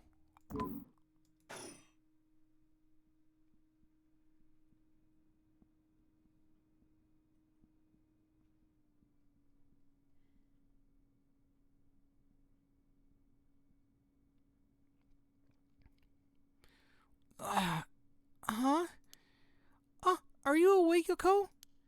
Yeah, what happened? You can't remember? Let's see. We used the spirit board, and I suddenly heard something like this weird voice, and then I passed out? Yes, as far as I can tell, you aren't experiencing any negative effects. I think it was just a mild shock from how sudden it was. Huh. Oh, wait, was everything okay with the spirit? Yep, it was almost bad, but I got it to leave. More importantly, what is that thing you have in your hand? In my hand?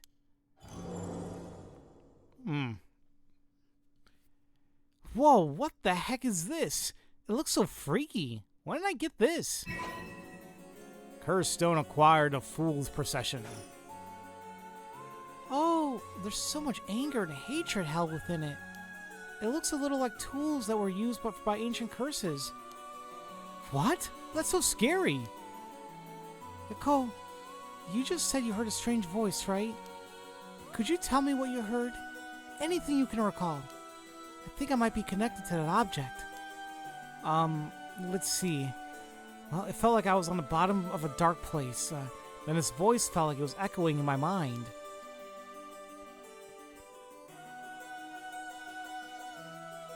After that, it just kept shouting, "Kill them." I see. Thank you. Yako, I think you may have exactly what she needs in order to use the Rite of Resurrection. There is like a hauntingly beautiful aspect of this track, nature. It's nice. Excuse me. A curse with the power to take people's lives and turn them into soul dregs. What? You mean this is a real curse? I know I said I wanted to use the Rite of Resurrection and bring back Michio, but why? Why me? It makes no sense. Yoko, please calm down and listen. Okay, fine. Yeah. I'm sorry about panicking. No, it's okay. Fear is something we feel in the face of the unknown. Long ago, people would give names to phenomenon that they couldn't understand in order to live with them. However, modern-day developments in science and culture have pushed for the rejection of things that can't be measured. And so, the paranormal has been treated like it doesn't exist. But they've been around since a long, long time ago. If you just understand, you can see that there's nothing to be afraid of. First, calming down is the most important. Accept reality for what it is. Huh. I only really gave this stuff a shot because I thought it was popular, but you really do have a connection with this stuff, don't you? Well, I suppose to an extent. Hey, Mio, what do I do? Where do I start? Am I cursed? Am I going to die? It's okay. I'll take care of the curse. That's why I'm here in the first place. What? Trust me. I'll take care of things. It'll be alright. What the hell does that mean, Mio? That's why you're here in the first place. Oh! Wait a minute. Didn't, Satsumi, he mentioned that there was a high school girl who was, like, front lines working with the Paranormal Affairs. But they didn't pay her because, like, they treated it like, oh, like, after-school work or internship, whatever. So, like... Yeah, no, I know she's a psychic, but the way she worded that, I think it's like she knows about all this already, and it's kind of like her job to help get rid of these curses. So that's why she's important. Thanks. I was the one who dragged you along to do the spirit board.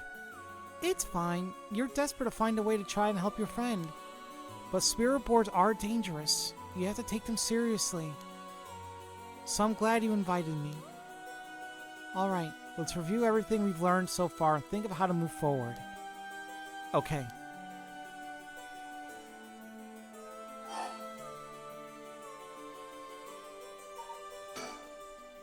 What is this curse? Am I cursed? Well, I've only looked into it a little. But I wouldn't quite say you're cursed. It's more like you've gained the ability to use the power of a curse. So there shouldn't be any kind of negative paranormal effect on you. The power of a curse? Or to use a curse? Do you mean this curse stone? Yes, if the curse stone is used under certain conditions, a curse will be placed on someone, taking their life and turning into soul dregs. Soul dregs are said to be required to enact the rite of resurrection. Normally, a curse is a spell that would only be usable by an onmyoji of considerable talent. I believe that curse stone makes it so that even normal people can use them.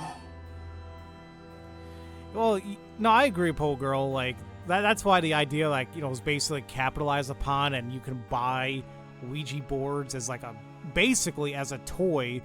You know, back in the day, and I'm sure even now. I mean, it's just like, it's unnerving, I guess. I mean, yeah, there are people who believe in that stuff. There's people who really don't believe in that stuff. But it's like, why mess around in the first place, you know?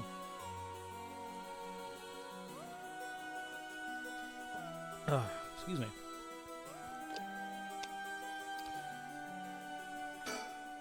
So, someone like me with no knowledge could curse someone?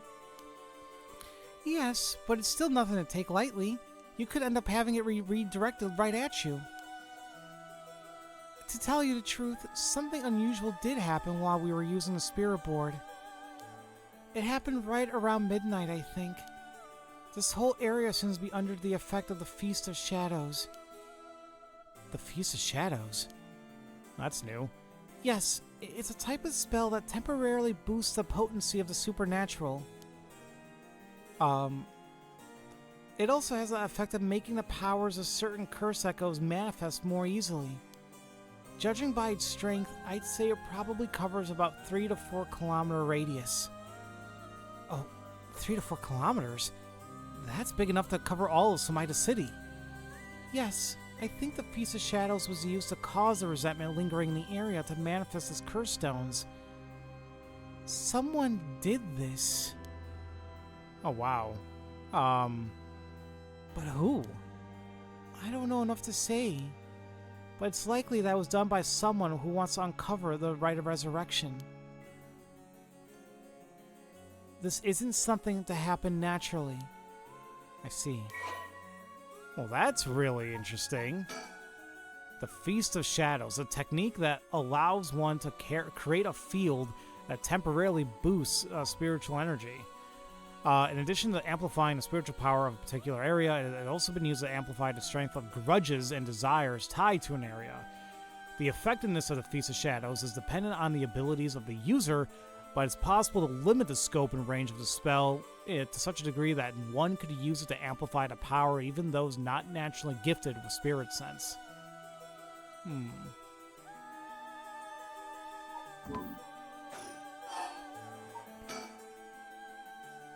A cursed stone's powers can only be used in this area under the influence of the Feast of Shadows. The effects also only appear after the sun has set. So, like, it has to... no sun, period.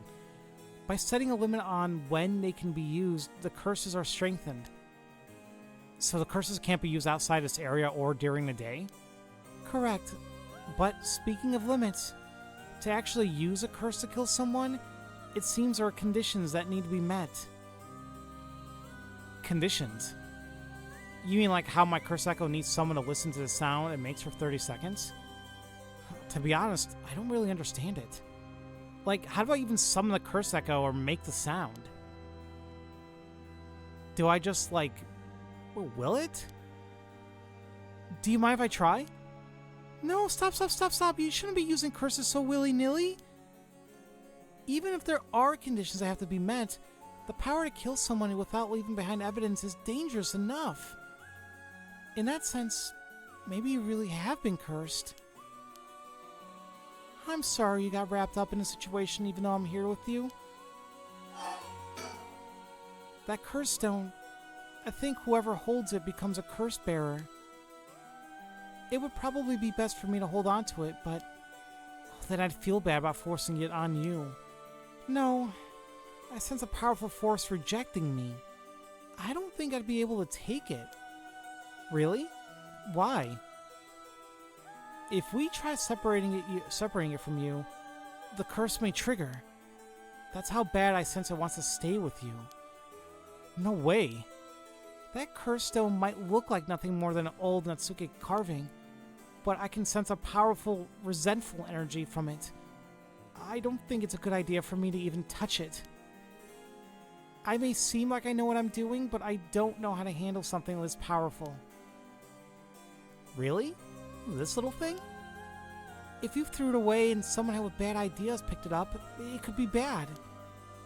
I think it would be safer to avoid the risk of getting anyone else involved and have you hold on to it for now. Well, now I'm kind of freaked out. Anyways, we need to make it to daybreak. I think the curse should weaken once it's morning. I'll help you find a way to deal with it then. Okay.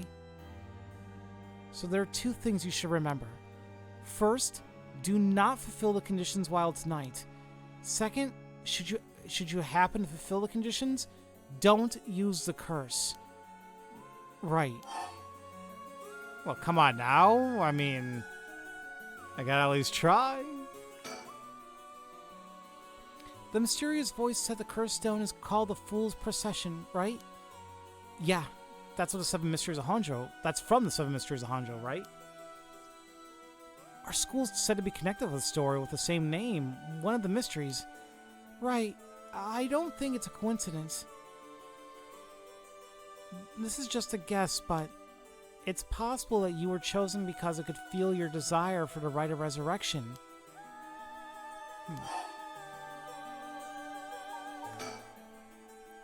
If this is the curse of the Seven Mysteries of Honjo, then it's possible that there are others who receive curses associated with the other mysteries. Yeah, that voice also said there are other curse bearers, or whatever you call them. Not only that, apparently you get a lot of soul dregs by killing a curse bearer.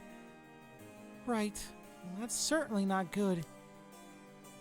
Even if we have no intention of killing others with the curse, there's a chance you may be targeted if other curse bearers find us. We'll have to avoid anyone who has another one of the curses. That means we should avoid people at night as much as possible.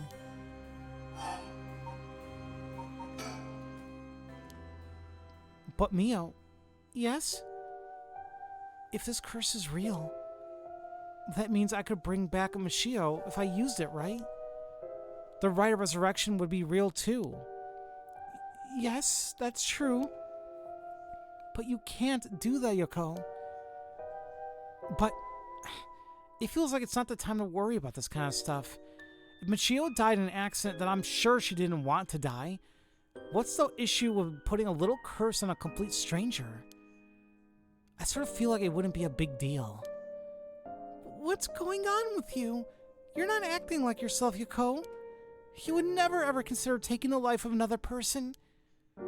Yeah, but that's the whole point of the curse. It gives them bloodlust. We've seen that with everybody so far. Well, maybe not so much with Satsumi, or whatever his name is, the detective. Like,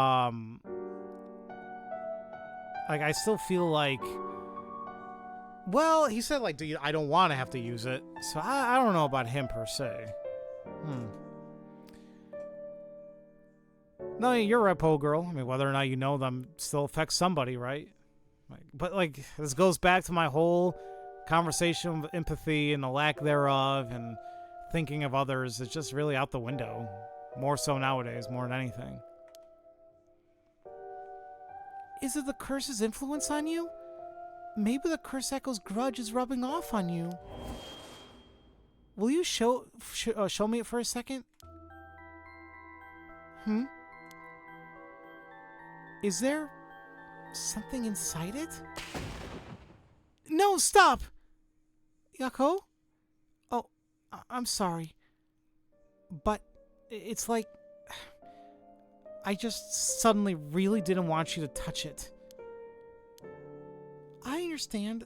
I'm sorry. But you need to give up on the rite of resurrection. What? Because that's the real curse. Using resurrection as a lure, it tempts curse bearers into using their curses. You have to resist it. Don't let yourself be deceived by some curse. But Michio could... I think for tonight we should get you home to rest. I'll walk you. The curse's influence should subside in the morning. Okay.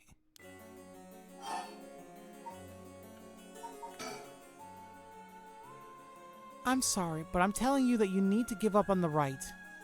It's beyond us. Even a single curse stone alone is too much to handle. Bringing back the dead isn't something so simple. I know how much it hurts, but please focus on just worrying about surviving tonight. Even now, we're in great danger. Okay, let's get going then, shall we? We'll take the same route we took to get here. Right. We'll be fine, right? There's no one else at school, is there? I think so. The night shift janitor shouldn't be patrolling this late at night either. Ah! Huh? What? Why do lights go out? Mio? Are you okay? I'm afraid to look. Hello, Mio? She's not here. What's happening? Where are you?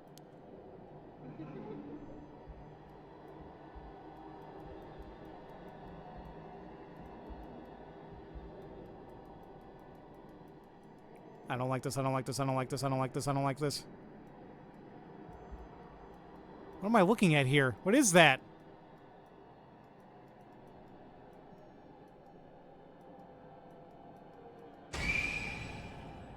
Ah. Whoo. Yeah, that's what I was thinking too, but like the whole thing about the lantern, we don't have a light source, do we? Huh? Oh no, what was that? Get me out of here! Mio, where are you? Yako, I'm here! Over here, can you see me? Where? I can't see anything.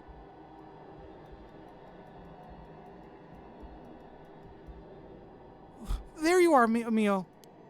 This way, over here. Be careful. Your field of vision is being limited. Right.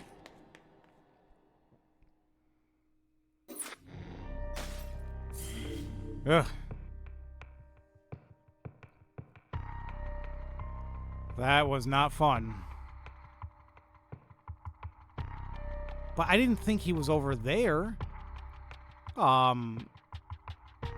Who holds the thing for Ever Burning Light? It was Arashi, right? So now it's like the same time that it should. Well, here's the thing. I don't really know like how all these things kind of converge, because this is all different. But then I don't know about all this.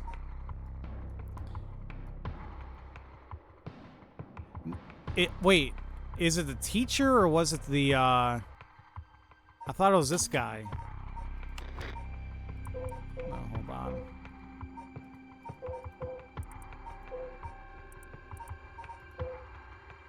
It was him. Oh well, he is a teacher. Keep forgetting. I keep forgetting he's a historian as well. He's a local historian and he's one of the teachers.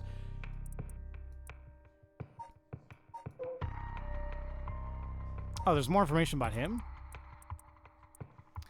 He didn't hide the fact that he was a curse bearer. He cursed someone's life recovered by Tetsuo Satsumi.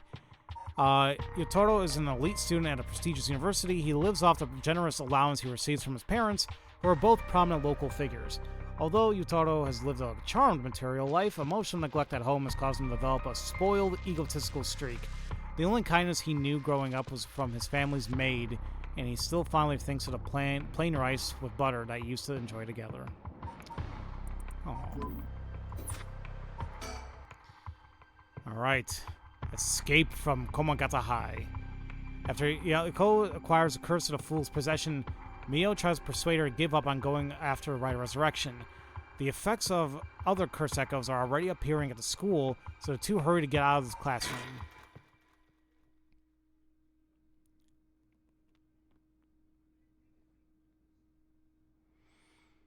I don't like this. But see, that ghost that showed up, that looked kind of different. So I don't know which resentful spirit that was. Let me,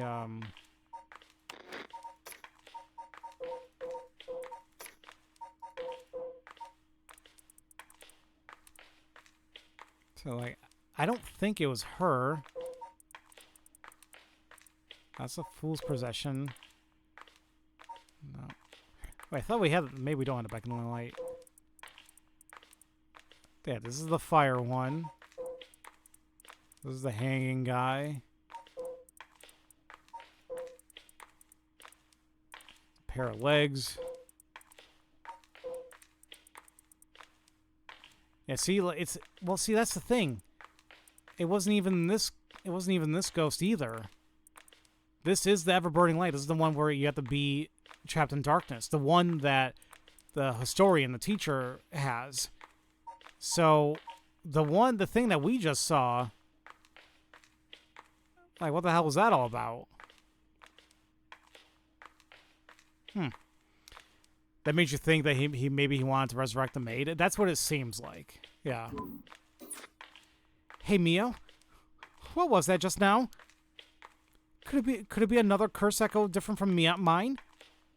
I think so, yes. We may have been discovered by another curse bearer. Oh. What's wrong? Shh. Someone's there. In that classroom. What?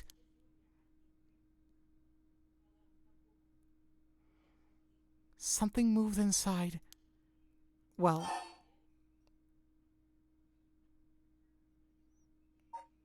I don't think we should ignore it, per se. It might be the curse bearer who used that curse echo just now. If we can see who it is, it might help us decide what to do later. That's true. Okay, be careful.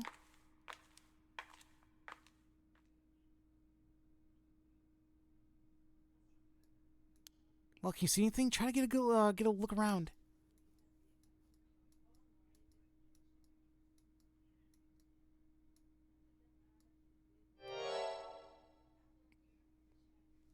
Now, that's Jonichi, right? And isn't that one of the delinquents that Hajime was meeting up with? Ah, huh? Is that our homeroom teacher, Mr. Jonichi? And the person with him is Hitomi from Class A? What? Oh my, what is going on here? Huh? That bastard? He's at it again? I have to kill him. Well... Hey! Die, Mr. Jonichi. What does that sound? No, Yuko. Stop. You'll kill Hitomi too. I have to do something. Huh? Why'd I do that? Because I told myself I'm going to use the curse whenever I can. So... I mean, I was on a streak before. I might as well keep going. I just, we'll see what's what. So, but now she's negated the effect because she saw them. Hey, over there. Who's there? I was seen. It didn't work. Run. Hurry. I was about to have a 2-for-1 deal, and it got ruined. Mio. Alright, so... This is interesting now with Jonichi here. So he's an English teacher, a homeroom teacher at Class 2C. He was last seen with Hitomi Okuda in a classroom late at night by Yako and Mio. Kohei was a honor student, top of his class back in his high school days, the apple of his parents' eyes. He was placed under immense pressure to attend a first-rate university. The family's plans came to naught, however, when the pressure caused Kohei to sink into a deep depression and fail his entrance exam. Even at the university he was able to enter, Kohei struggled to keep up with his classes, leaving him a vain but wounded man. He never aspired to be a teacher, but figured it was the least he could do with his talents. He considers his students to be beneath him and largely looks down on them all. Well, that's stupid. We also have one for Hitomi. She's a rebellious student in Class 2A at Komagata High School. On the rare occasion when she does show up to school, she skips all her classes and spends her time hanging out on the rooftop with her fellow troublemakers. Hitomi is regarded by the teachers as one of the worst offenders among the delinquent students attending Komagata High School. Hitomi was a fairly ordinary student when she started high school. However, trouble at home in her first year had her take a turn for the worse. She began associating with a group of delinquents from other schools and whom she'd wander around town at night to avoid returning home. Warnings from teachers about dress code and conduct violations had fallen on deaf ears, with Hitomi going on reactionary rampages around school with her friends, breaking windows and disrupting classes. Recently, some teachers have taken to using harsher measures or even corporal punishment to correct Hitomi's behavior, but this was only served to exasperate the animosity between Hitomi and the school. Hitomi is widely regarded as the leader of the troublemakers at Komagata High School, but the title does not mean much to her. That's going to work. So yeah, see, Hajime, it says here that, let's see.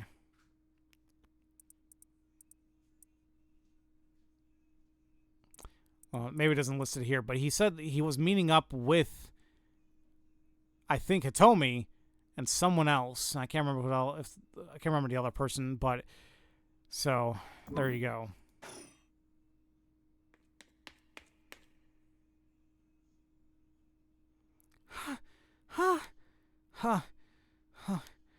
It seems like they're not coming after us. Let's hope they don't see they didn't see our faces. But Yoko, what came over you all of a sudden? Sorry. Thanks for stopping me. It's like this uncontrollable rage suddenly welled up inside me. I wonder what's going on, what's gotten into me. I can barely even remember what happened. I'm really sorry. I do think it's partly the curse's influence on you, but we certainly saw something shocking. My heart's still pounding. I'm a little surprised you know Hitomi from Class A. She tends to stand out a lot. Gotcha. Well, she certainly does dress like a delinquent, though she barely shows up to school. But could Mr.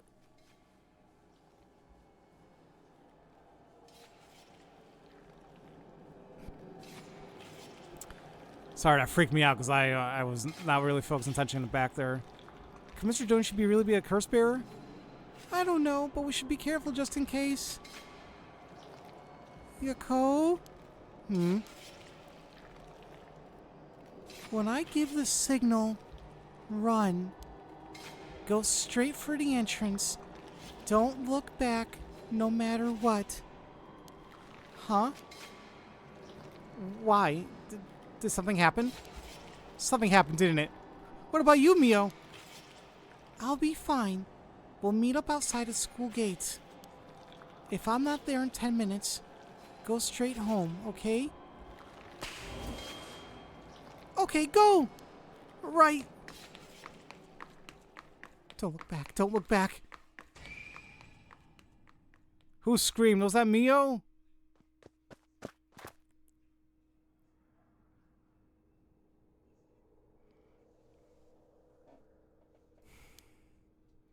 I have to get outside. Let's see. To get to the gates, I go by the gym and...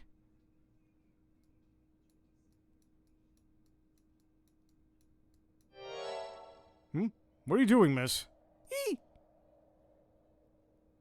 Oh, okay, that is somebody different. Yeah, that's the janitor. You shouldn't be here this late. Don't you know what time it is? Oh, Mr.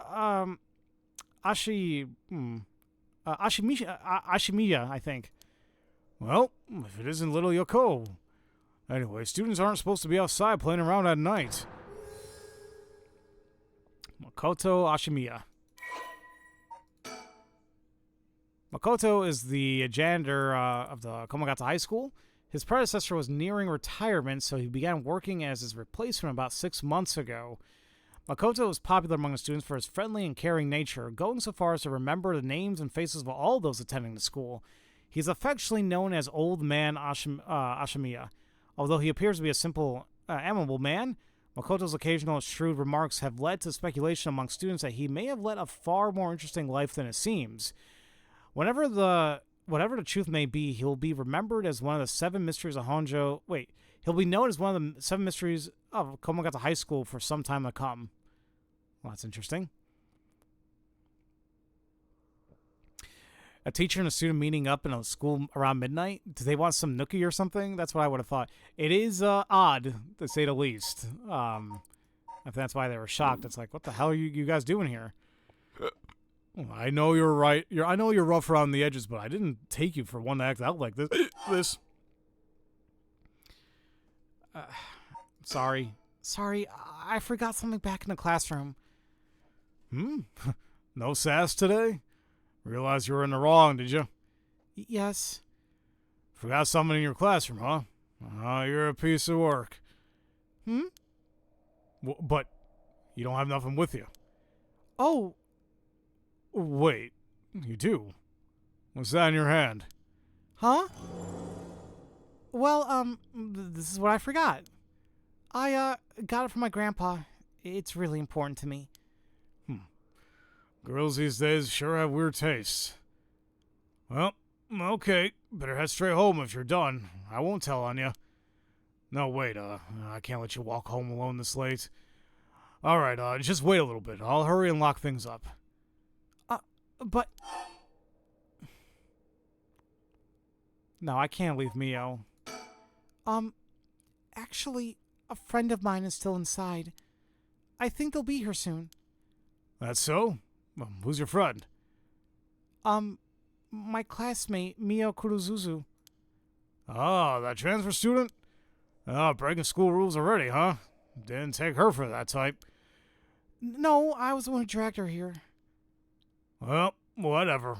I'll go take a look. It'll be safe here if you go home together. Oh, right. She's in the first floor hallways. Be careful, though. You don't know what may be there. What is that supposed to mean? First floor, huh? I'll be right back.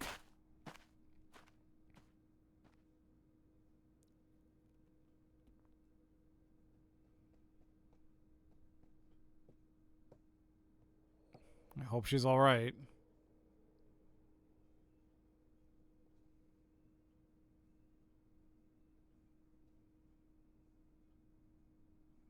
She's late. I've been waiting 20 or 30 minutes, but there's no sign of her. I'm starting to get worried.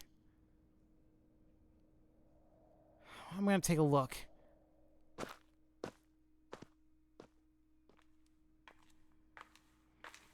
Mio? Are you there?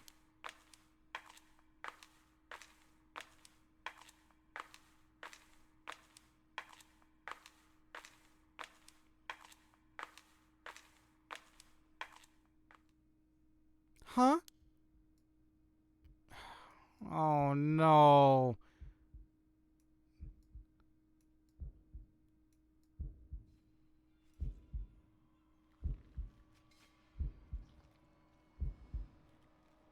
Mio, what happened? Where'd I go wrong this time? It's my fault. It's all my fault. I left her alone for Curse Bearer.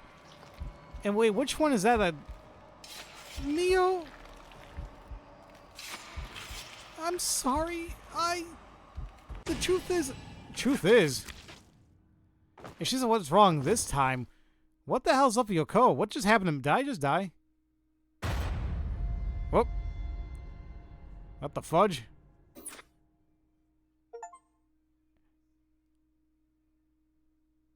One-sided Yoko. So, yeah, no, we died. So, hold on really quick. Nope. Which one was it?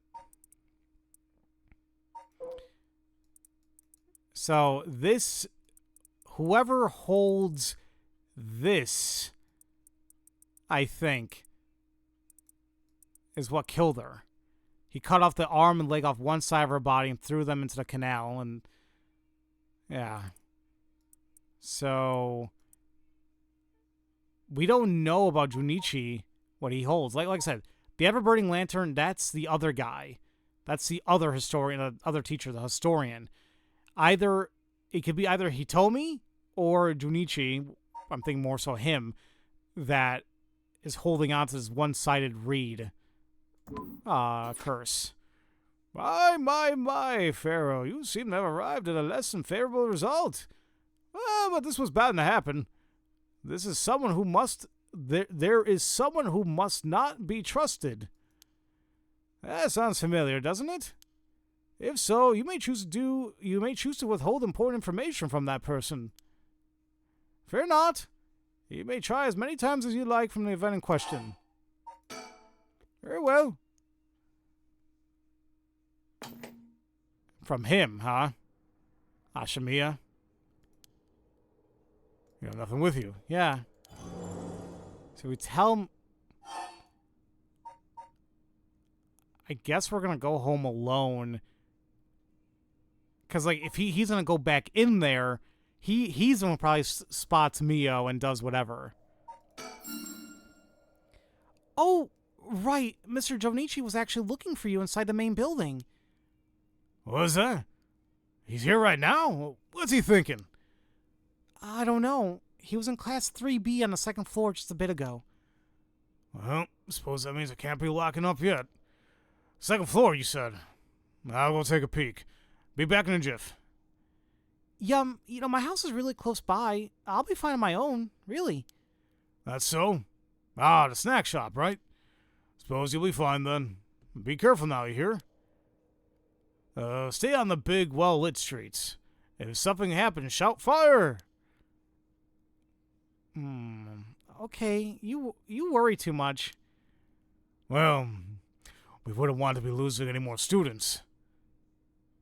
Oh, I imagine you know it better than anyone. Yes, you're right. Imagine living above a snack shop. Yeah, I'll be screwed. Well, you know, actually, it makes me think back to, you know, the store that we own, my family and I. You know, that was, you know, that was our livelihood. You know, that's what my father did all these years before he got sick. And like that's what got us through everything. You know, and then, yeah, there were times where, you know, we sold like, you know, a little bit of everything. You know, yeah, you know, it was mainly, you know, chips, candy, whatever, you know, for the younger people in the neighborhood. But we also had like essential goods that people came in there. So there were times, you know, like, you know, maybe like once, twice a week, maybe he'll fill up a bag with some chips and candy. Oh, damn. That's a memory. Mio's late. I've been waiting for 20 or 30 minutes, but there's no sign of her. Huh? There's someone coming down the road.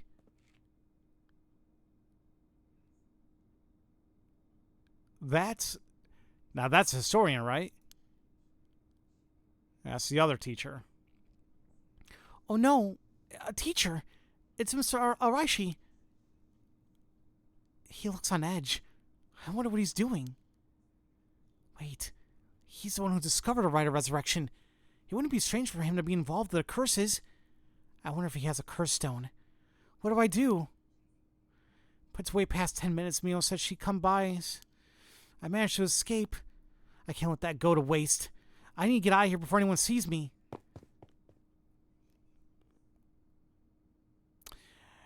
At this point, a stone has been taken yet. Well, so that's what I'm trying to figure out. I don't know, to be honest. I wish I can take a look at the chart, like, as I'm playing, but the thing is, I go in there, it's gonna be kind of like a, it's gonna reset my progress here. Oh, I'm home. Thank goodness. I don't think the walk has ever felt so long. Nobody will be able to use their curse once it's light outside.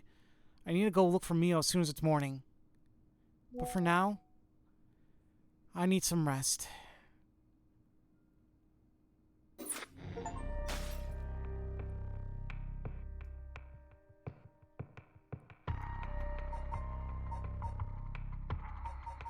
So those are 2 branches. So what, now I have enough to go back to a nice thought? Because I can't do anything here. So as a reminder, nice thought, having obtained a curse of the haunting clappers, Haru is determined to use the rite of resurrection by stealing the remaining curse stones. She instructs her private investigator Richter to find other curse bearers. I guess the conversation? So, what next?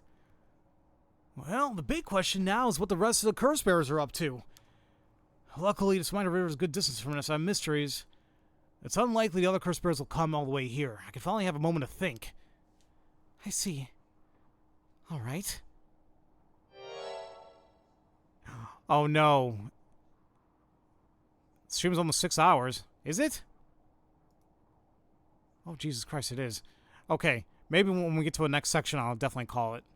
Excuse me.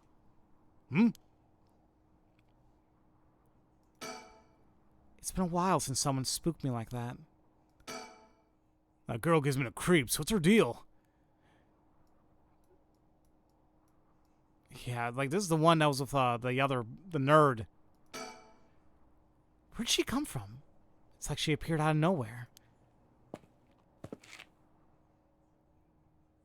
I didn't mean to startle you. I'm terribly sorry if I've gotten the wrong people, but would you happen to be curse bearers? Curse bearers? What's that then? Another cool top. You want me to see if I can kill her so you can have it? It means someone who's gathering souls for a rite of resurrection. You've heard of the rite of resurrection, haven't you? Everyone's talking about it. Oh, color me intrigued. Care to tell me more, Miss, what was her name again? Oh, silly me. I'm Ayame Tono. Ayami Tono? That's definitely new.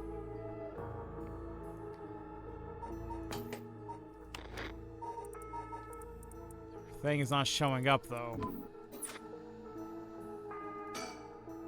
She says her name's Ayami. I guess she's around 20? She must be brave walking around alone this late. Or maybe there's more to it.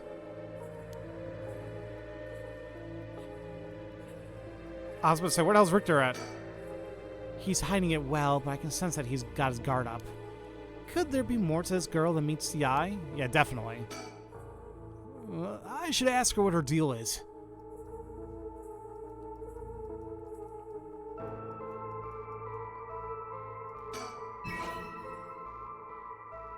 I already discovered it.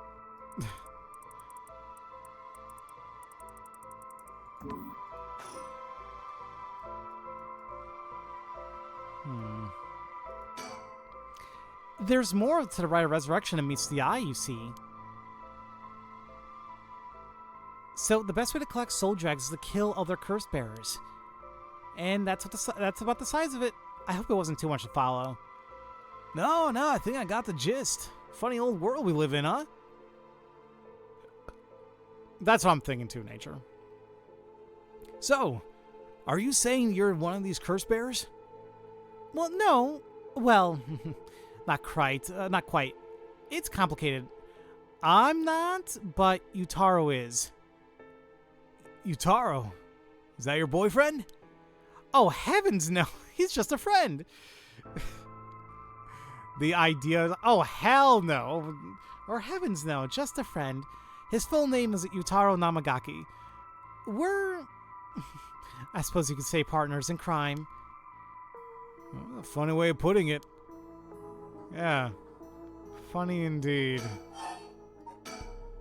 So, where is this Yutaro now? Well, about that, he's not actually a curse bearer anymore. He's more like a former curse bearer. Former? How so? I don't really know the details myself, but apparently he lost his curse stone. Typical, right? He makes such a show of being a top student, only to flunk where it counts.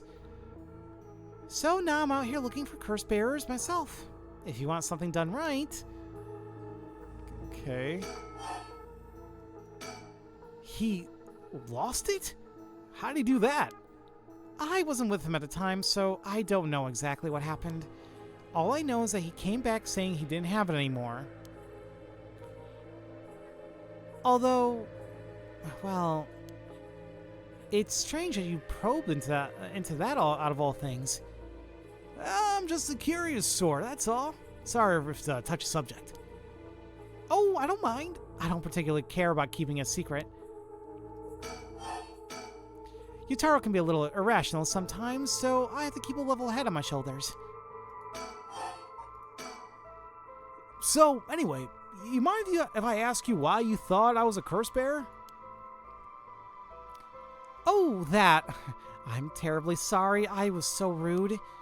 I saw the two of you out late at night, and I suppose I made assumptions. Gotcha.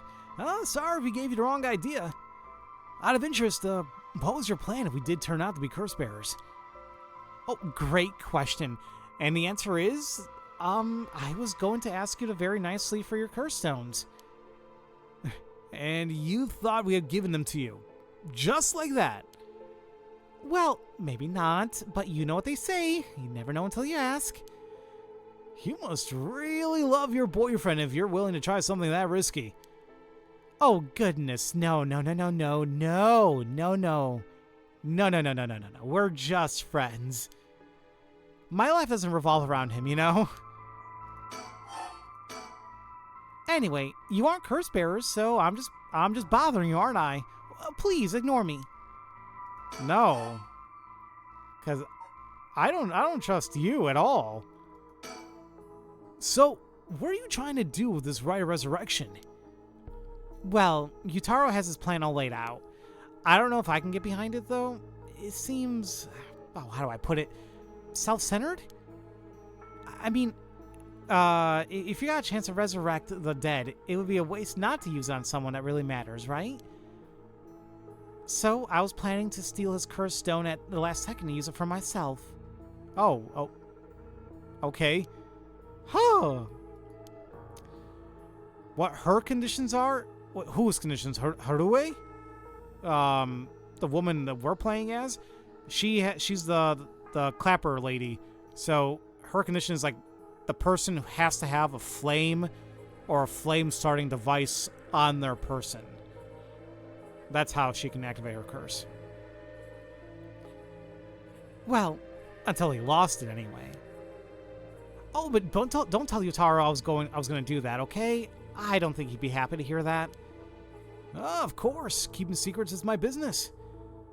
My, aren't you dashing?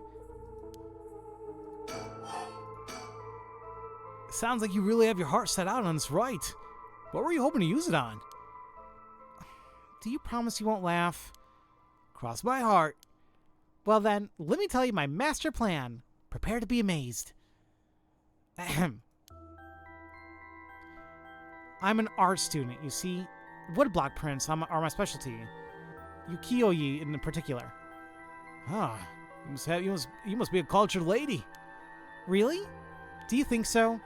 Everybody says it's a strange interest for a girl to have. You know, people often think of ukiyo-e as some inaccessible high-class art form, but that's actually totally untrue. Back in the Edo period, it was the art of the masses, amusement for the common people. So when you think about it, we feel exactly the same thrills from every brushstroke as they did back then. Isn't that fascinating? Huh. Yeah, I guess. And as far as I'm concerned, the undisputed king of ukiyo is the one and only Hokusai. Have you heard of him? Sure I have. He's famous. Did he live somewhere around here or back in the Edo period? That's right. You're just as knowledgeable as you look. His 36 views of Mount Fuji was so iconic, they're the only works of his most it's the only works of his most people know. But Hokusai was so much more than just mountains and waves. That's only the teeny tiny tip of the vertical iceberg at work. I gotta admit, I only really know him from those landscapes myself. Oh, don't worry about it. Anyone can learn. When Hokusai died at an age of 90, he left behind over 30,000 drawings. That's multiple drawings a day for 80 years. Amazing, right? So he kept on drawing right up until his old age, huh? Impressive. But even in his final years, he was never satisfied with his own work. His dying words were, "Should heaven afford me but 5 more years, I shall finally become a true artist." Even on his deathbed, he still thought about he had more to learn. He was already the greatest painter and artist of his era. Who knows what he could have done with more time? Well, that's what I want to find out. Wait, hold on. Are you saying? Well, besides, he always said he wanted to move out 100 houses, so but he only made it to 93. Isn't that just tragic? Oh, no, nuh-uh. No way this is going where I think it's going. Well, imagine the masterpieces he could create with modern techniques. I feel all dizzy just thinking about it. You've got to be shitting me. So if I understand this correctly, you want to use the Rite of Resurrection to... That's right. I want to bring Hokusai back to life. Well, that's certainly a novel idea. She's like, I don't trust a word she damn says. That's really random of her. Everybody has like somebody super close to them they want to bring back. She wants to bring back a painter from the Edo period. Okay. Imagine if she was the one with the ever-burning lantern curse bearer. I mean, at this point, I feel like this is like a show of Scooby-Doo. I'm going to freaking... I'm gonna freaking... What the hell was I gonna say? I'm gonna assume everybody is bad until we find out like exactly what's going on. So, yeah. Richter's outfit is delightfully filled with delightfully filled out with his big poofy hair. I think he'd look good. I think he'd be very off with short or straight hair. Probably, yeah. Imagine if you lived in one age and suddenly got brought back like hundreds of years later. Talk about whiplash. When I first heard about her wish, my reaction was, ugh. Yeah, this seems weird. And Ayame, there's something up about her that I don't know. She's sus too. Everybody's sus. That's what she'd use it on? What a waste.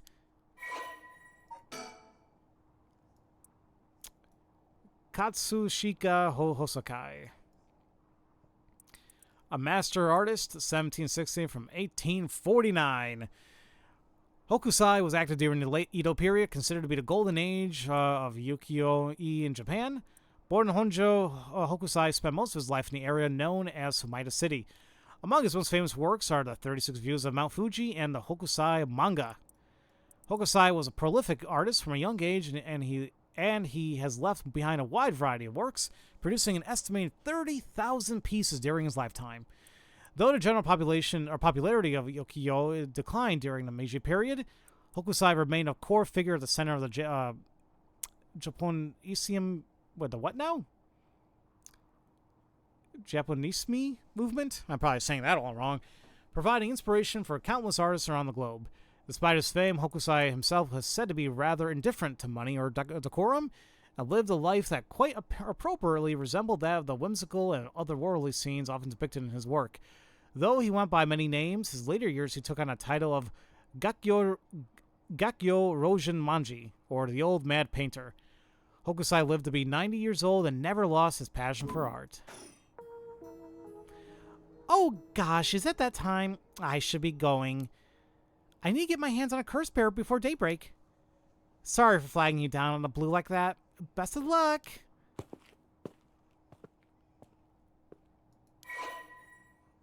Yeah, I don't trust her one bit. Ayame is a young woman working with Yotaro Namagaki. Her love of Katsushika Hokusai, his art, is so great that she wishes to resurrect him with the right of resurrection.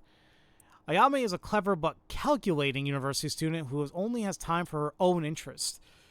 She's making the best of a recent boom in the popularity of female university students, incited by their appearance across TV commercials and radio programs.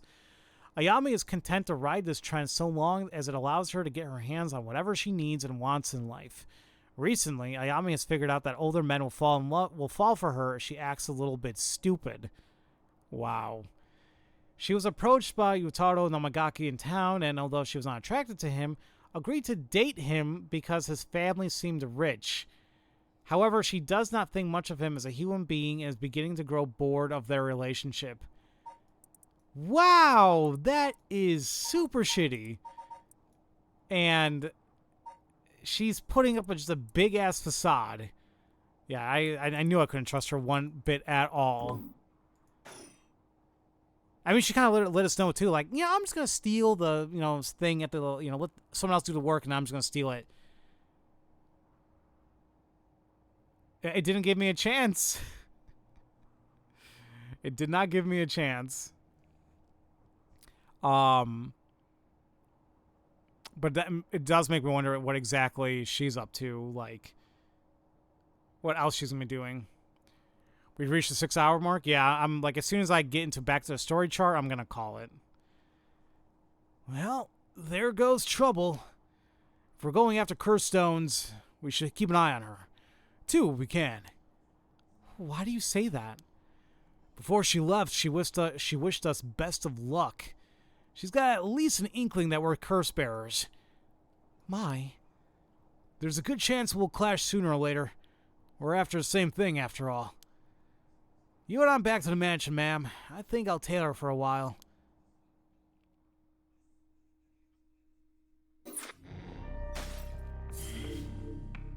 Oh, no, I don't believe her one bit either. I do not trust her at all. She's got something more sinister in her mind. I can feel in your bones. I am right there with you. Like, something just does not seem correct. And, it's good to be a little hesitant with many of these characters because it's like, your voice work definitely added to that, but she's fucking shady. I take liberties with like the text on on the screen, or even like if I'm reading copies, for auditions or anything like that. You want to understand. You want to understand exactly like what is being said. Who are you? What's the reasoning you're saying? What you're saying? There was a. I'm trying to think here. When I took that class with Joel McDonald, he mentioned like the things of acting. I'm trying to figure out the exact questions. I think I may have written down somewhere on my computer. Give me 1 second, because now I'm curious. Hey, here it is. The 5 questions actors should be asking, right? Who am I? Where am I? Who am I talking to? What do I want or need from that person? And why is that important to me? So, like, that is, like, very, very, very basic and high-level overview of actor doing anything in their role, whether it be voiceover, whether it be on camera, Broadway, theater, whatever. You always take those into consideration as you are doing what you're doing, as you're acting. And I try doing that as I, voice, whatever, because, you want to, like, convey the proper message. Like, there's a reason why voice actors are as, talented as they are. You just don't want to hire like any actor, period, if they read something and don't know what the hell to do with it. Case in point, if any of you guys have played Mortal Kombat 1, the one that came out a month and a half back, there is a character in that game that is voiced by Megan Fox. All right? Now, Megan Fox, she's a well-known actress, and she was in pretty good movies here and there. But to translate that over to voice acting, nope. Her reads came off, unfortunately, extremely lifeless, bland, and just no. It just did not work. So, and like I hate saying there's a distinction between acting or voice acting, like to me, like at the end of the day, it's acting, especially more and more voiceover, voice artists, they're doing more capture work and on-camera work for like, mocap and whatnot for games. Like they're overall actors too, like,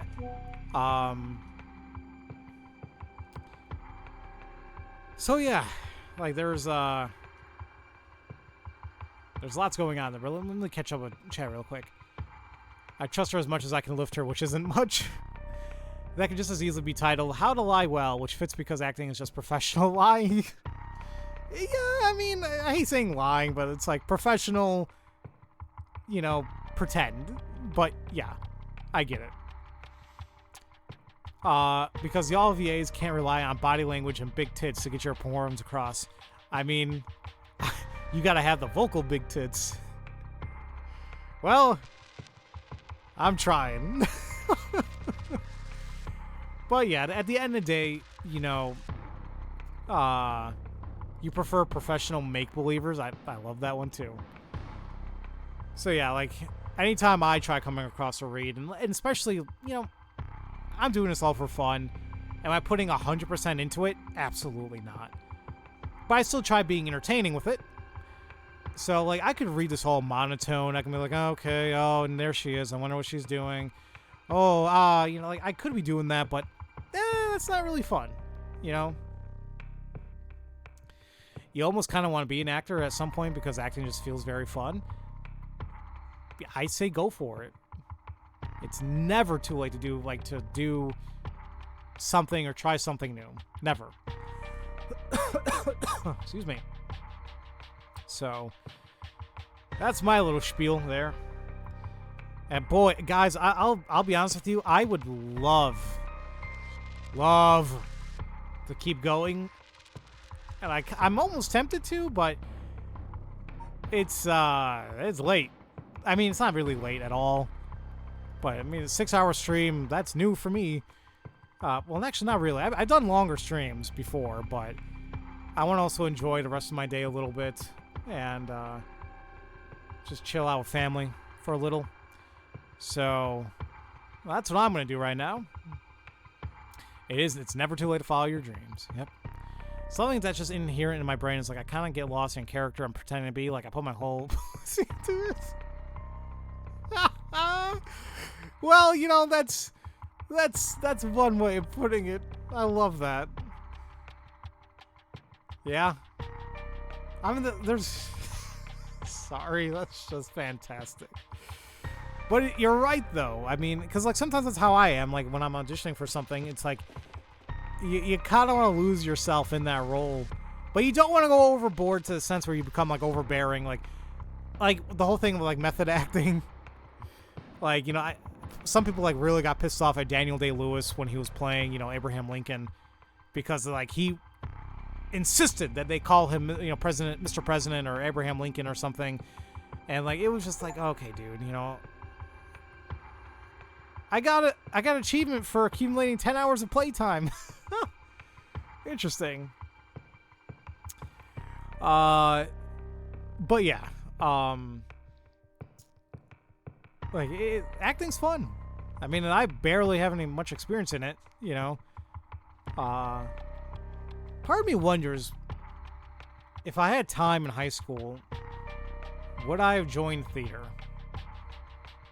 I don't know. It's why I can't play D&D. I'm finishing up now.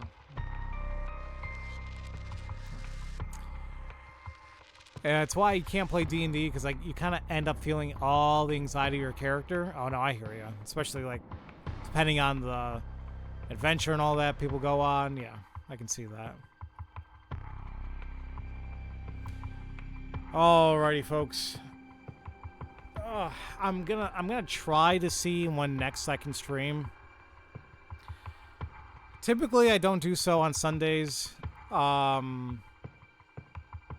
because I'm so intrigued about this, I might stream tomorrow. You know, maybe like, you know, early morning, early afternoon. Not really sure yet. If not tomorrow, then I'll go back to my schedule, how it is on the weekdays, and I'll be like around like 5 p.m. Central, you know. So, but I gotta figure it out. There is also a possibility I could just wait until next week, you know, next Friday. I know, Nature, I'm sorry. Like, I don't mean to like not include anybody or like do it at a time that somebody's not free, but you know, at the end of the day, I gotta do what I can as well, you know. But the thing is, I don't know what I'm doing for work this week yet, so I may or may not be tired after work, so I may not be able to stream during the week. Not really sure. So yeah, no, I'll let you guys know if I know anything more. I'll let you guys know on Discord, like you mentioned, Super Twin. And we just take it from there, you know? So that is that. I hope you guys are intrigued with this game as much as I am, and we'll see what else is going to happen.